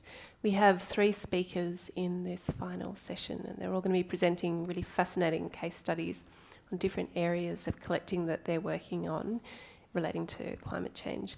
Now, the first speaker is Dr. Jenny Newell, who is the Manager of Climate Change Projects at the Australian Museum in Sydney, with a paper entitled Collecting in Support of Climate Action.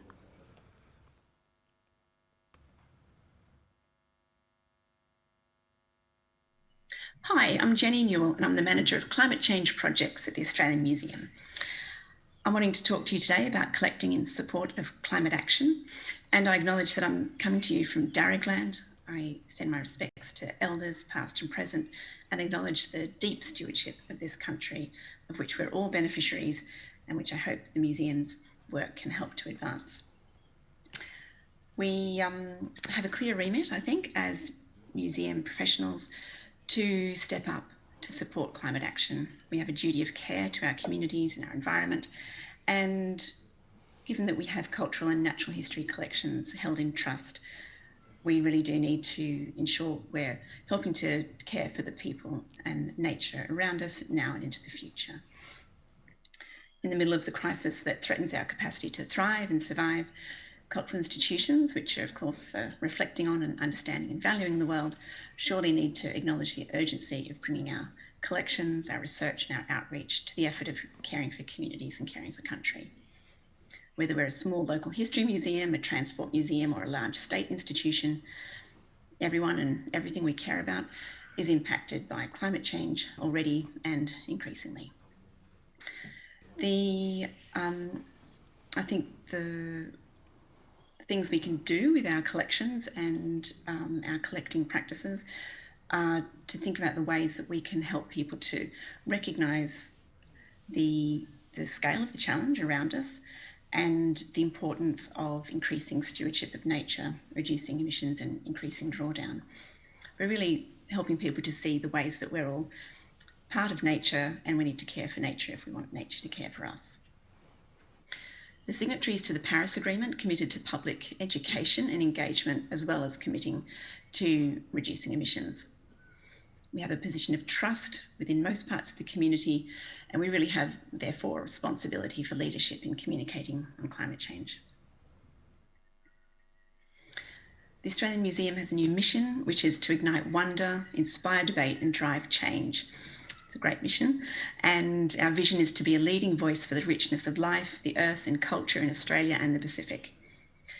Part of this is developing action on climate change and sustainability. So we're working on strategies to do that more effectively and mapping our work against the UN Sustainable Development Goals. We've recently become carbon neutral, I'm proud to say. We're working on increasing our outreach to ensure that we're really engaging the disengaged in climate change, and we're conducting research into the relationships between climate change, people and biodiversity. We're also expanding our outreach, so we've got exhibitions happening. This is Change in Climate, which is an exhibition that opened up last year. It's permanent and helps to explain the impacts of climate change in Australia and what we can do about it. We have an online exhibition, which is a photography exhibition that anyone can contribute to, and it's helping people to just really sort of reflect on and express their experiences of climate change, impacts upon them, and the solutions that they can see. So through word and image. So that's one type of, I guess, collecting, that we're really collecting people's personal experiences through the images that they've created. We also have a new temporary exhibition, Spark, Australian Innovations Tackling Climate Change, which is in our main hall. It opened on the 3rd of June, and we hope it'll reopen again before the 3rd of October. We've also created a virtual tour, and so that will go online soon. We have lots of information that people can drill down into on our website. This is just a small snapshot of part of it, and we're we're working on developing more stories, capturing more stories, listening to the experiences that people are having across Australia, and capturing those currently mostly in Word, but I really want to work towards getting more short form video stories as well. I think there's already a fairly noticeable shift in museums across Australia and around the world to step up to sustainable practice, to exhibitions that will help to engage people in the climate crisis, public programs, education programs, and more. There's some really important collecting going on, and you've heard a little bit about the kinds of collecting that's going on in different institutions today, and you'll soon hear from the National Museum of Australia as well. But certainly the Powerhouse has a long-term climate change collecting program, and the National Museum of Australia has been doing wonderful things, particularly post bushfires. We've got a smaller scale program at the Australian Museum, and we're really still developing that strategy of ways that we're documenting climate change and people's responses, but we're particularly rethinking our historic collections and ways that we can reframe them, and the ways that we can really bring out those long-term changes that we can document through our natural history and cultural collections.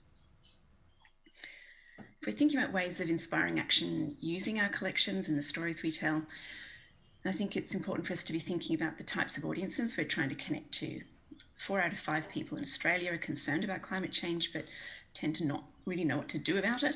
And so if we're really putting effort into understanding those communities, those different audience segments, then we're going to be able to design our messaging to reach them more effectively.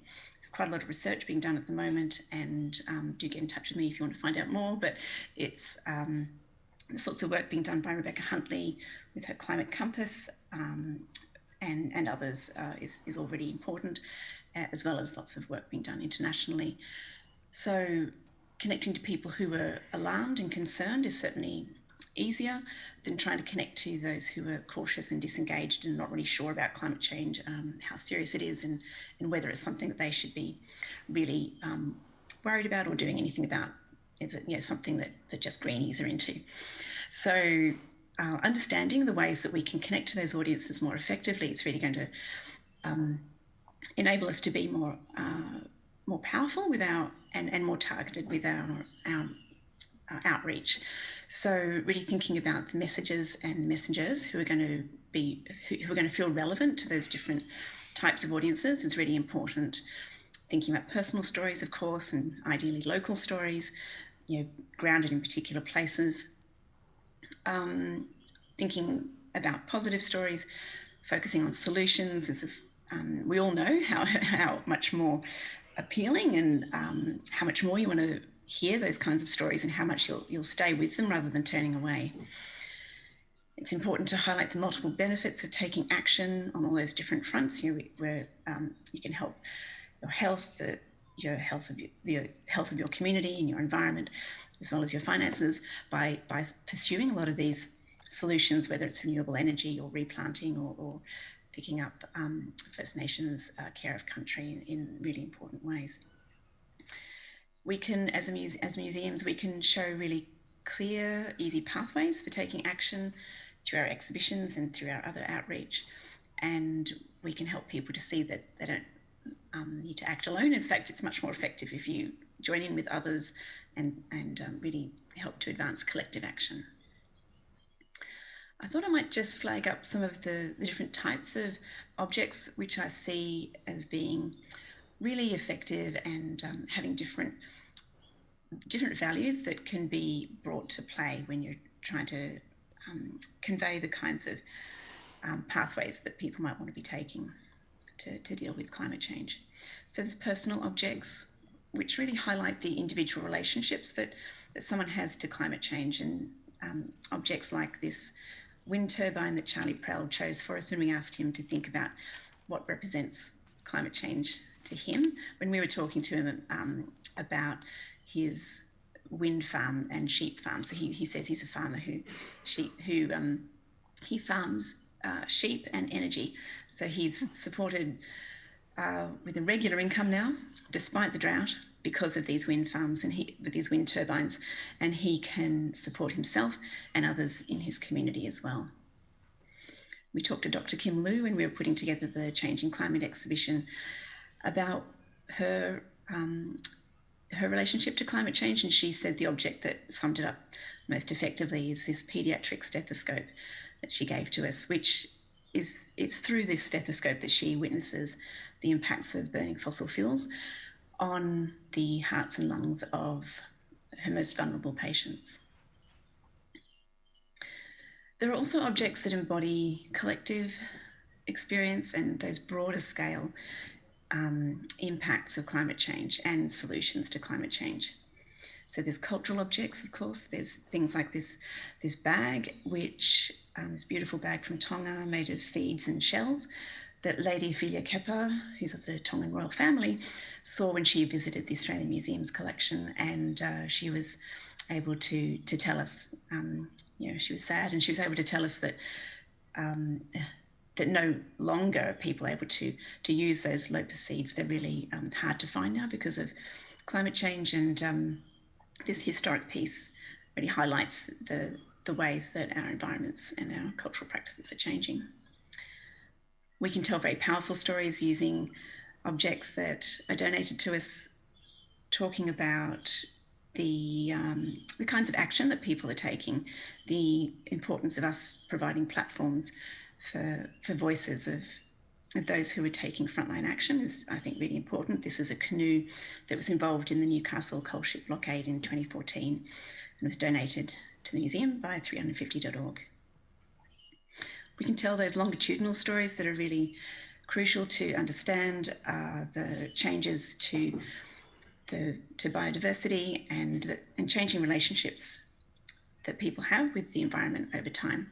The sorts of things that we can highlight through our collections, which are being added to all the time, and that kind of capacity to show long-term change and to document that change is really important. Items of technology can tell important stories about the ways forward, the sorts of things that people across our community are developing.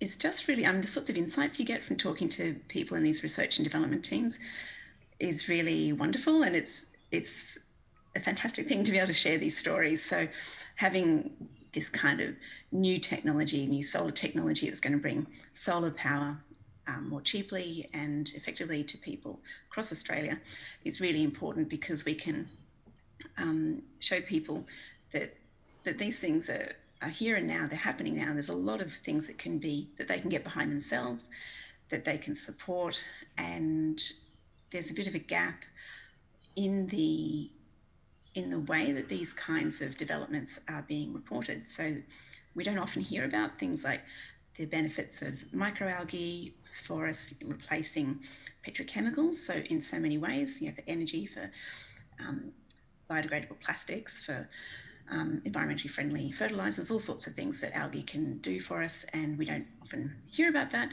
There's all sorts of wonderful innovations that are coming forward through the work of wonderful people like Veena Sahajwala and scientists and engineers who are working on hydrogen, green hydrogen technologies, which we don't tend to hear about for some reason. There's a bit of a gap in the media about these kinds of innovations, and so that's a gap that we can fill as a museum. Artworks, of course, are a really powerful mode of communication, and these are things that connect to really large-scale ideas and help us to step out of everyday life and connect to other people's experiences, help to build those bridges of empathy. This is a work by Angela Tiatia, who we were able to work with for a while on our Oceania Rising program, which was in 2018, Oceania Rising, Climate Change in Our Region.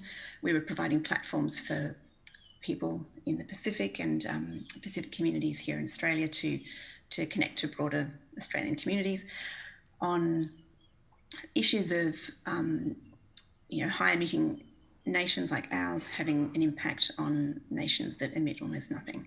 So we've got views here of Tuvalu and Angela there herself in Tuvalu in the work Holding On. So the museum acquired this digital work in 2018, this suite of digital works.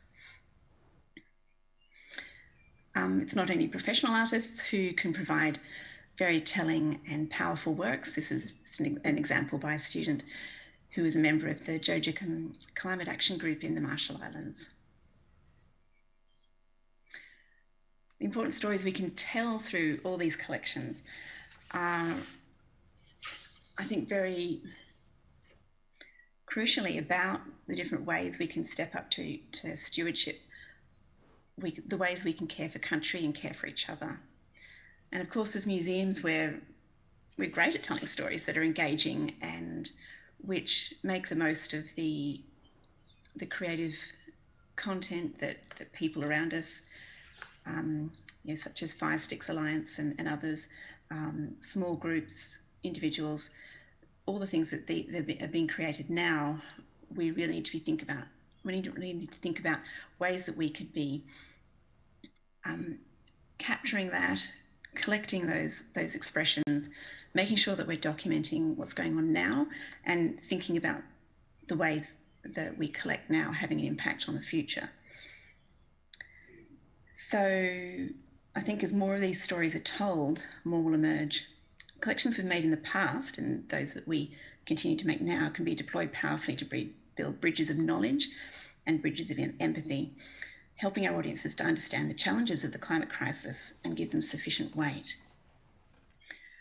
I think we need to think about strategies for collecting and the ways we keep on using our existing skills to bring stories to life. Our powerful objects can give voice to those who are often not heard and give those who are uneasy about climate change an entryway to broach the subject with others. With these carefully collected objects, our audiences will have a chance to recognise solutions and, seeing what's at stake, join in. Thanks very much. Well, thanks so much, Jenny. That was an amazing talk. It's amazing to see the kind of work that the Australian Museum is engaging with around this really important topic. Okay, so our next speaker is one of my colleagues. It's Senior Curator and Historian Libby Stewart, who was also one of the co-organisers of this webinar. And Libby has been working ferociously to create a collection dedicated to the 2019-2020 bushfire season in Australia. And her talk is Rapid Response Collecting the 2019-20 bushfires and the NMA. Thanks very much, Lily. Yes, I just wanted to put the bushfires have been mentioned a few times today, but I guess this was the first of our activities of the last 2 years where we really focused very heavily on rapid response collecting, and what we did for bushfires informed a lot of what we then took on in relation to COVID-19. So back to the start of the fires. Apologies if this brings back bad memories for people watching on this image. Staff, of course, came back to work after the Christmas break, most of us feeling like we hadn't had a break because we hadn't been able to get out because of the smoke. And the smoke, of course, was still very much everywhere around Canberra and much of the eastern part of the country and the southern part of the country. The National Museum did stay open throughout this period. We were lucky in that our air conditioning system was up to the challenge of keeping out the bulk of the smoke, and so we actually found initially that we became a refuge for Canberrans and fire refugees, as they became known, people coming up from the south coast, literally escaping the fires that were burning down to the very edges of the coast, coming to Canberra, staying with family and friends, and then coming into the museum, giving themselves a bit of respite, a bit of a chance to draw breath from what was going on in their lives, and also to get out of the heat and into our air conditioning. So that was a very, something we perhaps hadn't anticipated, but a really important role for us. Staff ourselves, like I said, were all affected by smoke, and quite a few staff impacted by being personally affected with property loss or being off fighting fires around Canberra. We had a quite strong emotional response within the staff group to how to cope with this just ourselves. And so we pulled together a group right across the museum very quickly of people. We came together, I think, on an almost weekly basis to sit around effectively debriefing, but also talking about how as a museum we needed to respond to this, what we were viewing as a national emergency. And we knew that we've always had a strong view that we have an important social role to play, that we needed to be a space for people to not only be able to physically come, but digitally engage when they couldn't travel, and for us to be an outlet for, the trauma that people were going through. So very early on, Craig's already referred to the COVID Facebook page. We had set up Bridging the Distance, but this was its precursor, Fridge Door Fire Stories. And I'll tell you where the name came from in a minute. But this was set up very early, a dedicated Facebook page within the National Museum's Facebook environment, purely as an outlet for people to express their emotions about how they were coping, to post their photos and videos and so on. We didn't necessarily view it as a collecting outcome, although I think after a while we saw that, particularly now, as I guess the contributions to this particular page have almost slowed down completely to a halt, but so we can look at archiving it for the future. But at the time it was very much about providing that outlet for people, and people did contribute to that. I would have to say a lot of them were from the sort of southeast corner of the country, contributing to that page. Now, our very first acquisition was where the name of that Facebook page came from, the fridge, the Bungendore Fridge. So Bungendore being a small town between Canberra and the south coast. It's on the King's Highway, which closed down very early in the piece. It had fires in many places, and so there was no local traffic going through.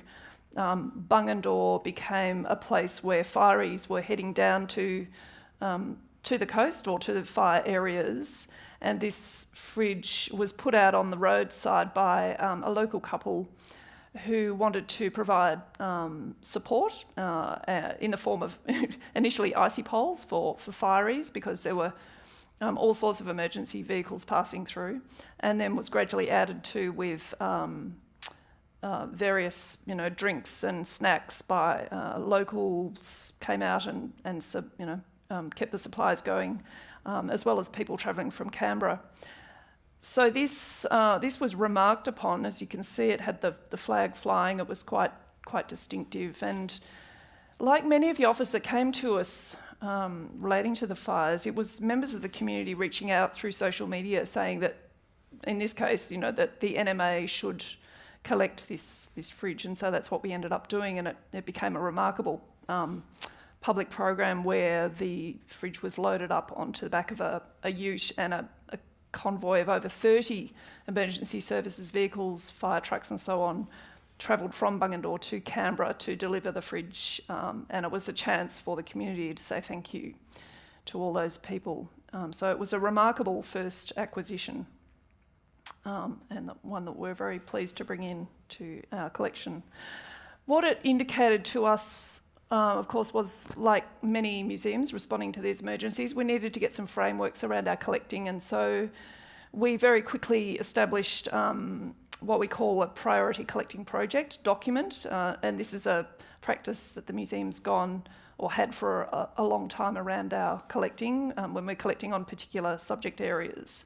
So priority collecting project around bushfires, which had a time limit on it, so that it wasn't an open-ended thing, that we would not duplicate our existing fire collections, but also that we weren't just going to keep on collecting forever. So with that is still in place and was used to then guide our collecting throughout the year and into this year. There was also a very conscious decision early on to engage as best we could, and this is pre-COVID, so in the very immediate aftermath of the fires. In fact, while some of them were still burning, to engage with local communities. And one community that we did engage with, as I mentioned earlier in the day, was Cobargo down on the south coast. And again, this suggestion of a collection item came through social media, where images of this melted Telstra payphone in Cobargo were posted online by, I think, news reporters, and people commented that it should be collected. And so we very quickly engaged with Telstra, who agreed to donate it. And it being the only public payphone, we wanted to speak with the community and just engage with people and ask how people, would feel about this, leaving the community and so on, because such a visual and graphic reminder of what the town had been through. So a group of us went down with film cameras and regular stills cameras to Cobargo in February, so not long after they had kind of been through this devastating period, to talk to them and really just to sit and listen just to the trauma. This was a very traumatised community. And to offer support. We didn't want to that had a lot of media in town and were very suspicious of outsiders coming in and just wanting to take their stories. And we didn't want to be seen that way, so we're effectively saying, yes, we are here to consult with you about the payphone, but what do you need from us? How can we help you? Other communities that we engaged with, I guess in a more remote way though, were Mallacoota, and this was through the acquisition of the Victorian Country Fire Authority uniform worn by Bruce Pascoe, who, while he was fighting fires in his local area around Gypsy Point and the Mallacoota area, was also fighting media wars in relation to his cultural heritage. So that was a interesting and even more devastating period for him. But we particularly wanted that fire service represented through in our collection. So very keen to kind of collect in a national way around these fires. And that extended to the SES, which of course had a very central role in this. SES uniform was donated by someone who was fighting in the Braidwood area, again outside Canberra, between Canberra and the coast. And also artistic responses. And we've found, like COVID, that this kind of collecting has a trajectory. And so initially the collecting was around bushfire affected objects, but then over time has become around artistic responses, emotional responses through art to the fires. And this one by a local artist, Alison Alder, who was helping the community, again, just outside Canberra. Other objects came flooding in through direct offers often. These objects both relate to the Royal Commission into Natural Disaster Arrangements. Once that Royal Commission had wound up, they had objects. The stick, interestingly, was picked up by someone working on the Royal Commission, which before COVID was hearing evidence in various localities in the fire-affected areas. And someone had picked up this stick somewhere near the border on the coast between Victoria and New South Wales with its burnt tips. And it was used in a ceremonial role within the Royal Commission. I think when the commissioners were entering a room, it would be banged on the door 3 times, much like they do in Parliament House, which I thought, we're all captivated by that, the sort of symbolism of that. And the painting by a Northern Territory artist was used on the front cover of the Royal Commission. So that's also come into our collection. But of course, as 2020 rolled on and very soon COVID began to impact communities and of course our ability to travel and to collect and to have that direct contact, which we so wanted to have with these communities, the bushfire collecting did drop off and was more limited in sort of scope geographically than I would have liked. But I think as COVID became more predominant, it was inevitable that the emphasis went off those areas and that the offers also just sort of slowed right down. I'm just now finishing the paperwork on the last of our objects, which is a New South Wales Rural Fire Service uniform. But of course, the digital collecting continues. In fact, when Momentous, which of course Craig has talked about today, was set up, the vast majority of the entries were around the bushfires. So these are a couple of the earlier entries on bushfires, and that continued for quite a while. We started commenting, even though we were well into the COVID epidemic, that COVID wasn't appearing, and so we actually made some deliberate efforts to encourage those. And of course now Momentous is pretty much dominated by COVID stories. And I guess that's inevitable. Just to speak briefly about the ethics of this kind of collecting, like I've said, the museum has always collected around bushfires, but I think we very quickly realised that the nature of these fires was very different. There was a lot of talk this time around them being the result of climate change. There was debate at all levels of society around that, and they were very much of a national dimension.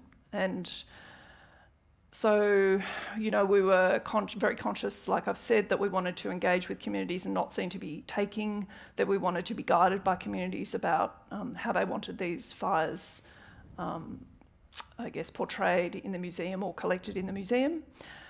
And we also needed to look after ourselves.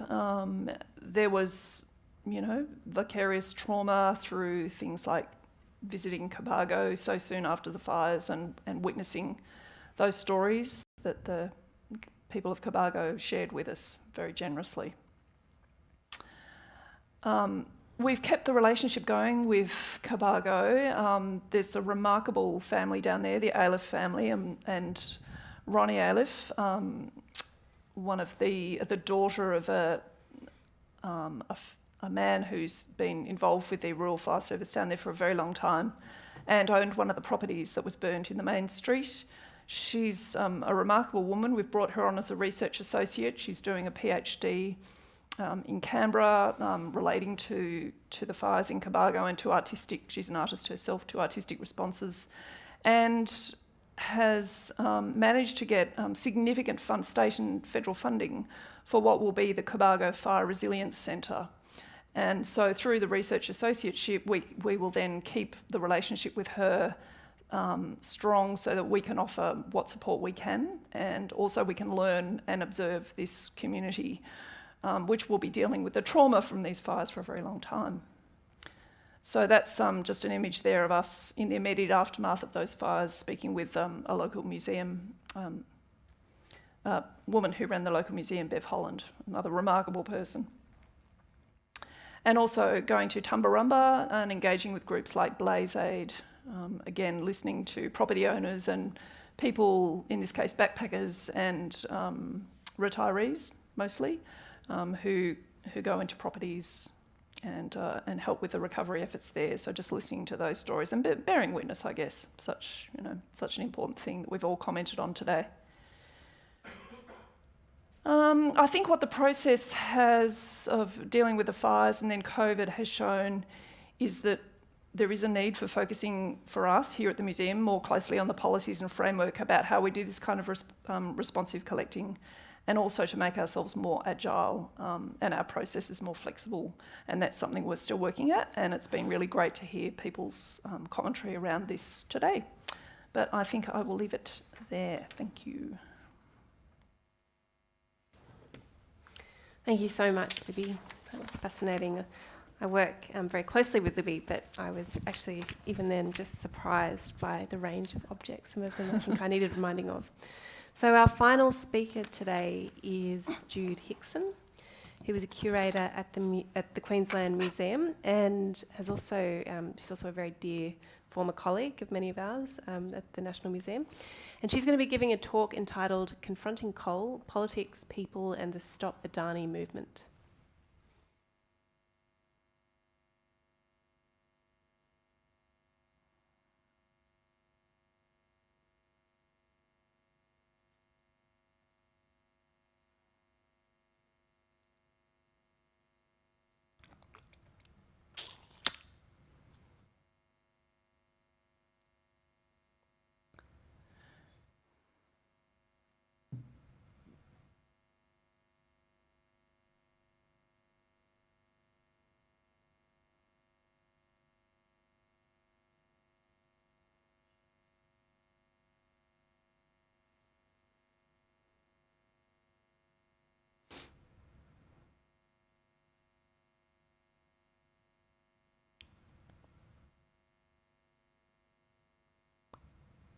Can we help, Jude?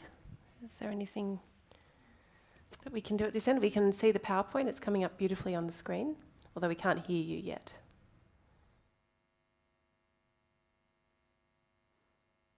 So I think if you press F5 on your screen, or at the very bottom far right, that's small. Yep. You should be able to get the PowerPoint up.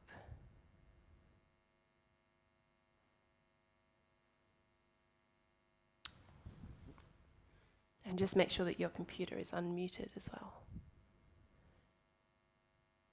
Yeah, we can see that beautifully.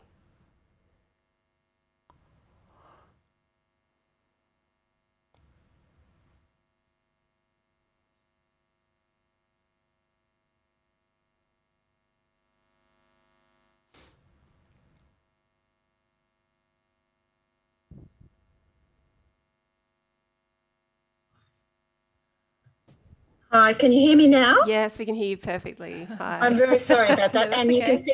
can see the slideshow. We sure can. It looks beautiful. Yep, go Fantastic. for it. Looks amazing. So, hi everyone. I'm Judith HICKSON, as Lily said, from Queensland Museum. I'm a curator of social history here. I'd just like to say that I am speaking to you today from the traditional lands of the Turrbal and Jagera peoples. I pay my respect to their owners, past, present and emerging, and just acknowledge that these lands were never ceded, and they always were and always will be Aboriginal land. Thank you so much to everybody who's participated today. It's been amazing for me, because sometimes quite isolating up here in the north, and it's been wonderful to hear all your presentations, and thank you all for sharing so generously your experiences. As everyone's pointed out today, I think contemporary collecting in the any particular field, it just presents multiple challenges in the midst of a constantly changing political, social and environmental landscape. And I think we can fairly safely say that apart from COVID, nothing has dominated the recent political landscape or debates in Australia like climate change, and above all, the place of coal in this country's economic and environmental future. So this is especially so in the case of Adani. I just want to give you a quick overview.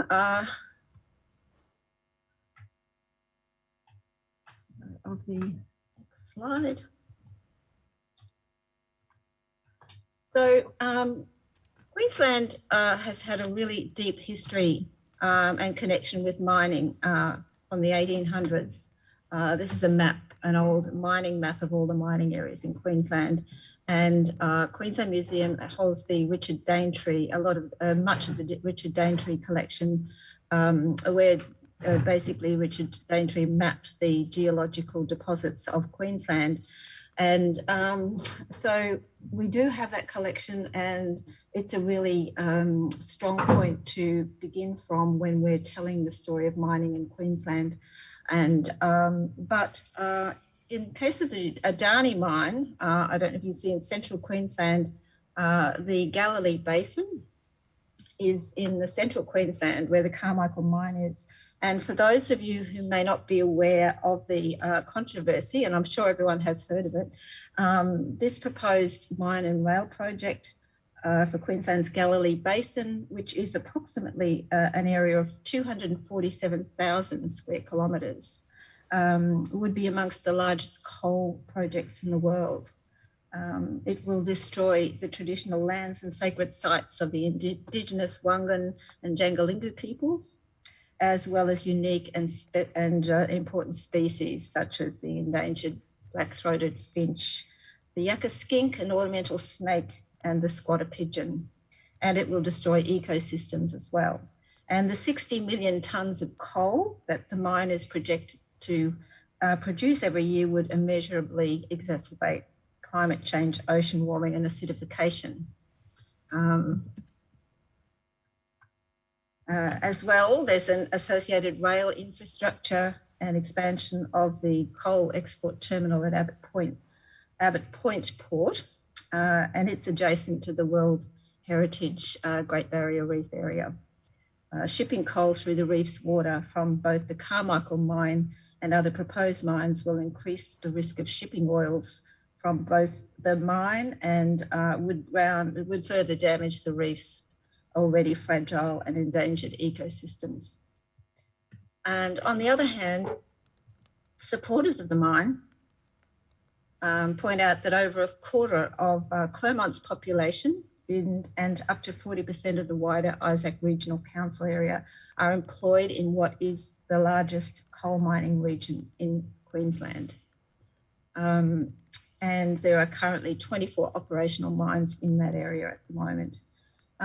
So despite global acceptance that coal consumption is set to decline substantially in the coming years, the council still sees coal jobs as important and supports the opening of new mines.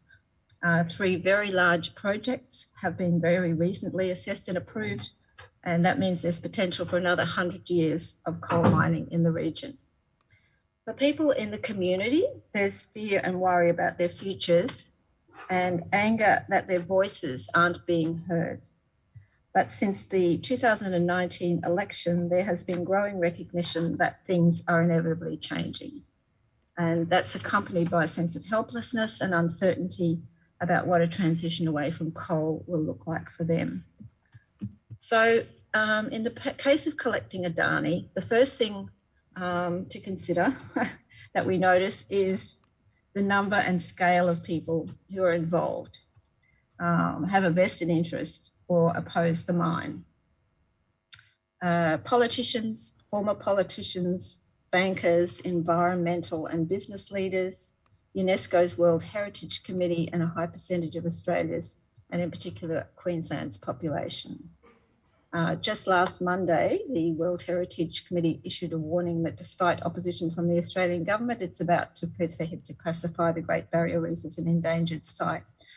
And I believe tonight is the final decision that they're making tonight. So what we're dealing with here and the potential and scope for collecting and documenting this environmental issue is no small matter. As a museum employee and a Queensland government employee, I have to acknowledge the conflict between my own biases, because I'm a member of the Greens Party, and the practices of my employer, which accepts funding and support from some of Australia's largest coal and energy companies, such as BHP and Rio Tinto. I agree with Guy Abrams, who spoke at the recent Museum and Galleries conference, that museums and galleries need to stop accepting funding from fossil fuel industry. And I've been very impressed with the courage and leadership shown by the Australian Museum in this regard. For Queensland, this is a really controversial and politicised issue. For a Green leading Labor government, the Queensland government walks a tightrope between satisfying its urban southeast populations and guaranteeing jobs and a future for coal workers and their families and the towns and businesses that depend on them for their livelihood. As Jenny pointed out at the recent Museum and Galleries conference, museums need to take a non-political stance, but back it with expertise. In the case of Adani, I concede this is difficult, but we can show understanding and empathy with coal workers and aim to present a balanced perspective. Because of the scope of the Adani issue, it's been difficult to know how and how much to collect, and much of it has been opportunistic and making direct requests from people. As part of the, in 2017, former Greens leader Bob Brown compared the Stop Adani campaign with the 1970s campaign to stop the damming of the Franklin. From Bob's point of view, Adani's Carmichael coal mine is our current generation's Franklin River. From Bob's point of view, so when Bob came to Brisbane, in 2019, with his pre-election Stop Adani convoy, I took the opportunity to discuss the possible acquisition of Bob's campaign archive when he's ready to part with it, in the same way that the NMA has acquired his Franklin Dam campaign material from the 1980s.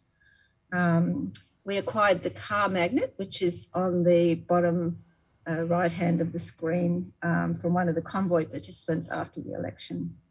I also met with Richard Di Natale, who very kindly donated his T-shirt, the one he was wearing that day, and he did wash it before he sent it to us and autographed it. So that was very great. And Larissa Waters has promised her Adani earrings, her famous Adani earrings, when the campaign's over. I'm not sure how long that will take. So in terms of our collecting,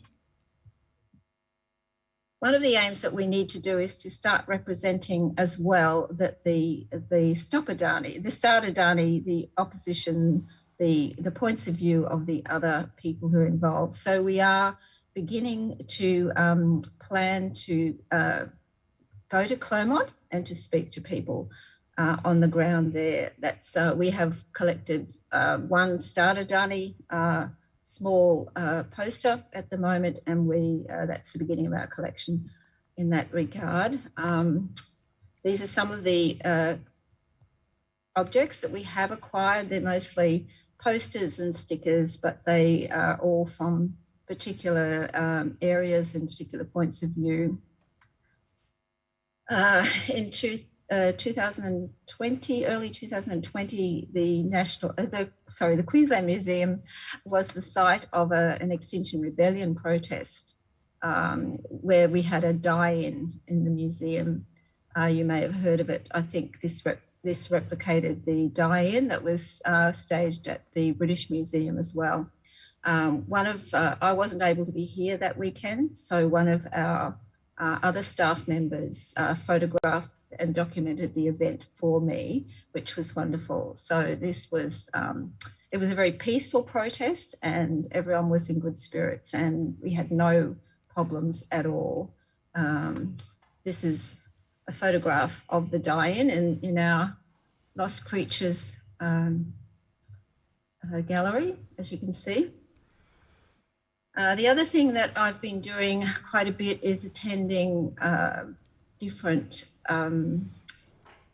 rallies and street marches, and this is a Stop Adani. It was an anti-Adani street march that was held in late 2019, and it's just a matter of going out.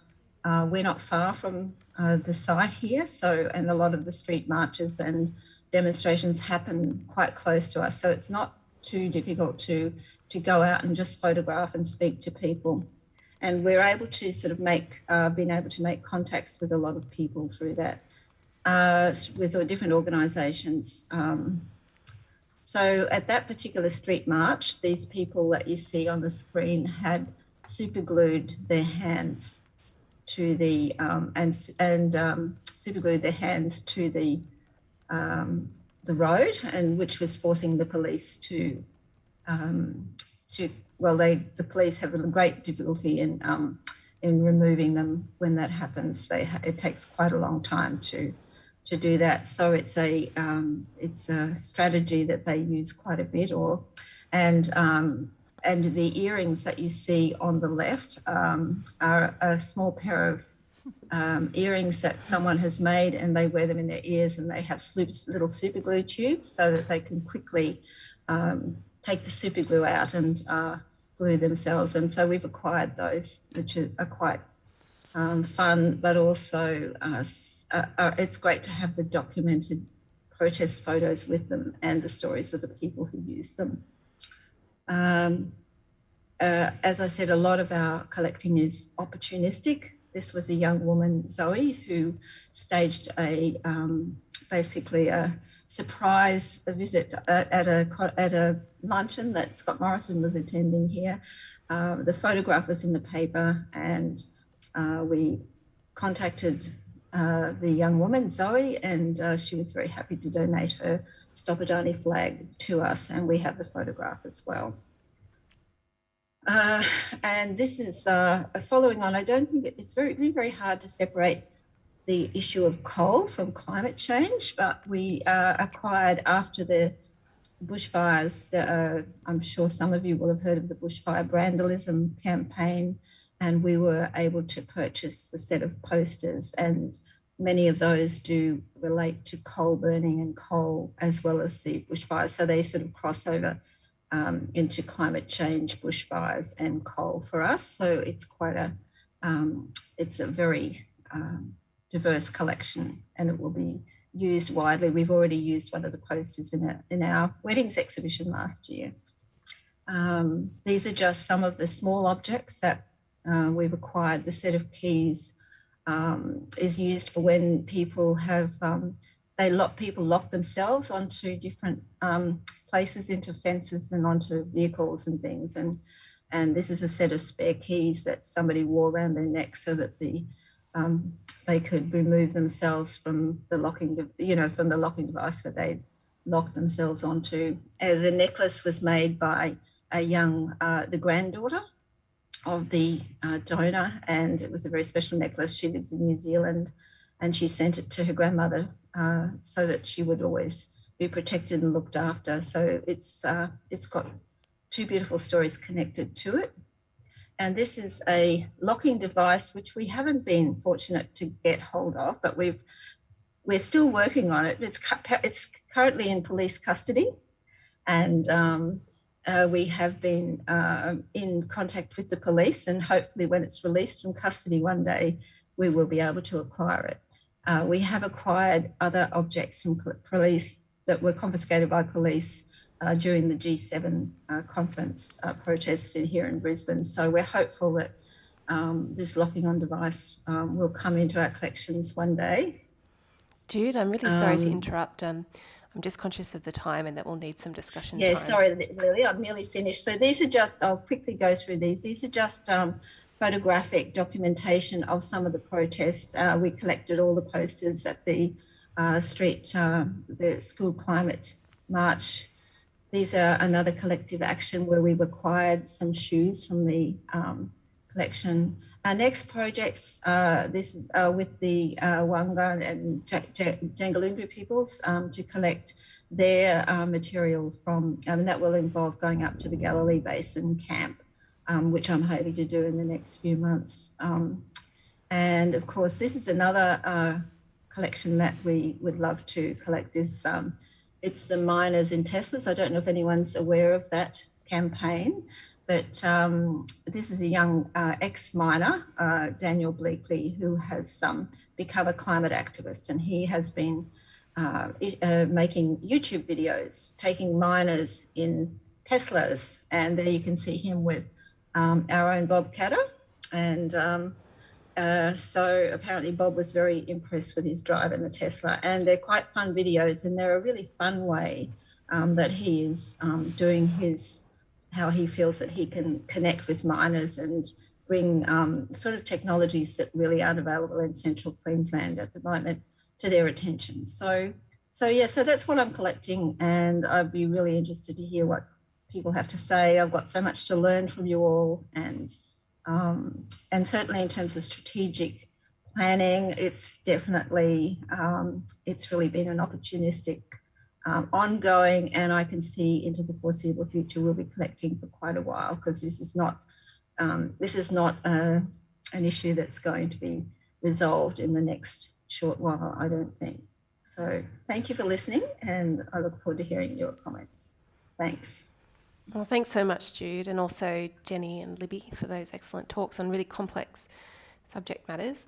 I'm going to go straight to the questions. Shane Brainard has posted 2 excellent questions and sort of quite provocative questions.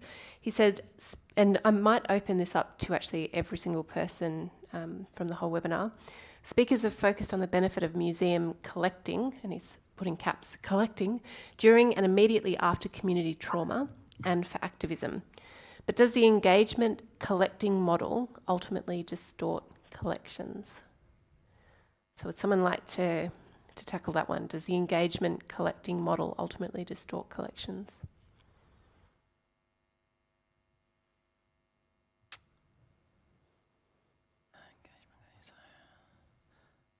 I'm not sure if by engagement collecting, is he referring to our desire to go out and, I guess, engage with communities and help that to inform our collecting? If it helps, he did follow it up with perhaps one of the speakers could reflect on considerations they have brought to their conversations about balancing collecting, exhibiting and other forms of engagement at these times.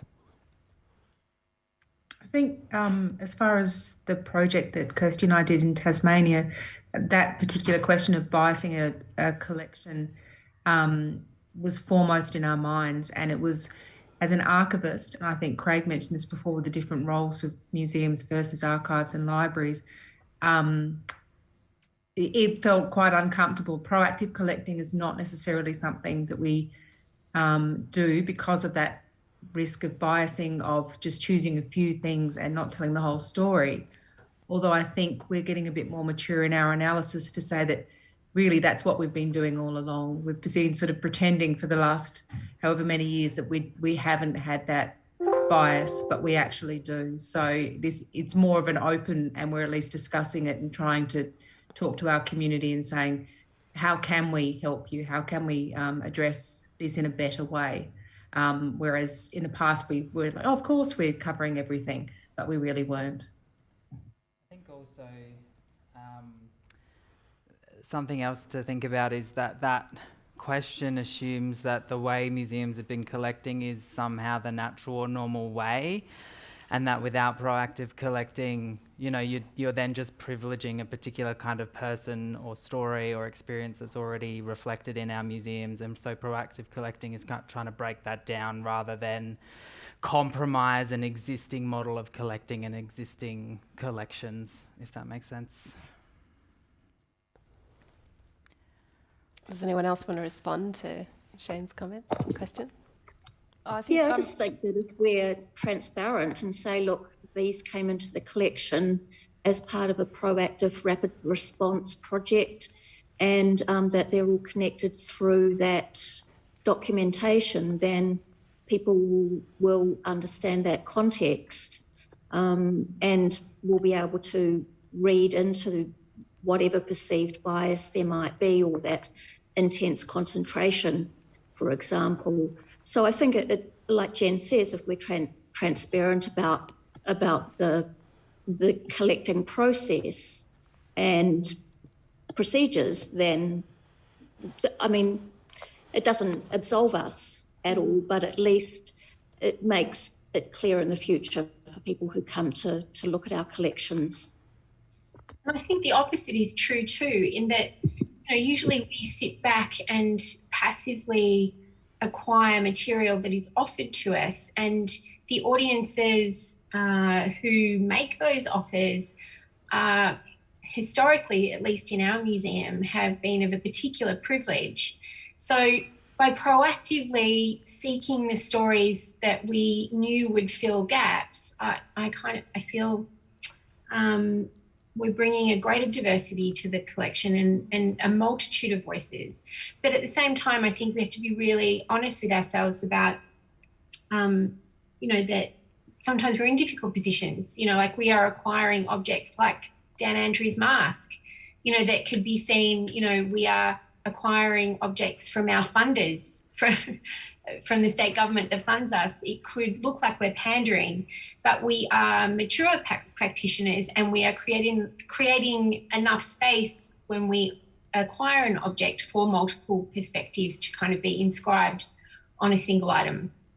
Yeah, I'd agree with that. With the bushfires, like Museum Victoria and many other museums, we've been collecting on this for a long time, but it became clear, I think, in the debate very early that these fires were being spoken about very openly in terms of climate change, and that there was a public appetite for that. And so our collecting, priority collecting, really focused on that, about looking for objects specifically addressing this new change. I think when the Victorian fires happened in 2009, people who were here at the museum at the time said it was impossible to collect anything around climate change because it just wasn't being spoken about openly, and governments wouldn't tolerate it to a certain degree, whereas now things have changed, and that was very much a focus of ours, and so we've done that. So we've been able to, even though it's rapid response collecting, it's still very targeted. We're not duplicating the sorts of things we've got, and we're actually going for new angles.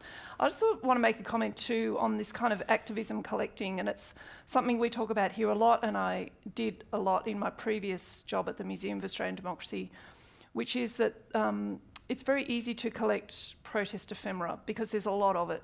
It's very hard to collect the other side of those debates, and I'm sure we've all come across this. It's a perennial problem.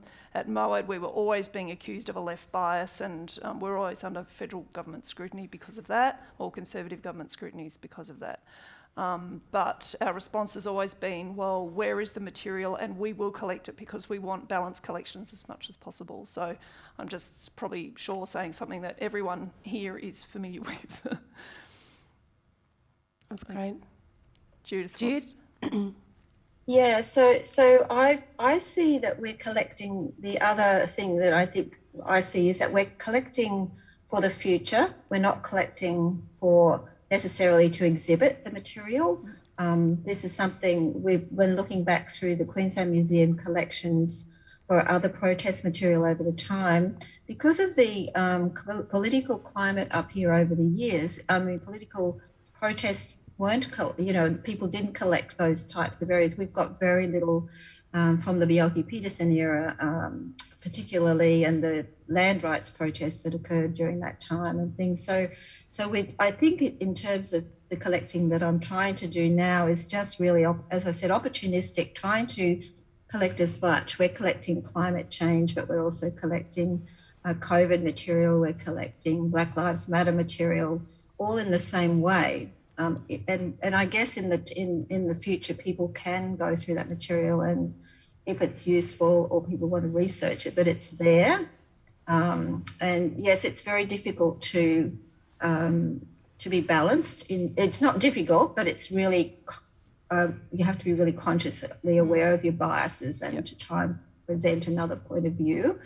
And that's yes, it's constantly making sure that doesn't creep in, the bias towards a particular political side or even whether it's science versus non-science. You have to represent other people's points of view as well. And I think that makes for a much more interesting and rich collection. Yeah, thanks, Jude. I think Joyce is going to ask a question now. So you might need to turn it on. Yep, perfect. Okay. So this is an open question to anyone. So I was wondering how and if ecological grief plays a role in, say, exhibiting and collecting material related to climate change, whether for staff or audiences. There was mention of a focus on positive solutions, but I was also wondering, if there were other methods in place when discussing this rather traumatic topic. Hi, that's a great question, Joyce. I might just jump in if that's okay. I think we've been approaching environmental grief through programs actually, and I haven't actually thought of how we might approach that through collecting, and it's something that certainly does need thought, and it's something which is growing, and people are becoming more and more willing to discuss their own grief and their own working through those kinds of responses. So I think probably as our various public programs, which are sort of based around workshops and hearing from scientists, but also hearing really good stories about the sorts of things that people are doing to help conserve a species, for instance. We will learn a lot more about what sorts of things a museum can do in that space to be effective. I mean, I think it's quite,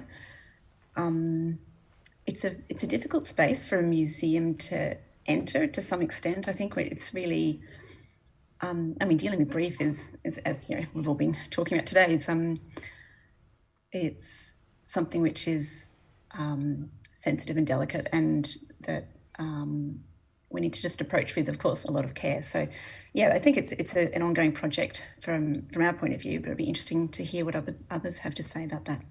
Thanks.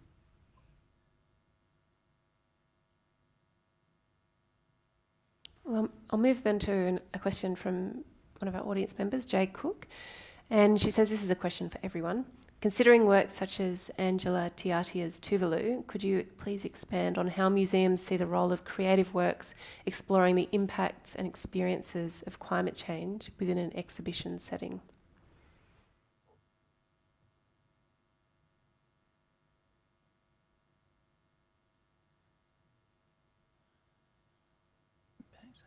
Sorry, did you want to say anything, Judith? No. Okay, no, you go ahead, Jenny. Sure. So thinking about other works as well. So certainly we had a wonderful partnership with Angela Tiatia, and so she was really instrumental in helping us think through the ways that a museum, which has not always worked with artworks and artists very prominently, can do that more effectively. And I think our Unsettled exhibition is another example of how art can be used to such great effect and so powerfully to tell the sorts of stories we all need to hear, stories of decolonising and the impacts of colonisation. So it's just the capacity that those artists give us to address the big, really heavy-duty issues that they're kind of like they're too big just to be dealt with in a little bit of text and an image and a simple object, perhaps. I think, I mean, not that any object is simple. I mean, it's, of course, there's lots of things that one can do, but I think there's just a sort of an extra capacity to take things to that grander scale that artists can give us. So I can recommend our Unsettled exhibition will also be going virtual soon, and so keep an eye on the Australian Museum's website to see the amazing artworks there, some really hard-hitting, extremely beautiful and emotionally powerful works there from a range of artists from across Australia. Now, is that answering your question? I'm just trying to remember where we started, sorry. Can I just jump in too? You go for it, Libby. Yes, fantastic. Yeah, so we've got a large project team here currently finalising work on a new permanent gallery dealing with the environment and largely with climate change called Great Southern Land. It's opening later this year. So they're dealing with this very difficult subject matter all the time. And I know that, I mean, in a short answer, Jay, that artistic and creative responses are absolutely critical to how we represent these views in the museum and have been for a long time. And I know lots of artworks have been commissioned for that gallery. We do it for temporary exhibitions as well. Did it in the Endeavour exhibition recently and have, it's a long-standing tradition. So we we absolutely encourage and promote creative responses to any manner of subjects, but, absolutely with climate change in everything that we do, and that doesn't just involve exhibitions. Of course, it's public programs. It's digital. It's everything we do. Yeah, love the cat, Rebecca. Look, I think we've got time for one more question. An excellent one has been asked on the chat, and I'll finish with that. A few years ago in Sydney, protest objects were removed from an exhibition for being critical of Rupert Murdoch, who was a donor. Mm-hmm. How can museums navigate censorship by governments and donors?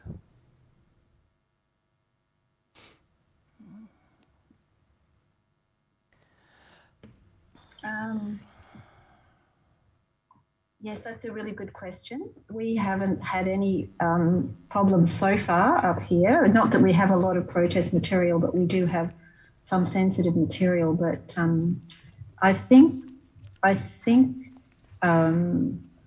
we've used that in particular ways. I think that tries to tell, as I said, a more balanced story. I think there's always different stories that you can tell with protest material.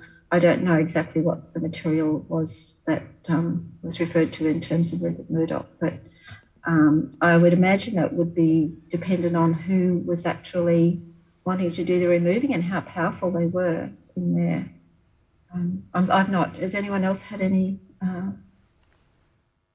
experience with that? No. Look, as a federally funded, I've always worked in federally funded institutions, and where, you know, our senior executive play a really, they've got a really interesting job in communicating with, you know, ministers and so on, and balancing. It's a very fine balancing act to reassure them of, you know, that all of our programs, exhibitions and so on are as balanced as we can be, and it's a difficult job. You know, I haven't been at the museum long enough to know if anything has had to be pulled, not to my knowledge, but it's just it's just part of the job of navigating federal financing and federal government priorities, I guess. So, yeah, there's no easy answer to that one. We do have one. Oh, sorry. Oh, could I just add a quick comment, if I may? I just feel like I need to, because it references an exhibition I was actually involved in called Disobedient Objects, specifically related to protest. And at the time, a level of Murdoch's media businesses were partly sponsoring the museum. So I just sort of, since I'm in the room, thought I better just kind of put context in there and just say that, yeah, I guess just really reiterate Libby's point around balance, but also make reference to the Guy Abrams. I wasn't at the conference, but had subsequently had a chance to speak with him in another setting. And I just do think it's a moment, if we're talking about ethics, to really spend some time, and I think that's a whole other conversation we could have if we could get back together about funding and sponsorship. It needs some real interrogation and review, and a lot of, I think, advocacy on the side of the staff and advocacy upwards. So just wanted to say that and be really interested if we could maybe put that on the agenda for another time. Yeah, Huge definitely. issue. I think all of these sessions individually could be expanded into their own seminar. Look, I'm just wondering if people have time for 5 minutes extra. I know we're running out of time, but are people willing to stay for a little bit longer just to answer two final questions we have coming through? Lily, I think Jenny wanted to make a point. Oh, yep. Sorry, could I just quickly Please. say thanks very much, Katie, and here, and thanks also Judith for referencing Guy Abrams' talk at Amaga. And so then he also came and spoke. Katie and I are involved in a group which is the Sydney Cultural Institutions for Climate Action, which meets monthly, and he came and spoke to us. And we're really, all of us, very keen to see if it's possible to take something forward, some sort of resolution around funding and ensuring that we're not in those situations where what we're saying to our audiences is being hampered by funders, and also that we're leading the way and showing that we need to, divest and not be supporting fossil fuel companies by allowing them to greenwash, and I think if we could perhaps look at Amaga potentially as a way forward there, but we can certainly keep that conversation going, and hope we'll have lots of support from you all. Thanks. Yeah, we're really interested, Jenny, in hearing more about how you deal with that too, because it's a difficult issue. We had 2 Stopadani small stickers in an exhibition. We have still got them there, and there was a lot of pressure at the time not to remove them from. We did leave them there. We haven't had any negative comments, as far as I know, from the public so far. So I think it's interesting that I think if you push a little way and see how things go, you can always go backwards and forwards, but moving forward with that particularly. And yes, and thank you, Katie, for her comments as well. It was, yeah, very good. Thanks. Okay, look, I think we've got 2 questions from the audience, Barbara and Jono, but we might just follow those up with you individually from the speakers. I'm just conscious that we're at the end of the advertised time for today, and it's been a really long time. You've just been so generous with your time and energy, sharing your knowledge and experiences with us, all the speakers today, and we're really grateful and really value your time. And we all reached out to you.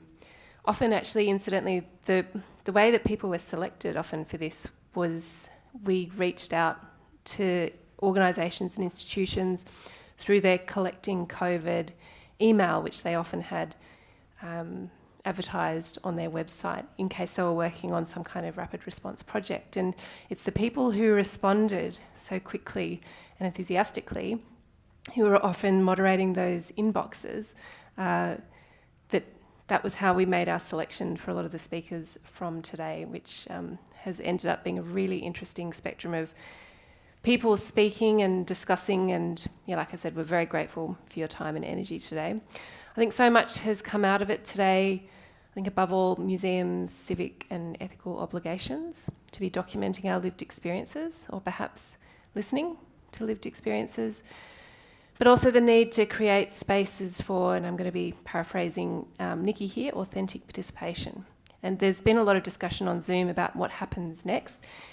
If anyone in the audience would like to stay connected to whatever does come next, you can put your email address in the chat, or you can contact us on our email addresses, which I believe are advertised on the NMA website. So yeah, once again, thank you everyone for coming, for all the audience participation, for all the speakers. We're going to be staying in good contact. And I guess the final thing is just to say, stay safe and well, and everyone in Sydney and Melbourne, I hope that the lockdown isn't too challenging, and we're thinking of you all. And yeah, thank you again.